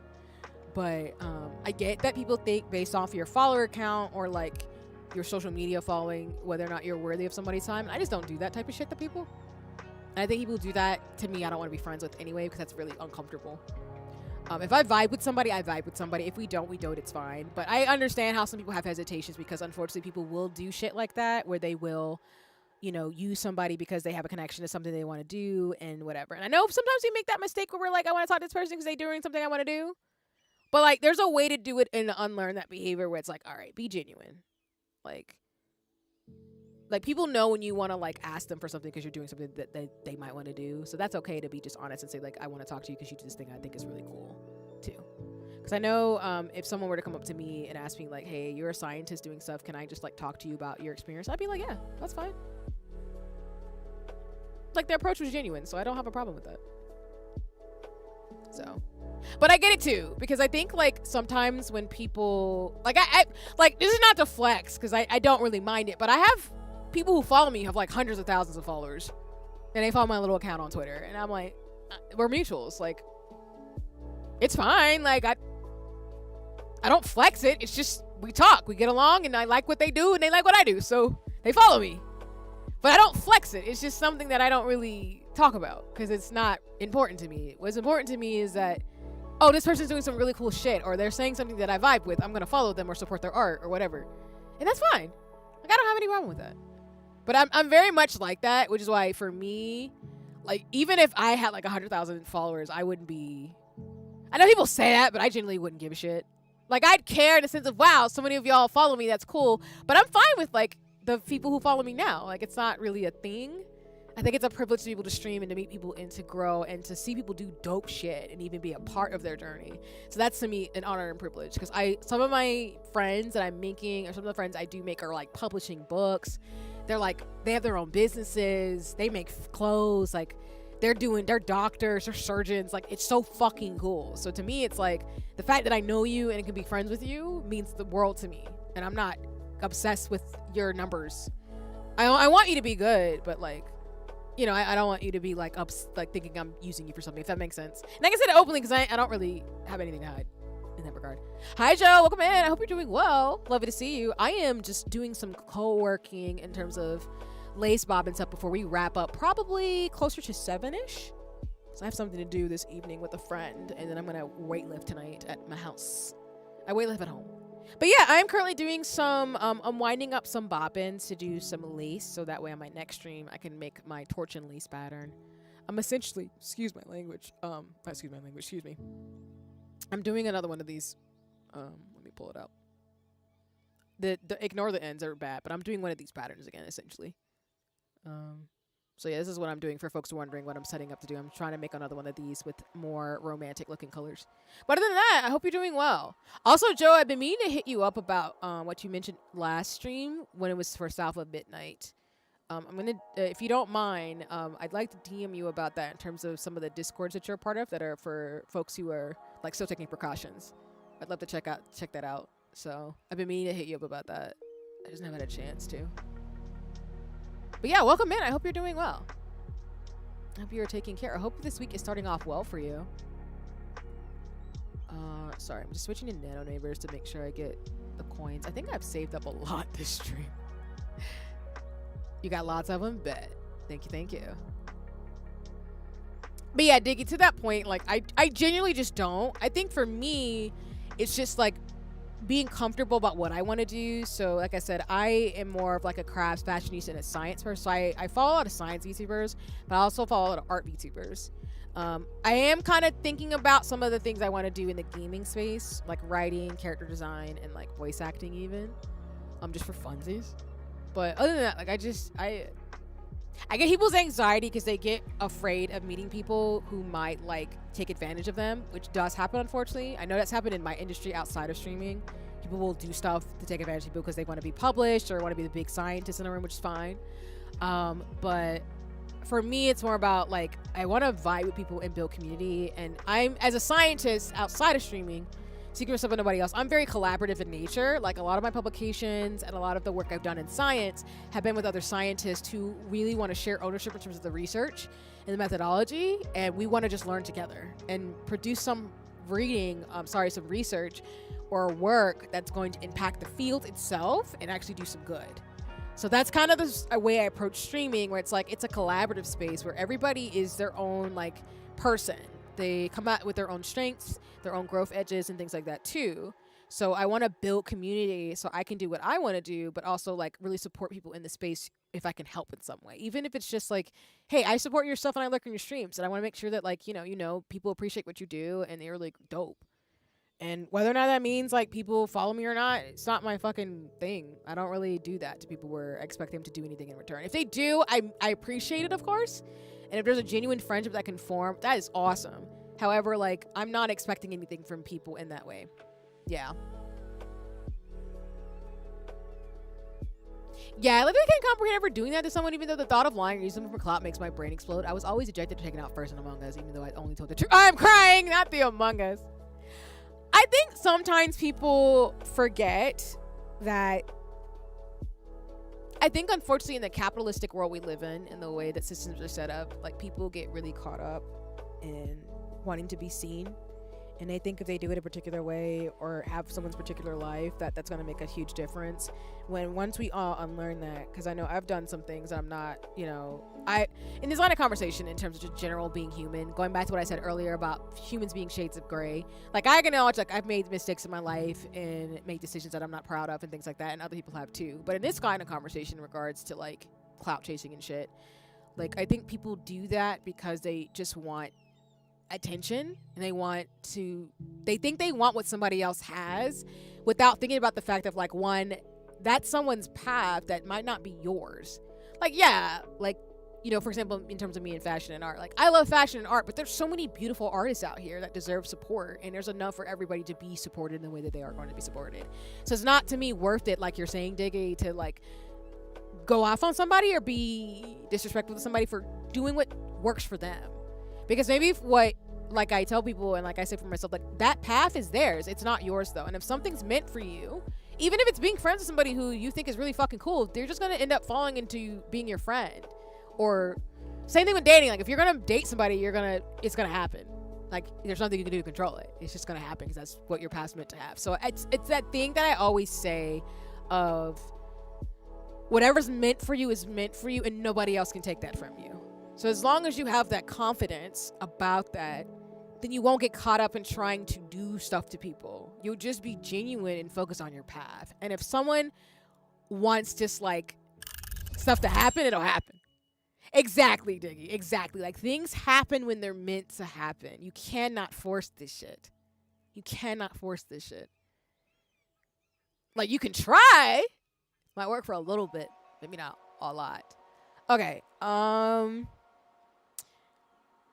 All right, so that was the end of the 3 hours. I think I'll do maybe like 20 more minutes, and then we'll wrap up there for sure. I want to wrap up towards 7-ish to keep myself on my agenda for things, and then I'll message someone who I'm going to. All right, so we got 20 more minutes, and then we'll switch it up. And I'll rate out.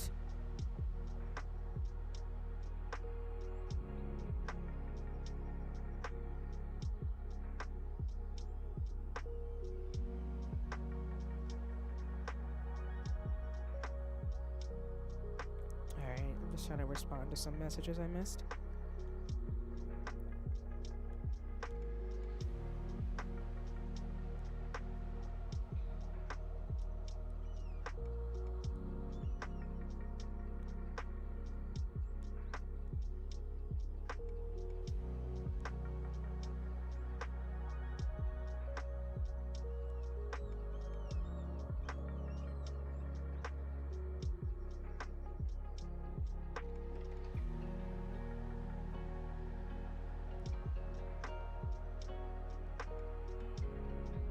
But yeah, I think that's the best approach, Diggy. It's just to let things happen.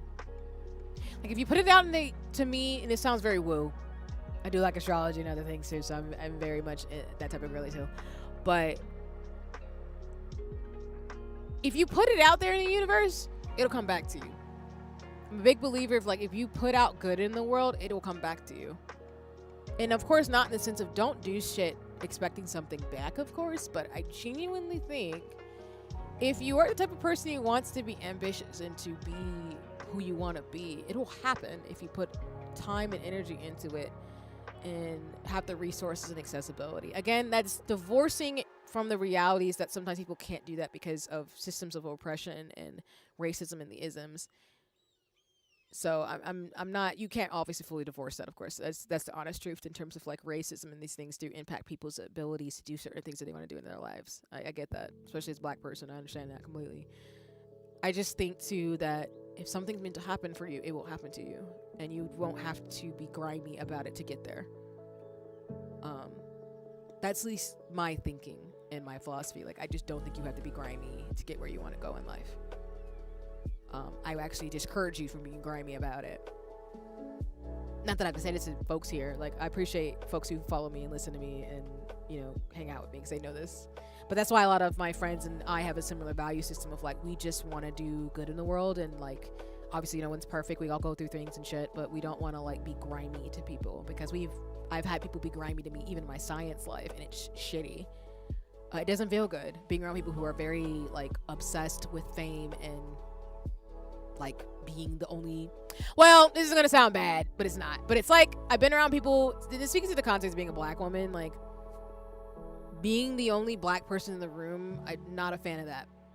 I've been around people, speaking for myself and nobody else, who have been like that, where they wanted to be the only black person or person of color. I'm black, so I don't call myself a person of color. I identify as a black person because I'm black, actually. But they want to be the only black person in the room, and I don't like that because, like, I want other black women and femmes to flourish like I have and had the opportunities to. And so it bothers me when people are like, oh, I want to be the only person in the room and I don't want to gatekeep. And I'm like, I don't like that, because there's enough for all of us. And like, don't you want to see other people who look like you, who come from the same background and culture as you, to like actually flourish and to get resources and to be great too? Like, I don't get that mentality. I know where it comes from, but I'm not gonna subscribe to it. That's why, again, like, if people put me on opportunities and things, I'm so grateful, and I'm always thankful. And that's why I have mentors and colleagues and people that I work with outside of streaming and with streams where I'm like, I'm really grateful for all the help and support, and I want to give that back too as much as possible. That's why, again, I'm as I say, I'm booked and busy, but I'm not busy enough where I can get to know people and help out if I can.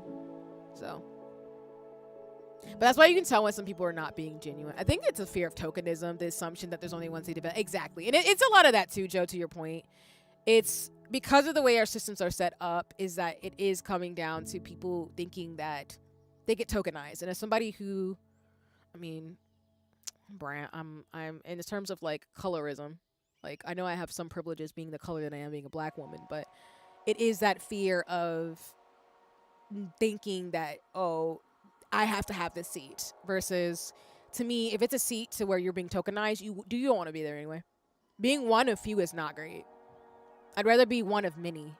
That's why it's like that thing when people say like, oh, I'm not like the other girls. I'm like, no, I'm like other women in femmes. Like, I like dresses, but I also love being able to kick ass and be a badass. And I root for other girls. I'm a girl's girl.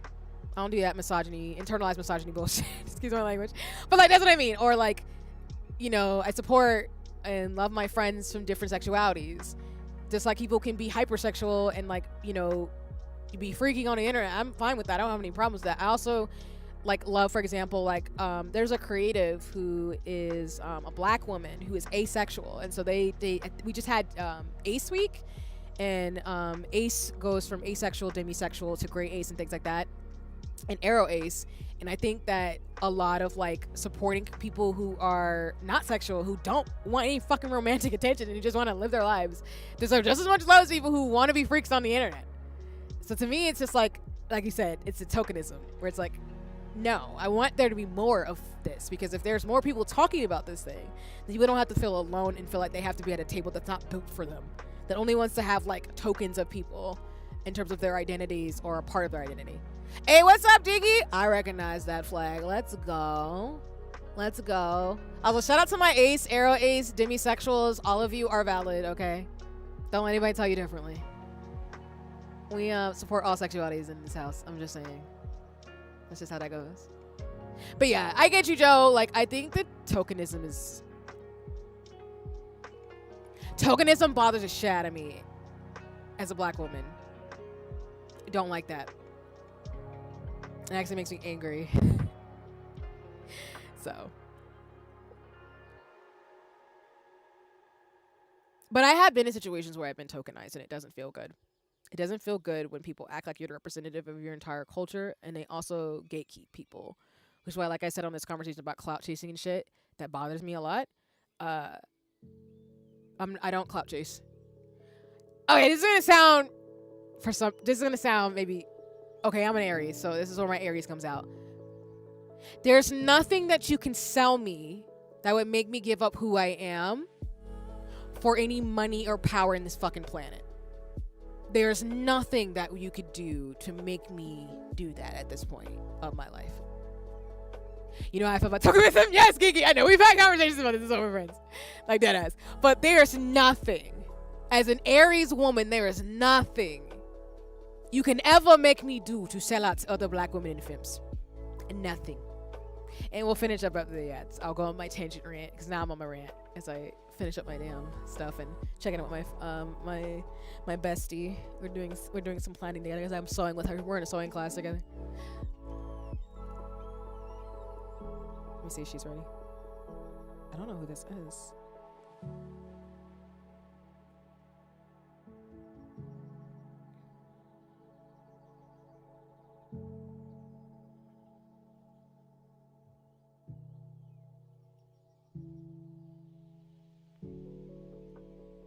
Okay, I'm just looking for her message.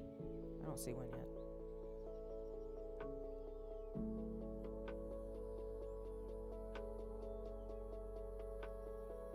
Okay, she'll probably see in a second though.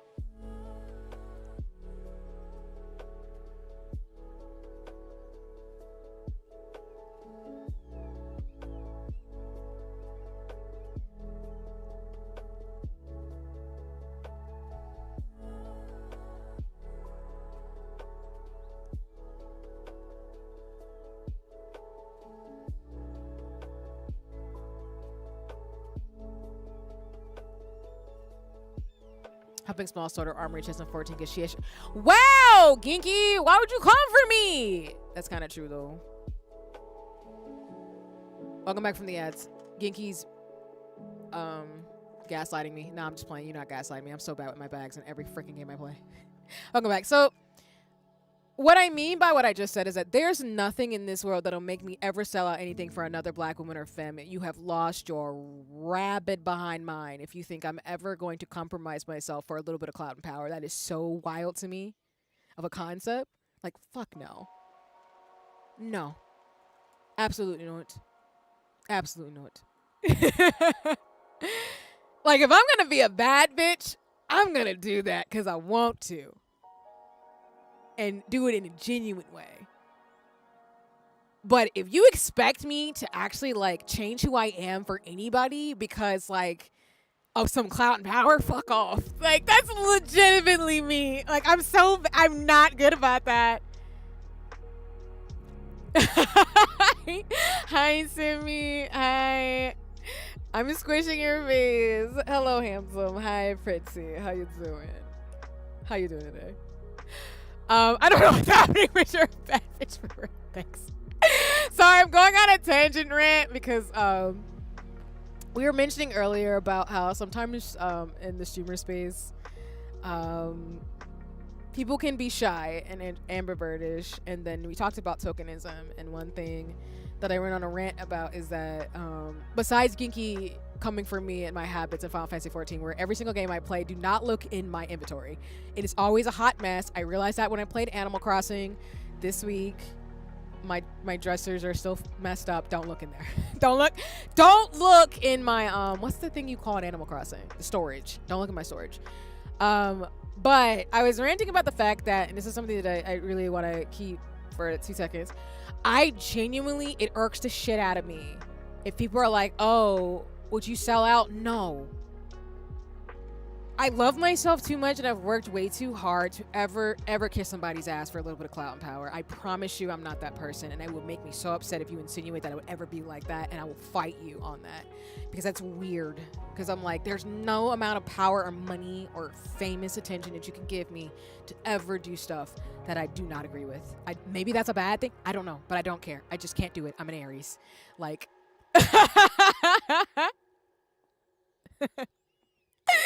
So, okay, mean Simi, in that sense, that's fair. Like, you know, as Meg Thee Stallion says, freak, nasty, you know, type things. That's fine. I get that. But, like, in general, not for clout. No.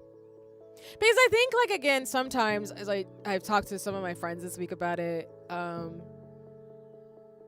Paz, I know you were there for that conversation, Ginky was too, but, like, it's one thing to want to do something, like I've been saying all stream, of like wanting to be the person you want to be, and that's fine. Like, be honest about your ambitions. Don't hide yourself from the world. That's something that's detrimental. That's something that I've really appreciated from a lot of my mentors and friends, of like, don't hide yourself because you're afraid of the backlash or how people are going to perceive you.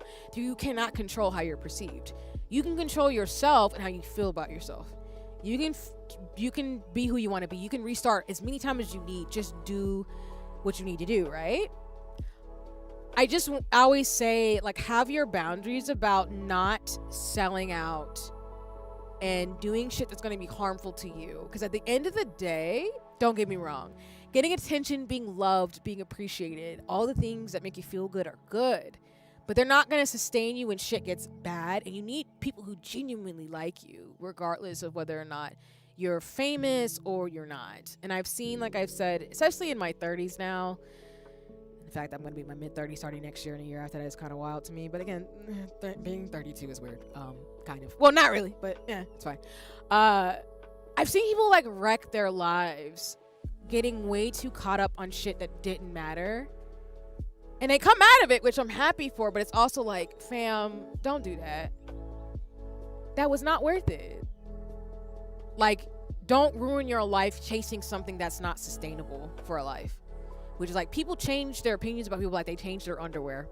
They change it a lot. So care about something that matters to you, and like be around people who are going to be there for the distance, okay? Don't get me wrong. I love me a happy, fun time. That's why I love to break dance and party all day. But you'll never get me to not love myself the way that I have, because I've been around people who've been around me in my lowest and my highest, and I've always been there. So that's why I tell people, like, you cannot buy me, you cannot make me want to hang out with you just because you have 100,000 followers. It's fucking weird that you even thought that. No, absolutely not. Absolutely not. That's so weird.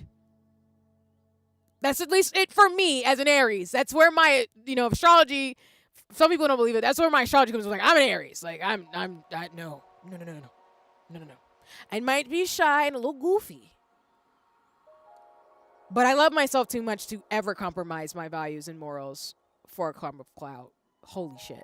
No, absolutely not. But would I hype my friends up in terms of stuff, in terms of what I do? Hell yeah.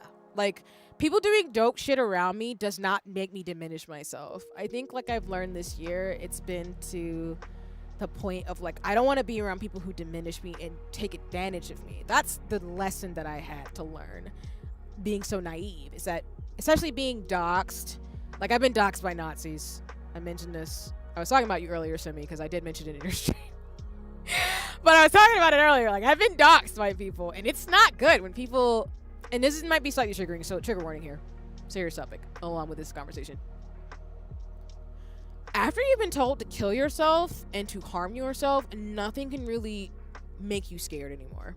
And that sounds really fucked up to say it that way, but when I tell people, like, I have a lot of confidence, it's because, like, being treated as badly as I have, you learn to just stop giving a shit. And learning how to turn on the blinders to other people's stuff. So for me, the stuff that I do, that I'm sharing and stuff, like, I don't mind being goofy or making mistakes or being vulnerable, even though I get like weird and whatever, because, like, I've worked really hard behind the scenes, and stories I've been told people, my friends know, especially my best friend knows, and people who've known me for years, but I have nothing to prove to anybody. So one, it's why I'm a big component. Like I said earlier, I'm reminded in my rules, you do not have to share anything with me that feels uncomfortable for you to share. But there's nothing you can shame that I share on my streams or with people. There's nothing you can shame me about. I have moved past that. I don't care. If anything, my thing is moving past my own, like, goals and ambitions in terms of my own perfectionism of trying to figure out what I want to do. So as a black woman, like, again, a bitch to baller type vibes, it's really just, I'm baller.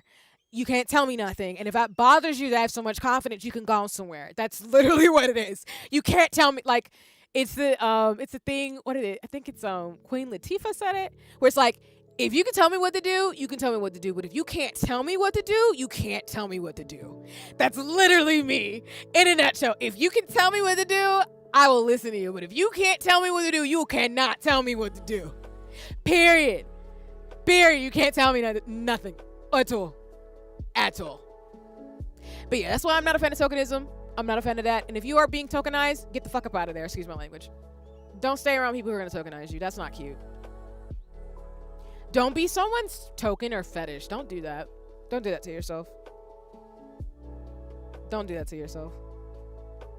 Like, I promise you, it's not worth it. Anyway, that's my TED Talk for the year. Sorry. We were talking about Mr. Driller and I ended up going this direction. But anyway, I hope folks are chill out and having a good Monday as me being a goober. But again, in full circle, it's going back to what I said about Paradise Kiss. Like, I loved Yukari in it, and why, again, I love stories about people who are really being their best selves and building community and doing what they need to do for each other and for themselves. So that's kind of where I'm at. Anyway, I thought I was going to get through more bobbin winding, but I lied. Partly. It's not my fault. It kind of is, though. I was jamming. But I think it's just because I'm now very clear about, I guess I've been talking more about career and, like, hobby stuff, but because I'm very clear on that, it's not a thing for me to feel intimidated or pressured to be anybody but myself now. And it's not that I've ever felt that way. It's more like I've been in so many environments with people who just tokenized me and didn't respect my thoughts or opinions and didn't give me the ability to do stuff. So maybe, again, in terms of the astrology of it, I'm an Aries, so I'm very much about self-love, self-improvement, and just doing what makes sense for you and aligning with people who want to be around you. At the end of the day, like, relationships, people, community is not this hard. It's really not that hard to build relationships with people. I think it's easier to think that someone wouldn't talk to you or someone wouldn't want to be in your life because you don't have a certain number of followers. But I tell people, like, I don't care about that. Just talk to me about Skull Pandas and K-pop Demon Hunters, or as Diggy's done all stream, like, talk to me about Mr. Driller Drill Spillet, or, excuse me, Mr. Driller, Tsum Tsums, and, like, Pedal Crush. And that's it. That's all you need. And I'll be like, hello, we should be friends. Like, that's it. I'm just goofy and I'm dense. The denseness comes from me being just...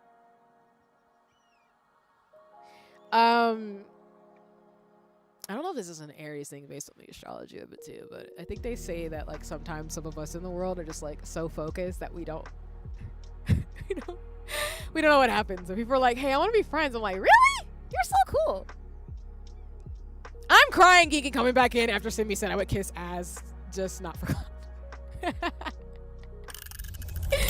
Anyway, I think that's the chime. I think we're right at 7 o'clock. Let me see where things are at. I think we're gonna wrap up soon.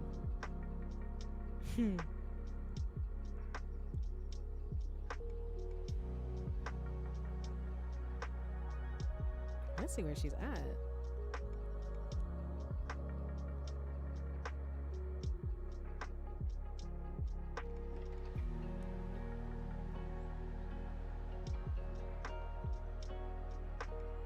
Sorry, I'm a little quiet. I'm just trying to check in on about something. If there's one thing that's a lesson, or if I can share anything, as I always say, as Big says C, I don't know how I end up being like a philosopher's stone and a teacher, so please ignore me and my shenanigans. Thank you. Sorry, I just got something.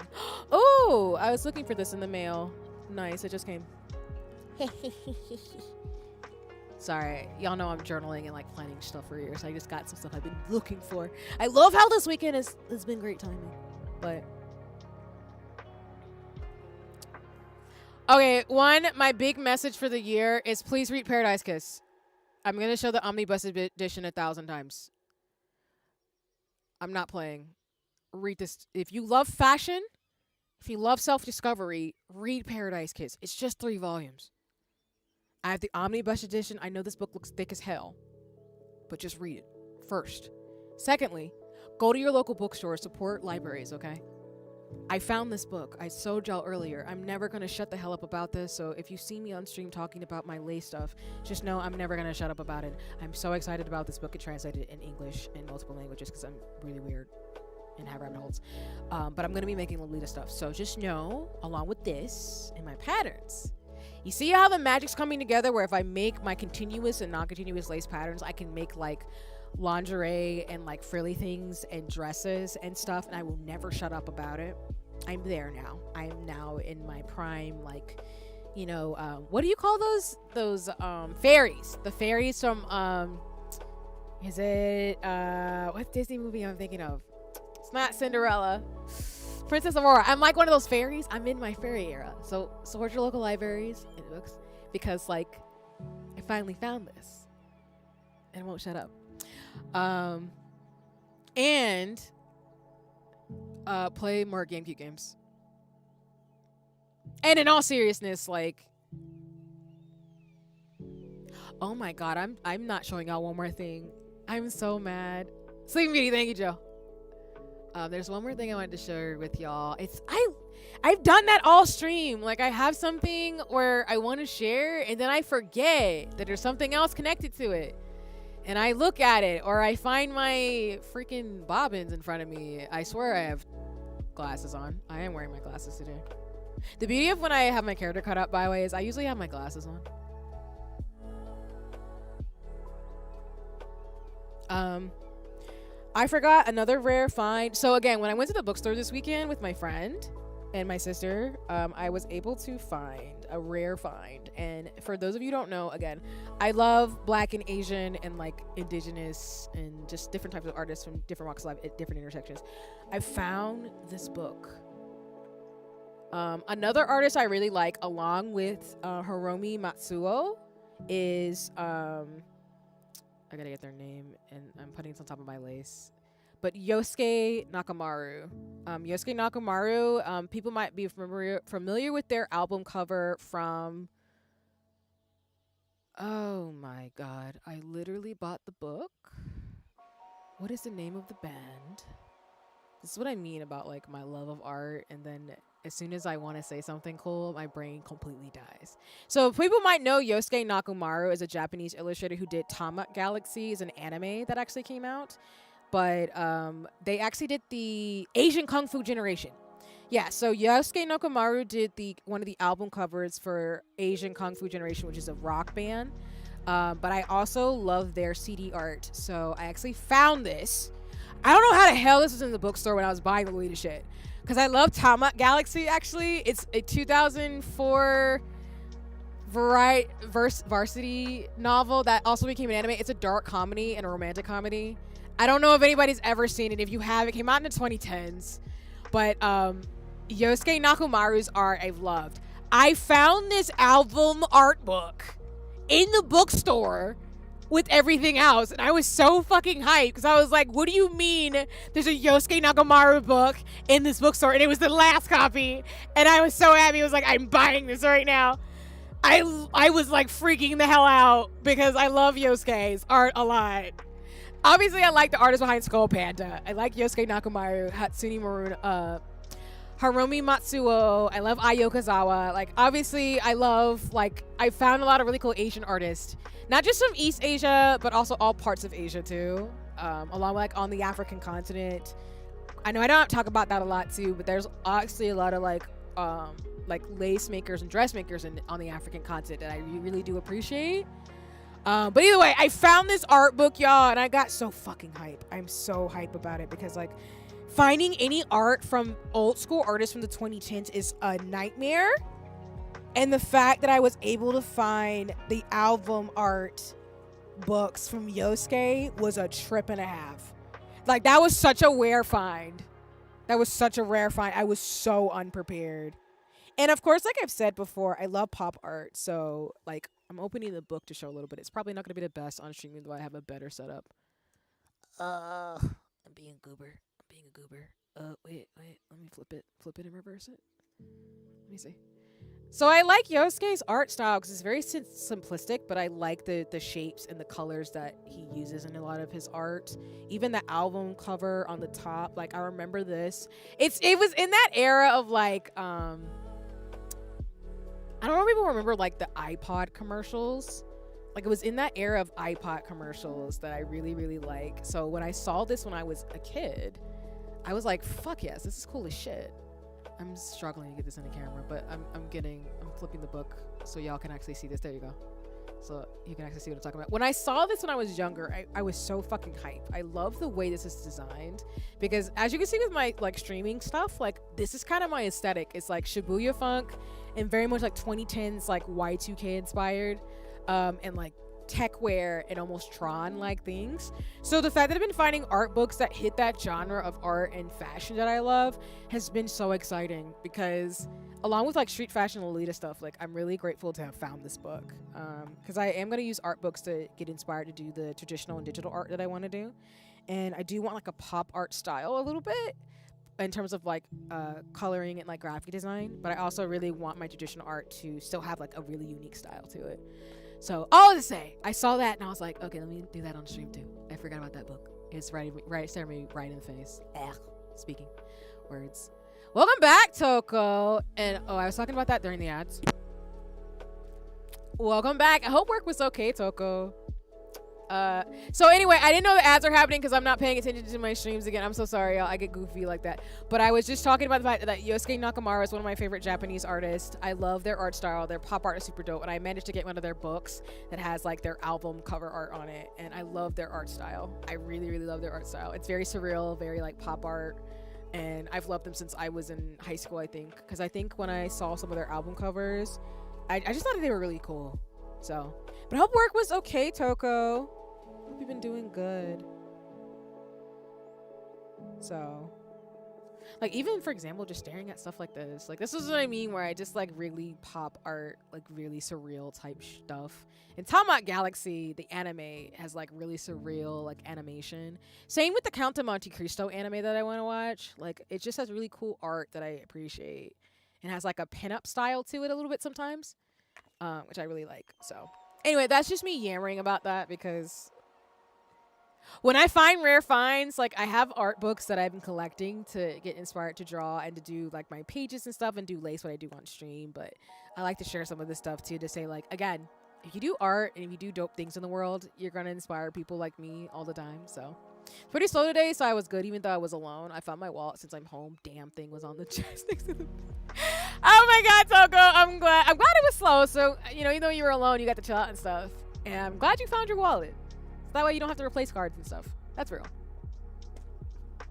You know, it's on the chest next to the bed. I've done that before. I've gone to work and I leave like a whole thing I need. And it's so annoying. I've done that before. It's so funny. I'd be goofy like that though, for real, for real.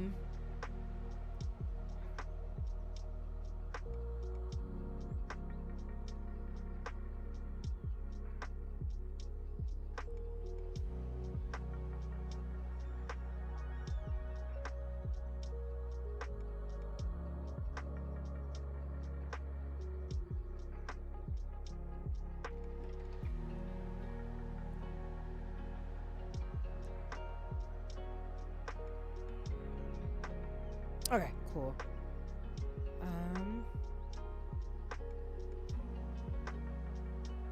I hate mornings when I go so scatterbrained. Yeah, I'm not like well, let me put it this way. It depends. If I'm well rested, I don't mind a morning, but I probably might be more, I think I might be more of a night owl. Because I don't, like, I just need to get sleep. But I somebody who's born in the morning, I don't like mornings. I was born on Mondays too, and I don't like Mondays. I don't hate them. I'm used to them now. But mornings, especially before 11 a.m., I'm not a human. But I think I've said this to you, Toko, too. Like, I tend to be more alive between the hours of, like, noon and later in the day. I'm kind of the person where, like, if I don't have to get up before 11, I'm not going to. I know I have a 9 to 5. Like, I gotta do that in classes. Which is why I'm grateful for my doctoral program, because my classes are in the evening. So I'm gonna be a little bit more awake by the time, like, they happen. But I'll get up for food, but I'm the type of person where, like, I want to stay in my bed until, like, 11. Which sounds, like, funny, because people are like, but see, you do all this shit. And I'm like, yeah, but it doesn't mean I don't like to sleep. Hello? Like, I like being comfortable. What are you talking about? But I think that's going back to my astrology. I'm a Taurus rising, so that Venetian quality in me in terms of, like, loving to be comfortable and luxurious and having good food and, like, pretty things, that might be my Taurus talking. My Aries is like, go, do shit. But then my Taurus is like, if I could stay in this bed and, like, eat breakfast and be comfortable with my games, fuck yes. That's why people are like, you love doing so much stuff, right? So you want to, like, go. I'm like, no. When I go, like, when I travel, for example, I always plan to have days where I'm just in the Airbnb or the hotel, just chilling. Like, don't get me wrong, like, we have a limited amount of time. Of course, you want to do lots of things, right? But if I can't afford to, I'm going to allot days where I'm going to be, like, in my bed where I'm at napping. I'm so serious. Or just eating food. Like, room service, that was making people like me who just want to eat food in your bed. Like, I know, and not in a gross way, because I don't want to, like, have crumbs everywhere type of thing. But, like, I just want to be pampered. So I'm going to pamper myself. But in the way that does not exhaust a lot of energy. Because mornings, holy crap, they are a lot. Especially with daylight savings screwing me up so bad. Where my body wakes up in the morning. But I'm literally lounging in bed being like, it is too early to be functioning right now. Simi, I hate mornings. Hating morning games, let's go! Exactly. And even for me, like, Toko, coffee doesn't do anything for me. So I'm just literally just being a grumpy small in my room. Being like, I'm up. I'm not gonna do anything. Like, I've done sometimes, like, I've done, like, morning yoga and everything before, too. And other stuff. But legitimately speaking, if I could start my day at, like, 10, 11, 12, I would. I'm so serious. I'm so serious. But I'm also the kind of person where I don't really want to subscribe to a 9 to 5. But that's just me. I'm more of a 10 to 7 type of girly. Because I don't want to function. And hi, X. Thanks for checking in. I hope you're doing well. It's lovely to see you. I think for me, for morning to be, well, I have to sleep a bit early so I don't feel. And that's the same thing for me, Pass. Like, I can wake up if I need to. Like, it's a thing again where, like, I have to get up, but I don't want to. I'm waiting at 3. Yo, Hex. Literally, it is so awful. And again, I'm an East Coaster. So, like, the daylight savings thing has been so bad because before the time shifts, like, the sun will come around, 9, 10, 11 o'clock. It's fine. But, Hex, I have been getting up at like 7, 8 o'clock in the morning, and I'm sitting here like, I don't want to be up right now. So my body, I've been literally just going back to sleep. Because, okay, for those of you who don't know, obviously, like, I am in transition to back to grad school. So that's the only reason why, like, I'm up doing stuff, but I'm not, like, I'm in a positionality where, like, I can focus on transitioning to school. Let me just put it that way. But, like, because, like, I'm in this transition to school, I do want to have a schedule where I keep myself consistent, right? Where I can get up in the mornings, do stuff, and then get ready for classes in the evenings. And then, of course, whatever I decide to do in terms of, like, job and stuff, I can do what I need to do. And, of course, budget and save. And I'm an adult. I do what I got to do, right? But daylight saving is kicking my ass because, like, I'll get up at 8 and my body will be like, you could get up or you can go back to sleep for another 3-4 hours and don't do that again. And then my body does it every other day. And I'm like, I hate this. Because then I want to stay up to watch people who stream later in the evening, like around like 10 to like early in the morning. And now it's just getting harder for me, which is why I tend to, who you are who streams on a different time zone for me later in the evening. I sometimes will lurk. Like, I try to chat, but my brain is like, damn it, I'm so tired. It is so obnoxious. Daylight savings is so fucking, excuse my language, it gets on my nerves. Yo, even waking up later at 10, I'm passing like 10 at least, it blows. Also, cold front coming. Yo, Hex, are you in the East Coast too? You don't have to tell me that if you don't want to, of course, respect it. If you don't want to share information, you don't have to. But if you are, if there's a cold front coming, I'm so gonna be pissed. Now that I want to be cute in my winter clothes, I do have winter clothes. I gotta get them out, actually, some of them. But if it's gonna be below 20 degrees where I'm at, I'm gonna be so mad. Not that I don't love snow. I've seen snow a few times in my life. I do want to go to I want to go like the Switzerland and it's not Greenland. Is it Greenland?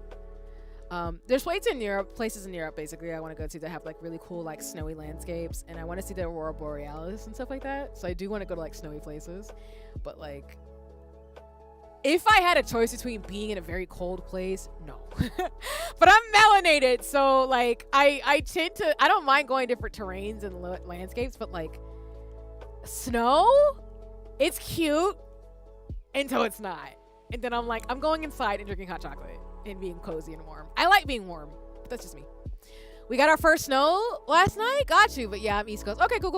Of course, you don't have to get any more details on that. I am in the South where we don't get a lot of snow. We do occasionally. And of course, like when I've been to Tennessee or the Carolinas, there is like snows that I don't think I've been, actually, never mind.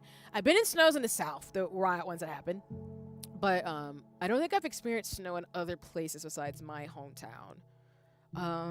I would like to, though, because I have like my best friends from Chicago and I've been to New York. But I've never been there where it's like cool enough to where we would get snow. But it's cool you got snow, but that's not helping when it's snowy, it's 30 degrees, and you got daylight savings. Hex, I believe you. I'm sending good vibes. That's a lot. That's all I'm saying.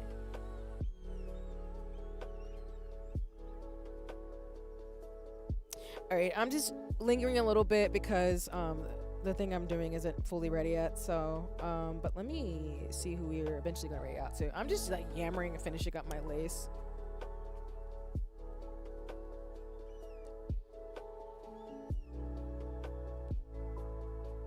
I might be brave and raid out to one of the artists that I really like named Manda, actually. I don't know them personally, but I love their art, so I'm actually going to see if I can. I tend to rate more my mutuals and friends and community, but I genuinely want to expose y'all to some of the people that I follow with no expectation, of course, of anything. I just love their art, so I just want to, give love and support to people. I really like their style. Along with like Onsta Monster, I think some people know them too. They're super cool. They're a black illustrator who's in Japan. I love their style too. They're super cool. I love all my friends and mutuals. They do all things. So if I follow people and lurk on their streams, they should know I love what they do. But I think I might start doing that a little bit just because I want to be a bit braver. I know some people get freaked out because people can be mean. But yeah. Oh, Rosen Skies also too. So some of these streamers that I really like, I lurk in their streams and just like watch them. Along with some of my friends and mutuals that I was showing y'all too. There's a lot of really cool people streaming right now though. There's a lot of good choices. I didn't post up my road most of the day. I feel like it's gonna be a tough winter. Got a reason to make. Yo, Hexier me. Listen. I have winter socks. I've got books. I've got Animal Crossing. Now that Diggy's got me on these games like Tsum Tsum Festival and like whatever, I'm gonna be posted up by my little thing, my window, and my little like area, and have like my little book nook game corner. I'm so serious. I'm about to have about to be in the house. Like, don't get me wrong, like I love traveling and doing stuff. Like spring, summer, I be in my like little fits. I be skating. I want to do longboarding. I want to dance. But like when it's the winter time, my body's like, give me my hot cocoa and give me a pillow and a blanket and my like winter socks. I got little like I get my book crates and stuff, so I have these like really cute Percy Jackson socks that you can like lounge in and stuff. I refuse. It's so bad. And that's why I'm saying, like, I think people misinterpret me being like booked and busy and like present in my life to me being like always doing stuff. Like, no, I have my time for myself where I genuinely just want to read books and chill. So that's why I like I've told some of my friends in the past, because I know sometimes they'll be like, oh, well, you know, am I bothering you? Like, no. Like, of course, like, I love checking in with my people, of course, because I check in with my best friend a lot, for example. Like, we pretty much message, like, almost every day, but, like, I know we give each other space, though, where she does her thing, I do my thing, and it's not, like, a pressuring thing, if that makes sense. Like, you just check in with your people and then do your thing when you're ready. If you look at Boot Plants, I have not. I've heard about that game, though, and I think some people have talked about playing it a lot. I do want to check it out, though, legitimately. It might be my type of game. I feel like it might not be, but I feel like it is by default. So...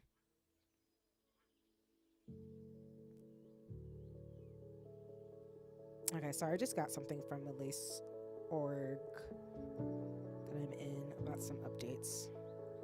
So. Also, I think I mentioned this too, the International Lace Museum is having, they're having a conference, an international conference, so I'm excited to get some of these classes and things I want to do as I keep winding up my bobbins and stuff, even though I've like been yammering and haven't been doing that this week. Blueprints is interesting. You might vibe with it. It took me to the last week to figure out the pun of the game's name. Oh, nice. Okay. I'd be down. I'll add it to my list. There's some games that are on my backlog that I want to try out for sure. I'm in my like cyberpunk era with the games I'm playing, as well as my mental health era in the sense of like playing Expedition 33 is hurting my feelings right now.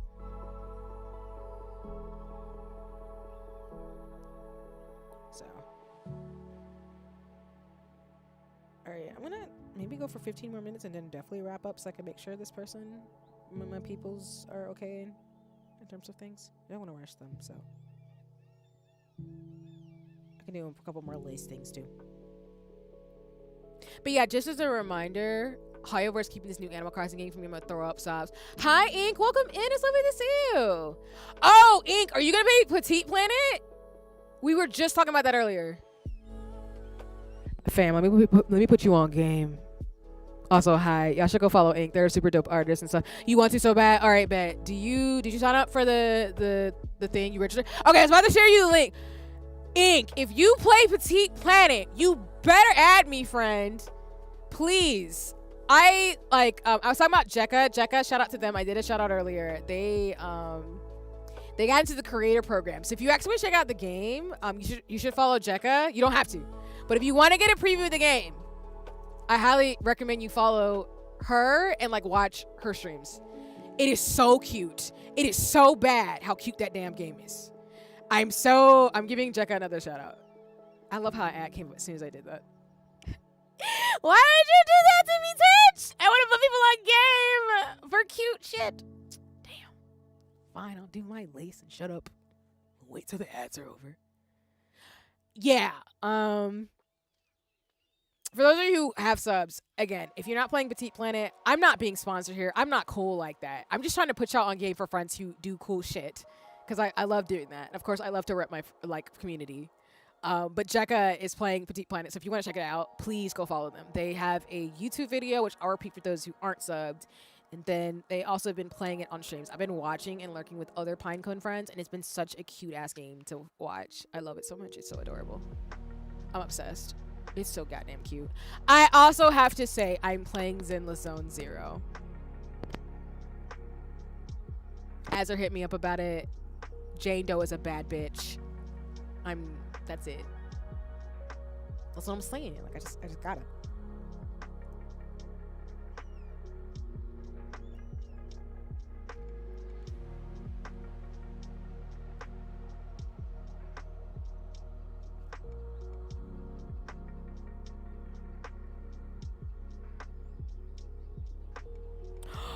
Wait, did they make more merch for League of Legends for Vi? Oh my god.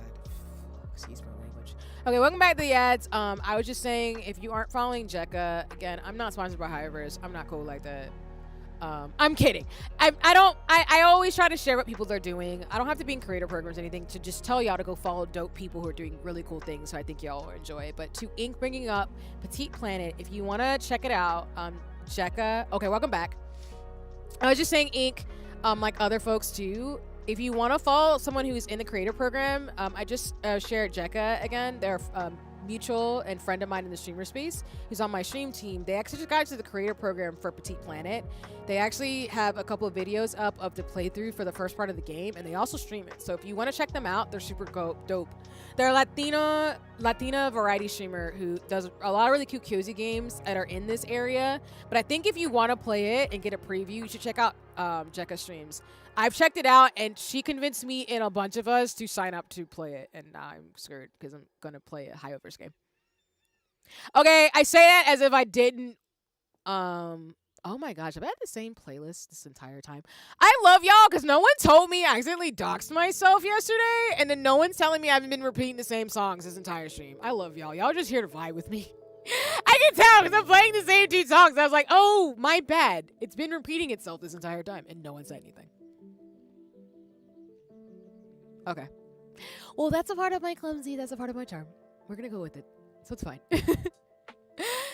I know, Diggy, I'm the same way too. Like when I play my music on streams or like play co-working games like Dad Ass, I will say, that's what I'm saying. I will play the same song over and over and over again. That's why when Fortnite got Badcam by Sabrina Carpenter, which, Toko, if you're still here, you know I love Badcam by Sabrina Carpenter. I put you on game.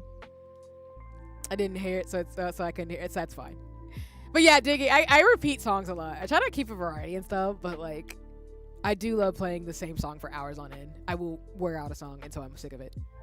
So, I saw a stream of it finally. It was like, wait, I love this, I want, and then found it was high. Yo, that's what my thing, Ink. Like, it's so cute though. It's so cute. The NPCs are adorable, and the shit you can do in that game is actually wild as shit. I really hope I get into the program because I want to play, not the program, but like actually get into registration to play it. I'm so serious. I'm also going to play Zenless Zone Zero because Jane Doe is a bad bitch, and you know my friends are enablers. I am being enabled. Just for context, I don't play Hiverse games, y'all. I really don't. I'm not really into gacha games. I know I play Love and Deep Space and a few other now, but I genuinely don't play gacha stuff. I'm more of a visual novel, RPG, comfy, cozy, like, gamer. I do want games in every genre to play, like I've been talking about all year, but I will never really be fully into gacha games. I think the gambling aspect of it bothers me a lot to where I'm not going to want to bust my wallet like that, if that makes sense. The only games that I will spend money on are games I know I'm going to spend a lot of time with. So, for example, Final Fantasy XIV's worth the subscription and the investment for the clan because, like, I get something out of it. Same thing with Marvel Rivals, which I mentioned earlier on stream with Gambit and Rogue. And if Rouge is a strategist, I will be playing her because she's a bad bitch. Why would you do that to me? Along with the new skin for Storm. It's Storm, Mantis, Gambit, not Gambit, excuse me, Rogue, Luna Snow. Just the bad bitches of Marvel, just like the bad bitches of DC always gets me. It's the designs. I want to do character design in the future, y'all. I can't help it, okay? I can't help it. I'm confused because Hayo, you can't make shit. What do you mean you make a cute little game with Gambit? Listen. Gambit! The fact that we're going to be invited. So for those of you, again, I mentioned it earlier, but Marvel Rivals, we're like I said, we're in the next season. And the season is like they introduced Gambit and Rogue into Marvel Rivals. So yeah, that's the thing. That's a good point, Ink, because we've gotten so many. So like folks who know, and again, I don't have the timer up, but I'll put up another one for like 15 minutes because, like I said, I'm still waiting on this thing so I can eventually end stream. So we're doing a little bit more. You get a little bit more time in terms of shenanigans. We're invited to the wedding, yeah. So Marvel Rivals has dropped a lot of new characters this year, like not Spider-Man, but like we just got what's his name, Daredevil. But a lot of the characters that have been dropped in Rivals have been DPS characters. They haven't been strategists where they're healers or tanks, even though we have gotten some tanks. But like, if there are more healers and strategists, which what I tend to play in Marvel Rivals, I would be excited. Because like to your point, Ink, Rogue could fit all of them depending on her powers. And I would love to play as a strategist as Rogue. I'm so serious. Rogue is the baddest. I remember the original like 90s cartoon. Oh my god, that was a bad bitch. I wanted to be tank. A tank would be cool too, though. That would be different. Because I don't know about Gambit. I feel like Gambit would be a DPS character for Marvel Rivals, but maybe I'm wrong. I don't know. All right, Bob, they fucked up this year. It's trying to just their fix. That's fair. I guess at least NetEase knows us. We don't need any more. We don't need. Oh, we got another DPS with Gambit. Oh my god. I was about to say we don't need any more DPSs. I need people to stop being menaces in the middle of the line. As a backliner, I need some more strategists. Stop playing with me. I'm not competitive enough to be saying anything I'm saying, by the way. I play Marvel Rivals for the skins and to hang out with my friends. I genuinely do not play comp. I'm never going to play competitive for Fortnite or Marvel Rivals. I did find out more people play Fortnite, so I might do that for fun. But, no. But anyway, even if I don't play competitive, though, I want there to be more strategists. I just do. But I don't know. Yo, right? Like I found out, Ink, on Twitter, someone had a leak of all the characters coming out in Marvel Rivals, and that graphic has not been wrong. Not that I'm advocating for leaks or anything like that. Please don't do that to developers, y'all. Like don't leak shit. That's not cool. But the fact that like we are getting Gambit, Silverwolf, yeah, and I think I saw I saw that the Gambit and Rogue was in it. I was shocked. I was like, damn, we're getting both of them because they're cool ass characters to me. Like I like out of the Marvel heroes and X-Men, I do like Gambit, Rogue. I do like Nightcrawler. I do like Storm, and Jean Grey. Those are my favorites. Gambit, so baby. Listen, you got good taste. That's why I like you, Ink. You got good taste. Gambit it's probably the accent. It's probably the accent with Gambit. But I like Gambit as a character.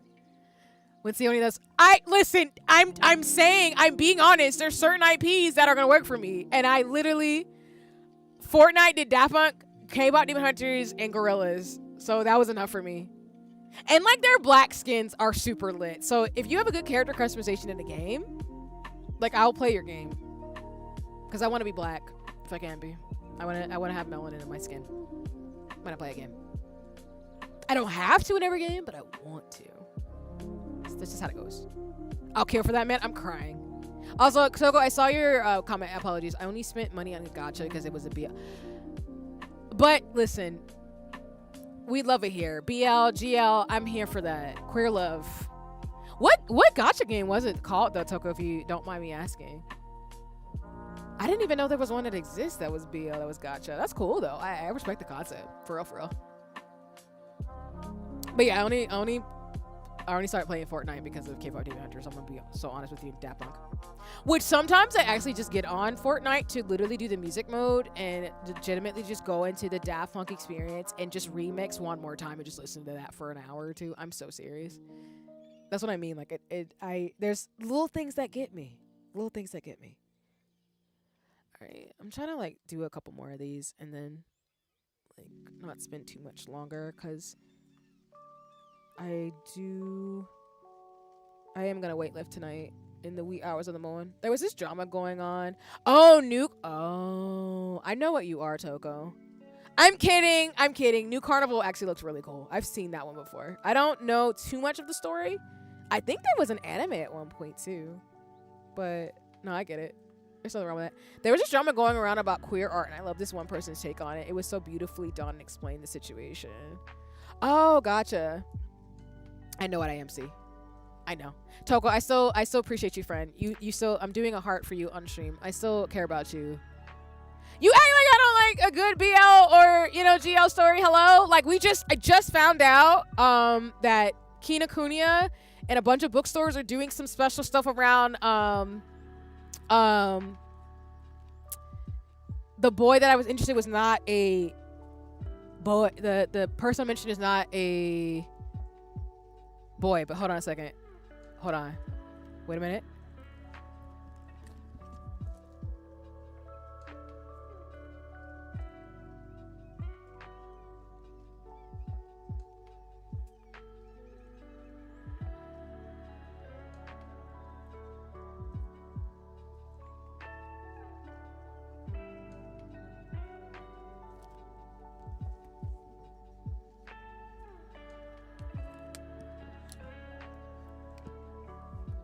Primrose Academy? Okay. Ink, do you mind DMing that to me? I'm keeping a list of all the games my friends and people have introduced me to. Oh no, I mean my Halloween PUG was a BL2. You know what? That's fair. I read it. It's very cute. It's a webtoon. I actually checked that out. I do read a lot of webtoons. When I mean that it's okay, Toko, I'm serious. Hello? You think I'm kidding? I'm in the trenches with you. What are you talking about? Oh my god, y'all can't see this. I'm in the trenches. This is one of my I have been obsessed. I know it's called Green Yuri for a reason. Not in a fetishy derogatory sense. I'm not trying to be rude. I love this series. I have been reading it and I have so much merch now of this series. I am obsessed with these characters. I love them both. I'm not kidding. Like, let me actually get this in the camera and not a goofy way. I'm so sorry. I am I changed my setup to there we go. But I love these two. I love them. They're so adorable. And I mean that in a respectful way, but I love their characters. I do a lot. I've been reading this for the longest time. I'm a huge fangirl. I'm not kidding. I'm really not kidding. Like, you think I'm kidding? I'm not kidding. I'm not kidding. I love the series a lot. I'm not kidding. Like, I have merch of this series. Like, stop playing with me type vibes. Like, I'm showing you stuff in my office space, but I forgot. I forgot I never showed y'all that. But like, it's so cute. Hell, it's so bad that I love the series enough that I have the English and Japanese versions of the book. Cause it reminds me of Horimiya. Is it obvious I have certain types of characters that I like? Like, I'm not kidding. I'm not kidding. I have the Japanese and English versions of these books. So when I tell you, love is love to me, if it's cute as shit, I'm going to read it. Like, I don't care. I am a shoujo girly. And I guess, I just read love stories. That's just my thing. No matter, what genre they come in. But yeah, I love this series a lot. The guy she was interested in wasn't a guy at all. I love it. It's super cute. But yes, I have standees and merch and stuff. And I have bought when I change up my Ida bags, I am gonna put some of the pins I got from one of the bookstores that I go to. So I was recommended by a friend and I've been obsessed with it. Nice. Need to read it on my phone to get more chapters. Nice. Okay, I'll check it out. I'm down for that. That sounds amazing. Yo, Green Yuri Itabe. I would not be unopposed. I actually do like the series a lot. just like really good love stories. And I think with this series, the reason why I think I've talked about it on stream, the reason why I've resonated so well with it is because like I genuinely like the main characters fell in love over their love of music, and like it's really wholesome, the characters and everybody just being like, yeah, they're together, who cares, like they're our friends, we love them, and they're super cool people. It reminds me of Horimiya, because Horimiya kind of had some of those things where it's like people are just being themselves. And Sasuke no Miyano is another favorite of mine too, because I just think like for me it's my normal, where like people are just queer, y'all, they're gay, so that's just normal to me. I just like seeing cute stuff. So that's why, as people know, I will say thank you for the shoujo. On that point about an Eat Bag, though, Toko, there's actually an artist who's making a green Yuri cardigan that I'm going to buy. Kickstarters are a trap, but she's making a green Yuri cardigan, and I can send it to you. If anybody's a fan of the series, it is so well done. It has like the series on the sleeves. It has the characters in like little pockets, and like it does that thing that I like about jackets that have designs on all parts of it. It's so well done.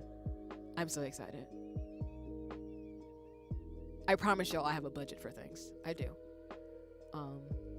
I'm not a rich oligarch who's doing evil, nefarious things with a bunch of money. I just am a human who will save up and figure out stuff out to get things that I like over time. That's why Kickstarters are nice for me, because I like to just peruse and support games, of course, indie games, but I also generally like to support designers, up-and-coming designers and stuff too, which is why most of my wardrobe is mainly Kickstarter and like indie clothes.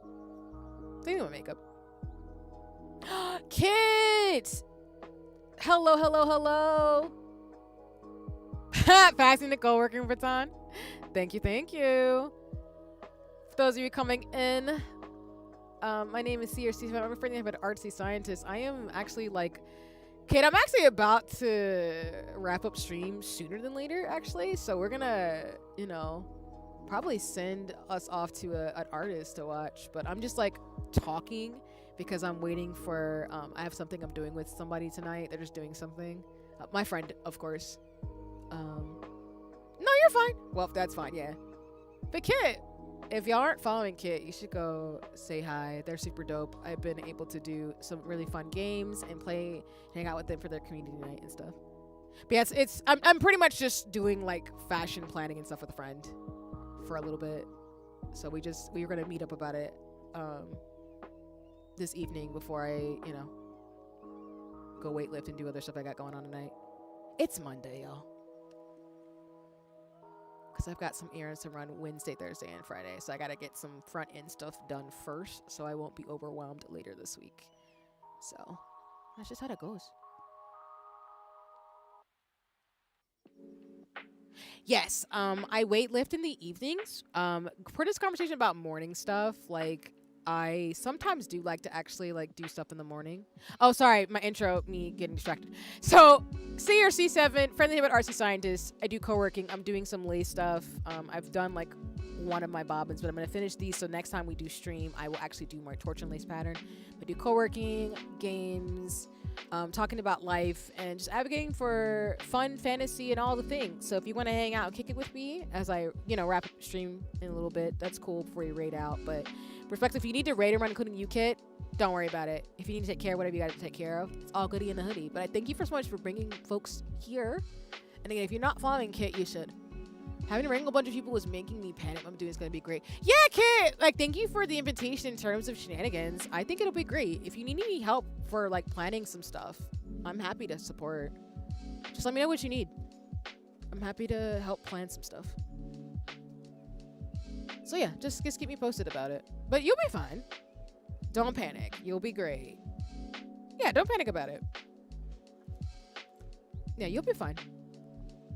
Need to go get pumped. Yeah, I was saying earlier that I usually weightlift either when I can find a time between an hour or two, because sometimes when I used to, for my old job, I used to go home and just like go to the gym and then go straight to my house. I mainly been working out weightlifting at home, but I have the dumbbells and barbell sets and the routines that I have. So my goal is to try to get back consistent at least 3 to 4 times a week going into 2026. Because weightlifting also helps you kind of decompress as I'm listening to music and jamming out as well. So it's just a lot of fun for me, especially going into year 14, 15 of weightlifting.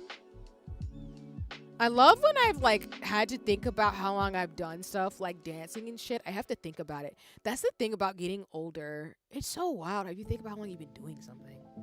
It's just a part of my normal to me. I don't know. I want to give you things super casual. Yeah, of course. Like, don't stress yourself. I think it'll be a lot of fun what we decide to do and everything. But like, don't stress about it. It'll be all right. It'll work out. Especially like depending on like what we want to do. I'm happy to do like other games. Like, I think one game I want to play more is Peak. I haven't played that as much as I would like, as well as I do want to try Party Animals and Fall Guys more. I haven't done any of those games as much as I would have liked. So, hi Garlic. Thank you for the silent hello. I hope you're doing well today. It's lovely to see you. You know, type of thing. Yeah. I know you said hello earlier, but thank you for the hello again. Appreciate you. Oh wait. Click me one more time and I'll pretend I didn't like it. I'm crying. I wonder how many girls end up being Peak. I mean, I wouldn't be surprised. I feel like I know it got nominated for Game of the Year. All right. Is that the chime again? Dang.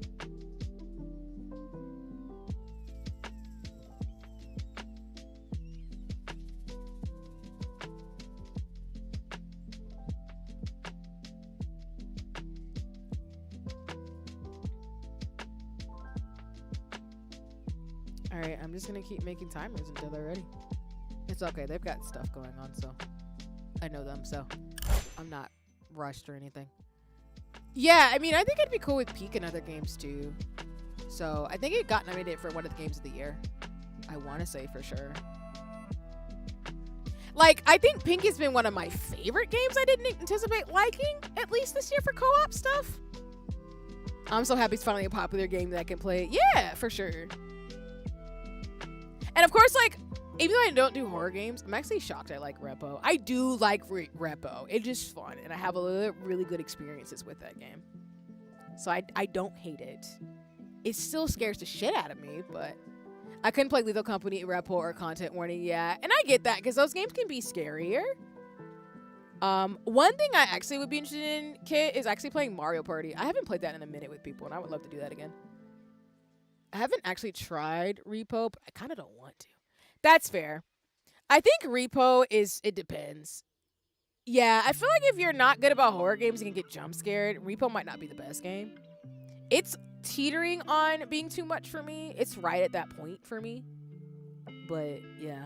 Also, for those of you who are behind ads, I'm just doing some more lace things, but you'll be back in a second.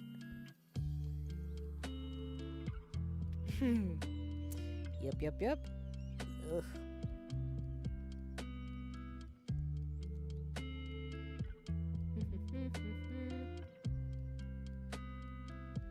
I was thinking about the Michael Jackson documentary. My brain was like singing Human Nature in my head right now, even though that's not the song playing on stream. That's how I know I'm getting ready to weightlift, because I'll be playing Michael Jackson stuff while I'm dancing and being a goober.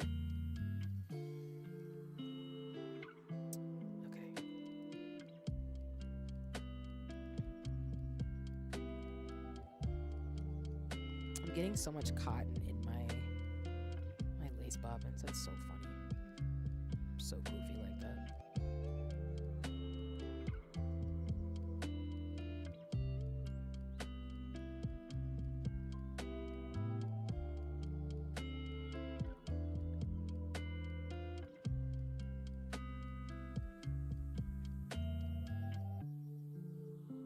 I think right about there.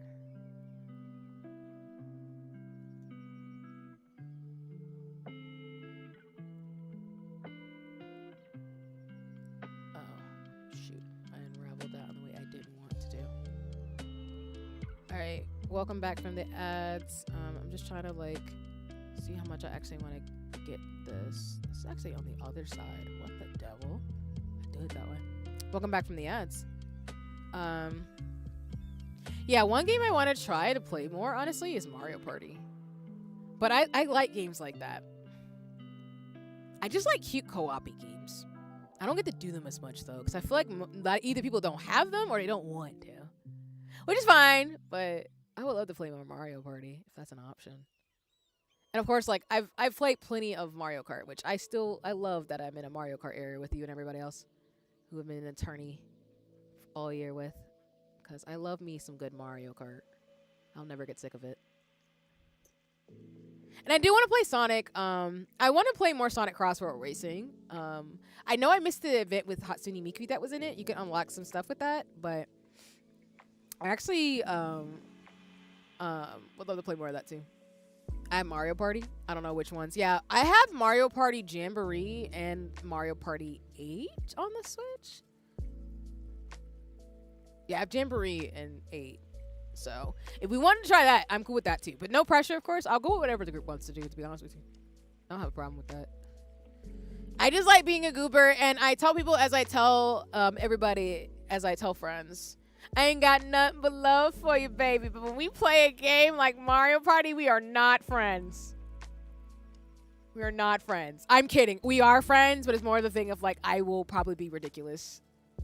I like being a little competitive in games, and then as you see me doing in Mario Kart, even though I damn well gotten last.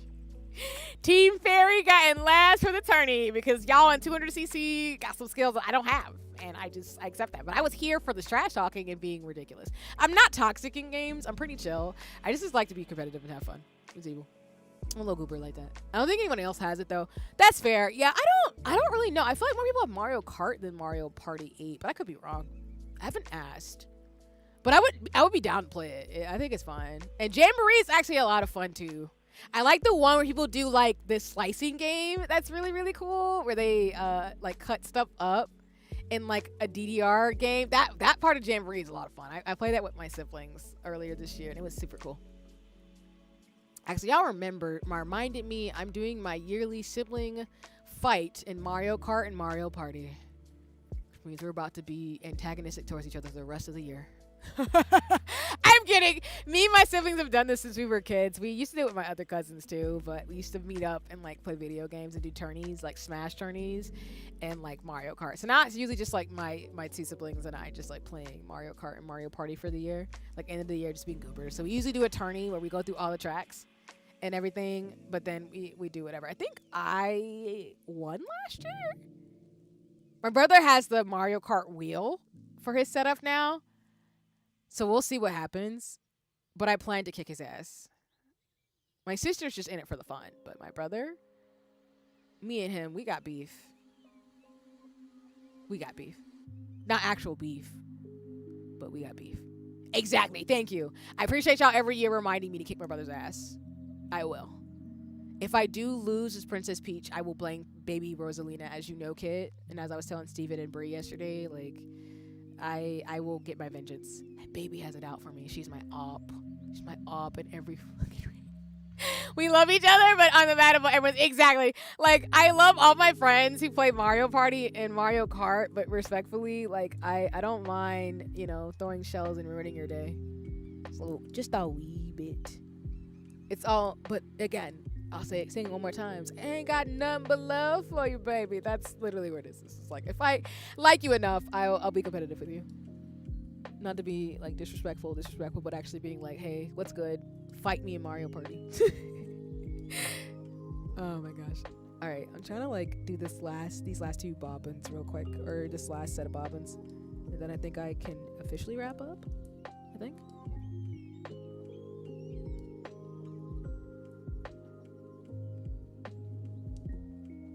I was playing some IRL friends once, and my owner was like, oh, you could have done this move better. I'm wheezing. I feel like that's me with most games. Because, like, I'll be that person that, like, completely didn't do something right. And then someone will tell me, like, oh, you could have done this, this, and this. And I'm like, why didn't you tell me this earlier? And they're like, I thought you knew. Like, no, I didn't. And I was like, what's better than this? And proceeded to butter everyone. I'm in my crowning moment. Kit, that makes sense because the way you were racing in this tournament we had, where you just come up out of nowhere just being a badass, I was just like, all right, Kit's got the skills. I clearly don't, but I'm here for it. So I'm here for people just obliterating their friends, being like, I've got this. And then ass whoopings. I think the last time I did that is when shout out to Ionix. They had a Super Smash Bros. Tournament. And I actually wasn't doing too bad for the fact that I had like a Joy-Con. Which, by the way, I don't ever play Smash fighting games without a controller. If I play with a Joy-Con, I am screwed. I get nerfed. But if you get me on a controller for most fighting games, I will be fine. Except for Genki, if you're still there, I'm gonna get you in Power Stone. I'm coming for Genki in Power Stone. That game is diabolical as hell. Genki knows why. They whooped my ass the last time. I was so happy. I knew you were there. I've gotta get you in Power Stone. There's no reason for that game to be diabolical as shit, but the way you thrashed me the last time, I legitimately have to be better. Or at least I gotta beat you at least once. If I can beat you once, I'll feel good. But I know damn well you and everybody else who plays fighting games, I'm not playing y'all. Like, when I get Guilty Gear Strive, I'm not playing y'all on that. I'm just here for the vibes. And I mean that. I'm only here for the vibes. I've been playing Smash, remember, I don't even have it for the Switch. Nice. I've played every single Smash game since the N64, so that's how serious it is for me.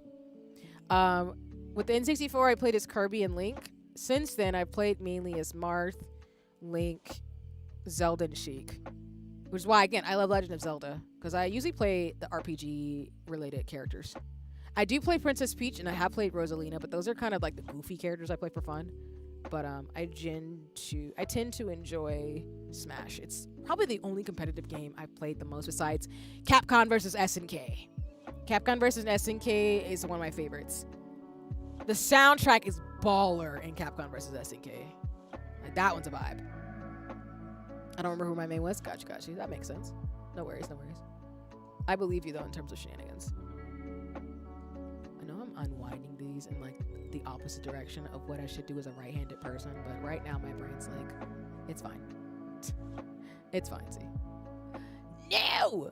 It was gonna do that. Hold on, I wrapped it up too close anyway. I'm doing, like, 2 fingers because of my nails. Yeah, there we go.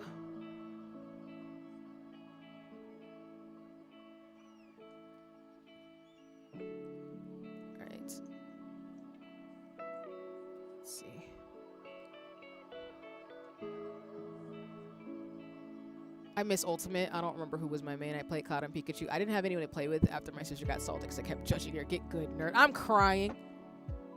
That's fair. I'm banned. I'm crying. Actually, is this related to Switch? Okay, but then can we do a Guilty Gear Strive thing then, Genki? Juggling, not judging. No, you're fine. I get what you meant, kid. It's all good. Wait, can we do that? Can we do a Guilty Gear Strive tourney next year? I'm just in it for the shits and giggles. I'm not fighting none of y'all. I'm not fighting not one of y'all. I know which one of y'all in my friend group is actually like the fighting game people. I'm not playing none of y'all. Don't even play me. Genki, I just said I'm not playing. I'm just in it for the vibes. I just want to play as Giovanna. I'm just in it for Giovanna and that's it. I was about to buy you some Smash, but remember you can't do online. Oh, wait, Ink, are you doing some Smash tourney stuff? Which one? And when? And where? And can I go? I'm so serious. I will do Smash shit. I mean, I don't do it a lot on streams. I'm not a fighting streamer. But, like, I like fighting games. Well, I can't say that because I only really play Smash. But I do like Guilty Gear Strive. And I do like Street Fighter. I do want to play for Kimberly. Again, it goes back to the character design. So I'm not really a fighting gamer. Because, again, as you can see in the chat, I ain't trying to get my ass whooped. Pain. I'm trying. Genki and some other people's. I don't do Smash. My friend Eisen says it up every other Friday. It's casual, just 1v1s. Oh, that sounds cool. Yeah, if it's a casual thing, that's fine. I don't do comp, though. I don't do competitive fighting. I'm just in it for the vibes and the character designs. That's what's up, though. That's cool, Ink. Because I did watch, shout out to the crew. Y'all know who you is. I got to watch Evo. It was cool watching Evo with Genki and a bunch of other friends this year. I had no idea what Evo was, to be honest with you. I don't keep up with fighting game stuff, but now that I've been more into it, I know more now and I feel more knowledgeable. But I would love to go to Evo. It sounds like it'd be a lot of fun. Just for Guilty Gear. I like watching and learning because my brain, I feel like I can't figure out if I can this late in life. I think you can, Ink. I think it's really just learning how to actually have a technique about it and actually getting decent at it. Because I feel like with Smash, that's why I'm not gonna say I'm like the best, but the reason why I think I'm decent in Smash, where can at least put up a fight, is because I played through all the games since I was a kid, and they're just a lot of fun. And once you figure out like what you can do to block certain techniques and everything, it's just thing. It's just a thing that you'll get really good with. I believe in you. I believe in you, and you got this. Been this in this life since my uncle gave me a Trim class controller and whooped my ass in Marvel vs. Capcom 2. Not the ass whoopings from your from family members. That's real though. My brother and my sister beat my ass in fighting games, so that's why I probably get some prowess from them. Kit, you opened the magic door of words that there are too many Eorzeans in the chat for you to have said that out loud. Kit, did you send me your username, by the way? Because I'm probably going to get you involved in shenanigans. There's a whole group of us. As you know. There's a whole group of Eorzeans. Like, we're going to do, which, for those in the FC, by the way, I apologize. I am going to work on getting a calendar back together for events. I know Fall Guys is happening right now, but we got to take a new photo for the year. We gotta do a G-Post photo with all of us. We gotta do Christmas stuff too. I gotta figure out some planning. So just, if you're in the FC, you know who you is. I'll keep you posted about that. I gotta plan some stuff around it this year. Oh, I'm trying to tighten this up. Kit Terraria, but I'll DM it to you too. I have his free trial, by the way. Oh yeah, that's fine. I know a few of us. Not her calling you out your name. I'm crying, Kinky. I didn't know that was a thing. Did I miss that?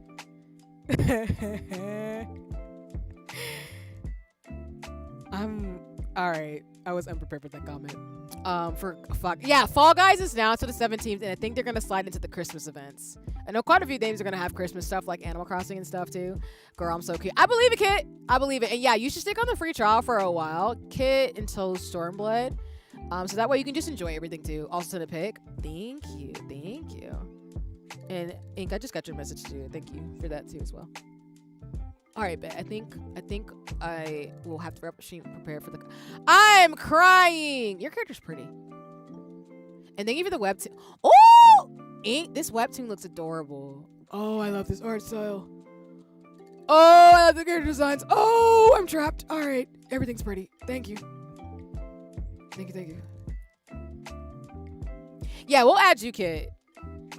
Because I did do it for the anniversary stream, but I do want to do a giant G-Post with all my friends and mutuals who play 14. I'm at that point now. You say that, Kit. You say that, but I'm gonna tell you now, as somebody who got Ginky and multiple people who play, you might be different soon. Don't worry about it.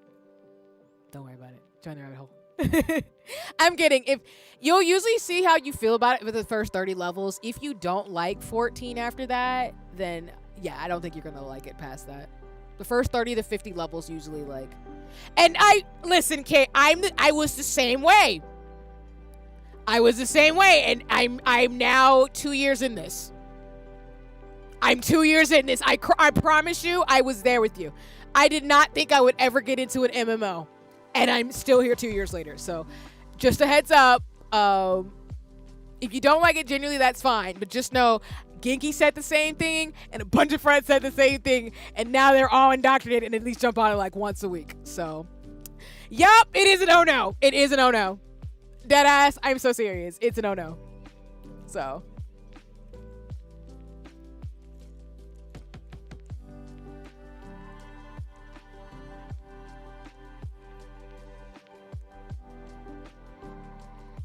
All right, y'all, I got my ping that things are all set up and ready to go. So I think we're going to wrap up stream. So we did more like maybe 3.5, almost 4 hours. But I love today's stream. Thank you all so much for letting me just vibe and chat and just co-work and stuff. I hope folks enjoyed the conversation, whether you were lurking or, just hanging out or chatting for a little bit. Again, shout out to everybody who came through. Thank you for all the raids and thank you for all the fun. I will not be back until Thursday. We're actually going to play Final Fantasy 14 then. We're going to do 2 hours of co-working where I'm going to finish my bobbins this evening, since I'm going to be doing some fashion planning stuff, and then go exercise and do what I got to do.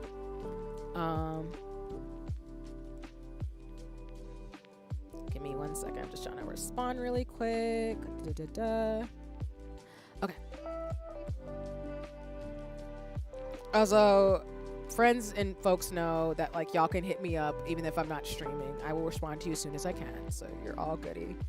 But yeah, I am going to see.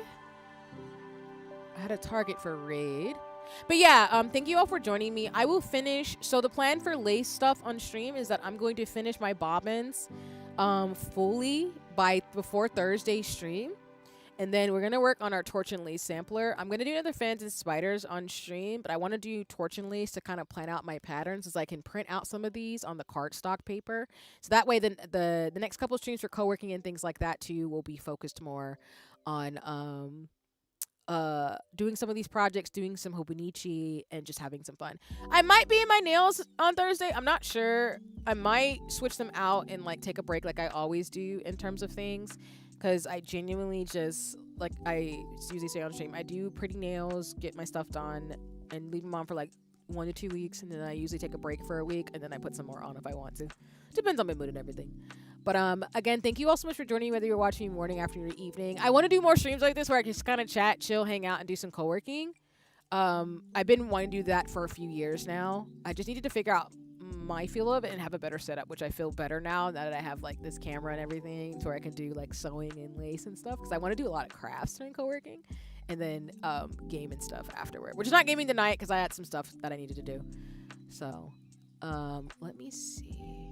Yeah, I'm going to raid out to for those of you watching me on YouTube, their name is Manda. They're a big streamer. I don't know them personally. I just like their art, so I just want to go support people like I do. But they're currently playing Monster Hunter Wilds. So Manda is one of my favorite artists. They have a very goth, alternative fashion style. And they have a really cool storage you can buy stuff from. They actually just dropped some merch that I am tempted to buy, even though I'm not really into dark goth stuff. Yes, my baby hands with my nails. I don't have my rings on today. But it's Monday, so. Welcome back from the ads. Oh, Garlic, you do play 14. I know we were just in the ad, so people didn't hear this. If you play Final Fantasy 14, if you let me know if you would be down, if I can DM you stuff, because I'm so serious when I have plans that I want to do next year for Final Fantasy 14. It's my MMO. I play it. It's my pride and joy. I love it so much. But my Eorzeans, if you play 14, and Garlic, I appreciate you. Thank you for hanging out and lurking and saying hi. And thanks, everybody. Thank you for being here. I'm crying, Kit. You're such a cool friend. I appreciate you. I appreciate friends letting me slide into their DMs about stuff. About nerdy things. But yes, my baby hands. I was just mentioning I don't have my rings on today because it's Monday. I have my little scarf on. Can you tell one of my favorite colors is maroon? You can tell. I'm getting my arm in here. See how tiny I am? Anyway, we don't need it. I don't. It doesn't interest me, but I do like watching it. No, they don't have to be an Endwalker. It's okay, Garlic. That's fair. I appreciate that you enjoy watching it. I do like streaming. It's been a minute, but I do watch Final Fantasy 14 streamers as well. That's kind of my thing too with them. But yes, I got distracted again in terms of shenanigans. I appreciate y'all. For those of you who are on YouTube, if my chat would be nice to me, the username is Manda. Again, they do a really dope webcomic that I've been following for a long time. It's been cool to see some of my favorite artists be streamers, to be able to watch them. For those of you who are on Twitch already, though, we're just gonna ride the wave. So if you're on YouTube, you can come over on Twitch and ride the wave to Manda streams. Is currently playing Monster Hunter Wilds. The webcomic is called Night Class. It is a BL horror webcomic. I know people are surprised, but I like dark fantasy, so I really mean that. I'll drop it in the side. I'll drop it in the chat. Night Class. I've been reading. I'm behind now, but that's the comic. I dropped it in the chat. It's on Webtoons. It's a horror BL supernatural drama. It has werewolves in it. You follow around Quinn, who's getting used to a new friend named Shiloh, who is actually a werewolf. The art is really amazing and the story is super well done. Amanda is one of my favorite artists. I do appreciate them. There's dark fantasy. I would rec if you don't know it already. Yeah, no worries. I read a couple of webtoons. Again, I read all stories. I typically love romance fantasy or something, but I don't mind things being a little bit dark. There's also another one that I highly recommend too. If I can remember what it is. It's a polyamorous story. I'm gonna have to go in my webtoons. I'm gonna have to go on my book binge and kind of go wild. Hold on, let me see if I can get it. And then we'll actually rate Amanda. I don't know them. I don't mind like talking about stuff I like. So that's really what it is. I think just that you're a cool artist. That's it. I have no stake in the game besides that. I just follow cool. I just appreciate people who do cool shit, to be honest with you. I'm logging in though to figure out what is the name of this other comic. I'm about to say, like, I'm pretty sure. My sibling is also on Webtoons, so that's why I'm familiar with Webtoons and most comic book industry stuff. It's weird to say that, but I do know people in the industry so who make comics for a living. It's their job, so I think they're cool peoples. But let me see on Webtoons. Which one am I thinking of? And I won't go on a tangent too long. So where is this one?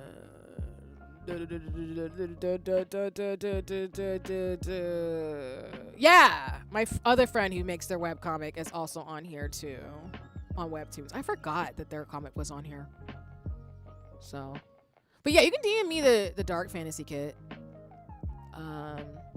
As I find this title and then rate us out because I'm goofy. Did I not save it? Oh shit, I might have to go find it. If you want to know, I do read webcomics and manga and manhwa and doing. I just read everything in multiple languages. It's fine. Love Me to Death. Love Me to Death is the one that I also like to. It's about a necromancer who's in a polyamorous relationship. I need to catch up on that one too. I'll drop it in the chat if anybody's interested. Already on it, Buzz. Thank you. I read Morgana and Oz, if people know some of these. Love Me to Death.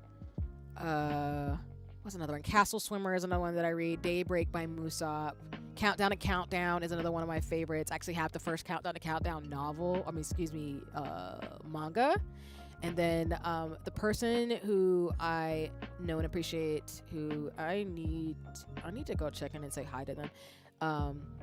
Ro makes Half of a Crown. So if you want to follow another great comic book artist, they're super sweet. I haven't talked to her in a hot minute with my sibling, but if you want to check out Half of the Crown, it's a really great series by Ro Higurashi. He's super dope of a person. So yeah, you like Castle Summer too? Yeah, it's another one of my favorites. Yeah. So that's why I tell y'all the world is small. Just because I'm in science doesn't mean I don't know people, but that's why I don't use people for clout, because I don't really see the point.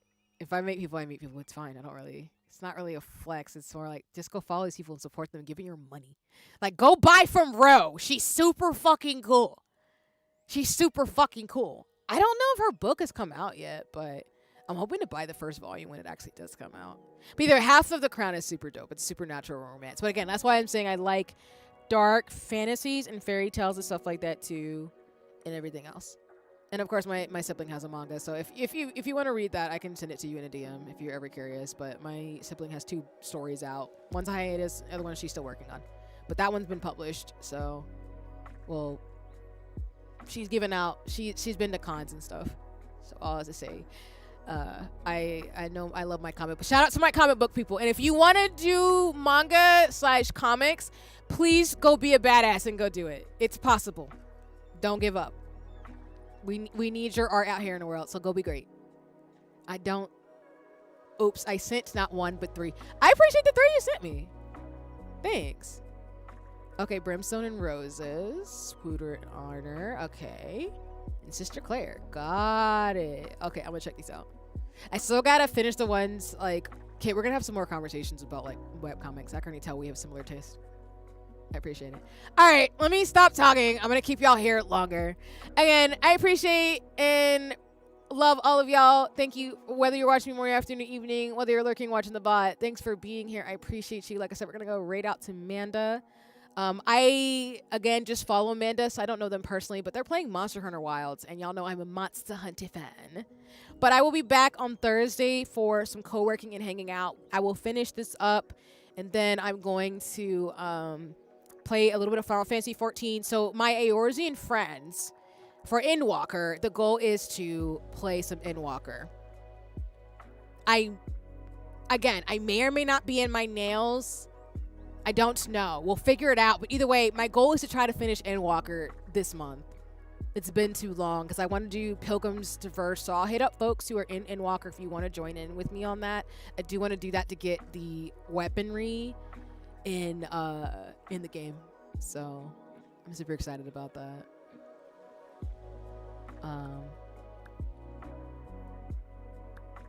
And I will talk more about some of the late stuff I've been up to as well.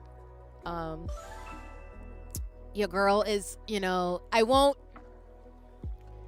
Well, I should say it here. I might be doing stuff related to my entire region, but don't worry about it. I'll tell you about it more later. And thank you for those of you who were here when I won an award during stream. That was kind of unexpected. So shout out to Diggy and everybody who was here when I had that fucking happen in 4K. I gotta look at the details about that. Like, what the hell? I'm still shocked by that too. Like, what the heck? People do stuff when I'm trying to like focus and do crabs, and then science stuff happens out of nowhere, and I'm like, what the fuck? Excuse my language. Anyway, shutting up. All right. Here's the rate message for those of you who are right over to go watch Monster Hunter with Manda. Thank you. Yeah, just for those who weren't here earlier, I got a notification that I got an award with my other colleagues in science. So that was so fucking unexpected because I think it was Diggy and everybody else who was here. Like, I was talking about something completely random about like following your dreams and everything else we've been talking about all day, and then it just randomly fucking happened, and I was like, huh?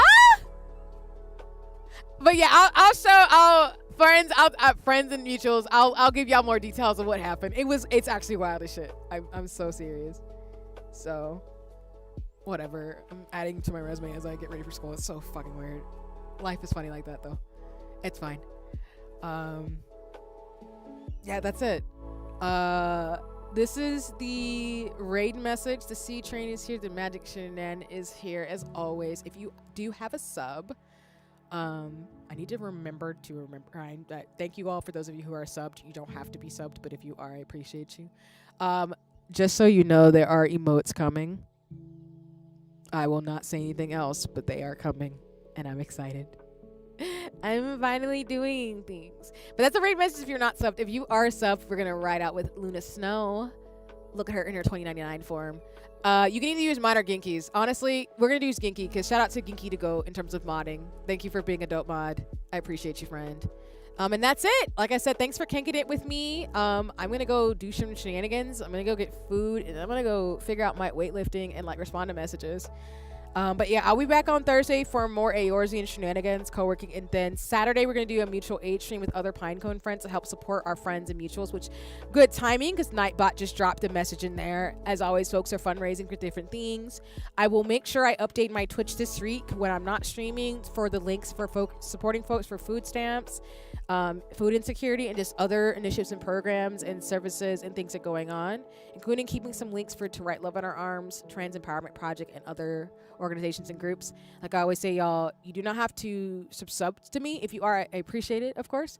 I will say that I will update those links so you can support and drive your money towards these organizations and groups. If you give me some of your time, any of your free time, I do appreciate it as always. And then outside of that,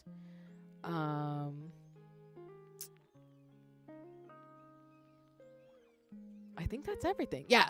Saturday's mutual aid stuff, streams, games, fun with people. So please feel free to come out. I'll be hanging out with some dope streamers, being able to support our dear friend. And then on Sunday, I'm going to play Bomb Rush Cyberpunk before we do Valor Rangers over on Toku Tabletop. And as a final plug, if you're not already hanging out and checking out Toku Tabletop, shout out to my Kamen Riders and my fellow Valor Rangers. Please go check out Toku. It is managed by the lovely Daiji Kobu, who's a dope friend and mutual in the streamer space. But we do our campaign at 7 p.m. Eastern Standard Time on Sundays. Diggy, you're in a Kamen Rider?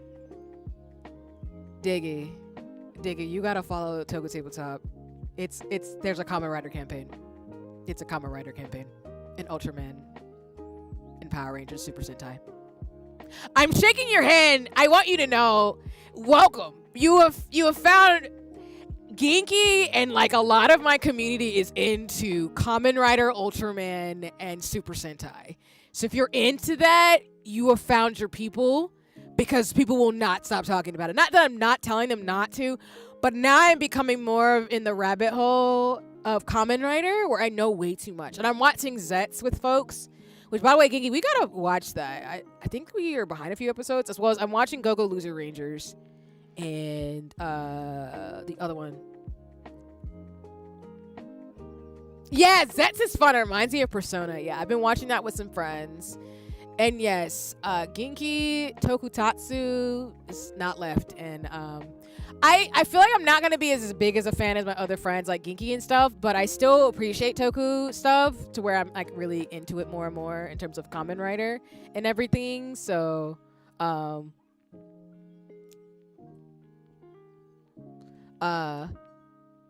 I do appreciate it, and like I do want to get some merch of my favorite is King Oger and a few other ones, Builder too.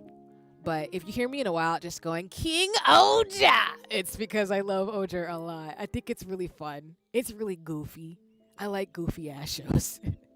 To some of my out-of-pocket humor, I love goofy shows. But that's awesome. Again, if you like Kamen Rider, Ultraman, and everything, please go follow Toku Tabletop. I follow pretty much every... Wow!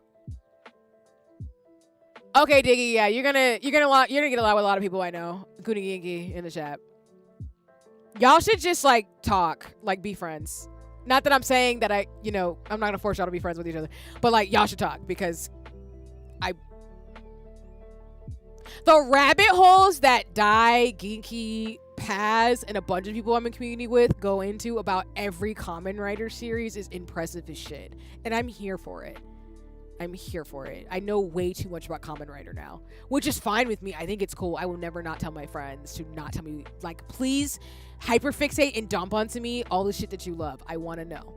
But, like, that is super fucking cool that you have watched pretty much every Kamen Rider series. That's awesome. That's awesome for sure. See, Patch jumped out right there being like, yes, sir. I hear it in their voice. But yes, there's a lot of Kamen Rider people in my chat. They're super dope people, so you will definitely enjoy speaking about that with them in chats in the future, I promise. They're great humans, so you will have a good time. But yeah, Toku Tabletop, 7 p.m. Eastern Standard Time on Sundays. Myself, Genki, Paz, Akane, and Fran all play. And also, Echo Sigma as well. Echo is now our new Green Ranger, so we've got a 6-man Power Ranger team. And then with Kamen Rider, the campaign, that is a 4-person team. Yes, 4 people. Some folks come through, like Sasuno, if you've seen him, or Sasuno, who comes through the chat sometimes for my streams. They're actually part of the Kamen Rider campaign that's on Saturday mornings, around like 8 o'clock Eastern Standard Time, for those of you who are based out in the West. But the folks who play in the Kamen Rider campaign are on the other side of the world, in Aussie, in Australia, Aussie, and Asia. So... of course, an ad would say that as soon as I finish doing the plug for Toku Tabletop. So we'll rate out after this. So they don't like me.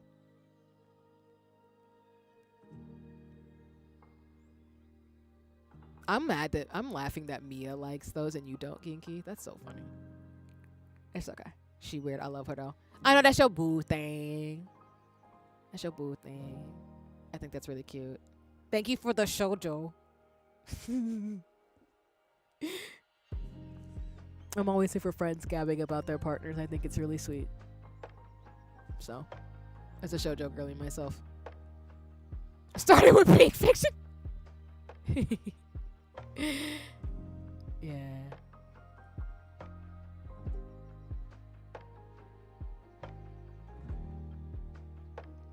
All right, say goodbye to my hens.